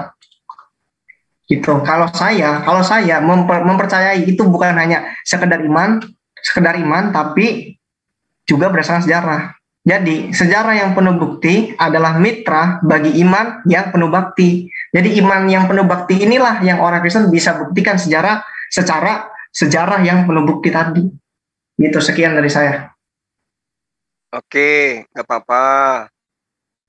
Ya, jadi kita sudahi aja tema ini terkait dengan kesimpulan saya bahwa Nabi Isa ini kan awalnya Nabi Isa dan juga Yesus ya yang kami bahas tadi dengan Pak Dokter. Jadi apa yang kemudian dituangkan Al-Qur'an tentang Nabi Isa, dia itu adalah seorang nabi, seorang rasul yang suci yang diutus kepada Bani Israel dengan berbagai macam kebesaran berupa mukjizat dari Tuhannya. Itu yang kami terangkan tadi. Lalu kemudian bergulir sampai kepada Ulangan 18 nomor 18 yang pada prinsipnya masih pada taraf pembahasan bahwa nabi yang sama seperti Musa itu adalah Yesus. Ya, sekira begitu.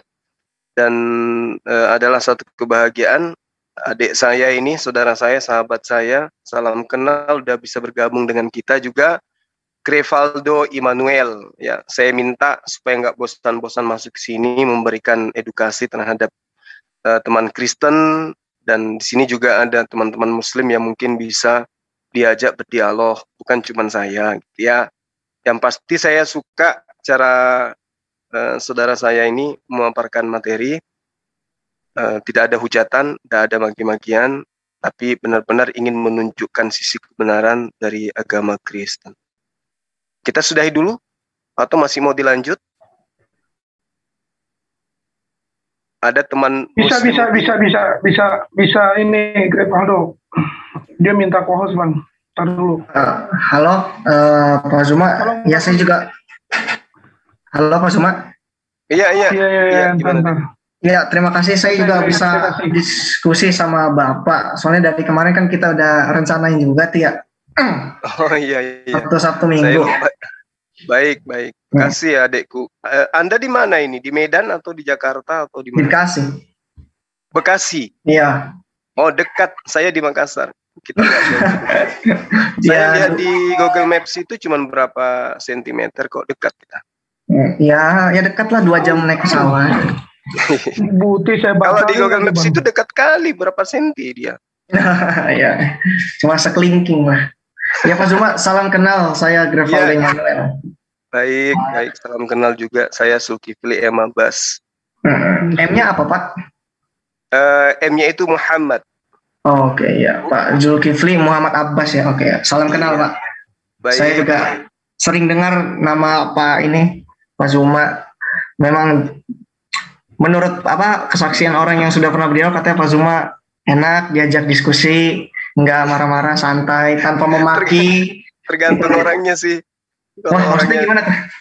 Iya, biasa kalau kita kan gini, di Islam itu kan nggak boleh kami itu menghujat sesembahan gitu ya kan. Nah, ya, kalau teman-teman Kristen biasanya, mohon maaf, ada masuk ngata-ngatain Tuhan goblok lah, Tuhan inilah, itu yang biasa saya lakukan penekanan gitu. Apa gunanya? Untuk supaya tidak ada jurang pemisah, yang mana jurang pemisah itu adalah hal yang saling menyakitkan satu sama lain. Kita jurang pemisahnya cukuplah perbedaan keyakinan saja dan ajaran, jangan karena kesakitan. Gitu Betul. maksud saya. Betul. Iya. Ini masih live YouTube. Saya masih live, makanya aku bilang kalau ada teman-teman muslim yang mau melanjutkan silakan. Kalau ada yang masih mau, silakan aja, nggak apa-apa. Mungkin kalau saya udah dulu kali segitu ya. Mungkin ada yang lain, Pak Adi? Josel kayaknya deh. Bang Juma, Iya. itu sarannya tadi saya lupa, saya batalin sebentar, buktinya keluar akhirnya. Ya udah nggak apa-apa, nanti aja. Besok juga boleh, besok sore atau malam gitu, apa-apa lah. Ini kalau nggak ada partisipan lagi yang mau berbicara, kita sesi bebas, Pak, atau gimana? Ada si ini Josel, ntar kalau Bang Juma mau istirahat. Iya, saya rehat dulu sejenak. Nanti mungkin ada kandas saya di sini, ada Pak Dokter Husaima. Beliau juga salah satu narasumber kita yang mungkin bisa memberikan edukasi. Oke. Kalau saya juga mungkin udahan dulu deh. Nanti kali itu saya masuk lagi kalau bisa. Nanti ajak-ajak teman-teman kita dari Kristen juga masuk sini deh. Sama-sama ini. kita dialog. Ini publik ya, soalnya tadi saya agak susah masuknya, butuh izin ya. Tadi. Ntar nanti saya ini. Apa? Nanti iya Pak saya ini. Iya. Iya, oke. Saya live dulu sebentar ya. Terima kasih semua. Makasih. Ya. Terima kasih. Jaga kesehatan. Ya. Amin, baik. amin. Ya, Pak Zuma juga sehat-sehat selalu. Baik. Makasih. Ya, Tritunggal Maha Kudus memberkati. Saya izin live. Iya, makasih. Baik teman-teman muslim, barangkali kita sudahi dulu live kita sampai di sini ya. Terima kasih sudah menyertai dialog kita tadi bersama dengan Pak Dr. Adi dan juga Adinda Grevaldo Immanuel. Beliau teman baru, mudah-mudahan beliau betah dan kemudian setelah ini masih ingin berkunjung ke kita, berdialog, sharing ya. Tujuannya tentu mengajarkan kebenaran dari sisi agamanya. Demikian juga kita menyampaikan Islam sebagai agama yang memberi nasihat dan juga peringatan. Saya kira begitu.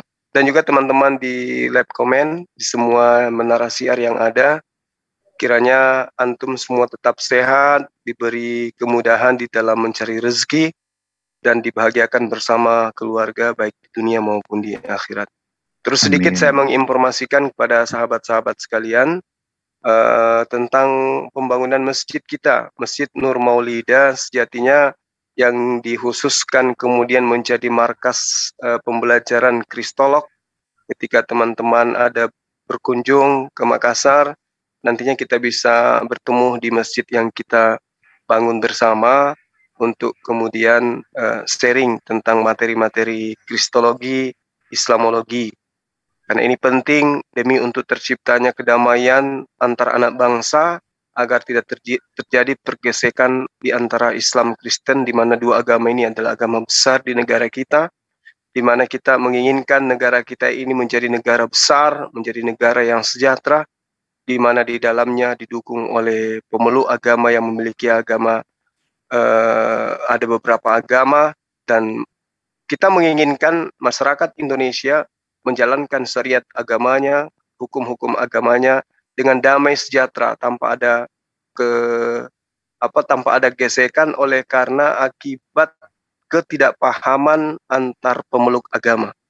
Jadi dengan adanya kelas kristolog seperti ini, kita berharap hal-hal yang tadinya dianggap tabu, batasan-batasan agama iman itu bisa kita lenturkan dengan cara lakum dinukum waliyadin.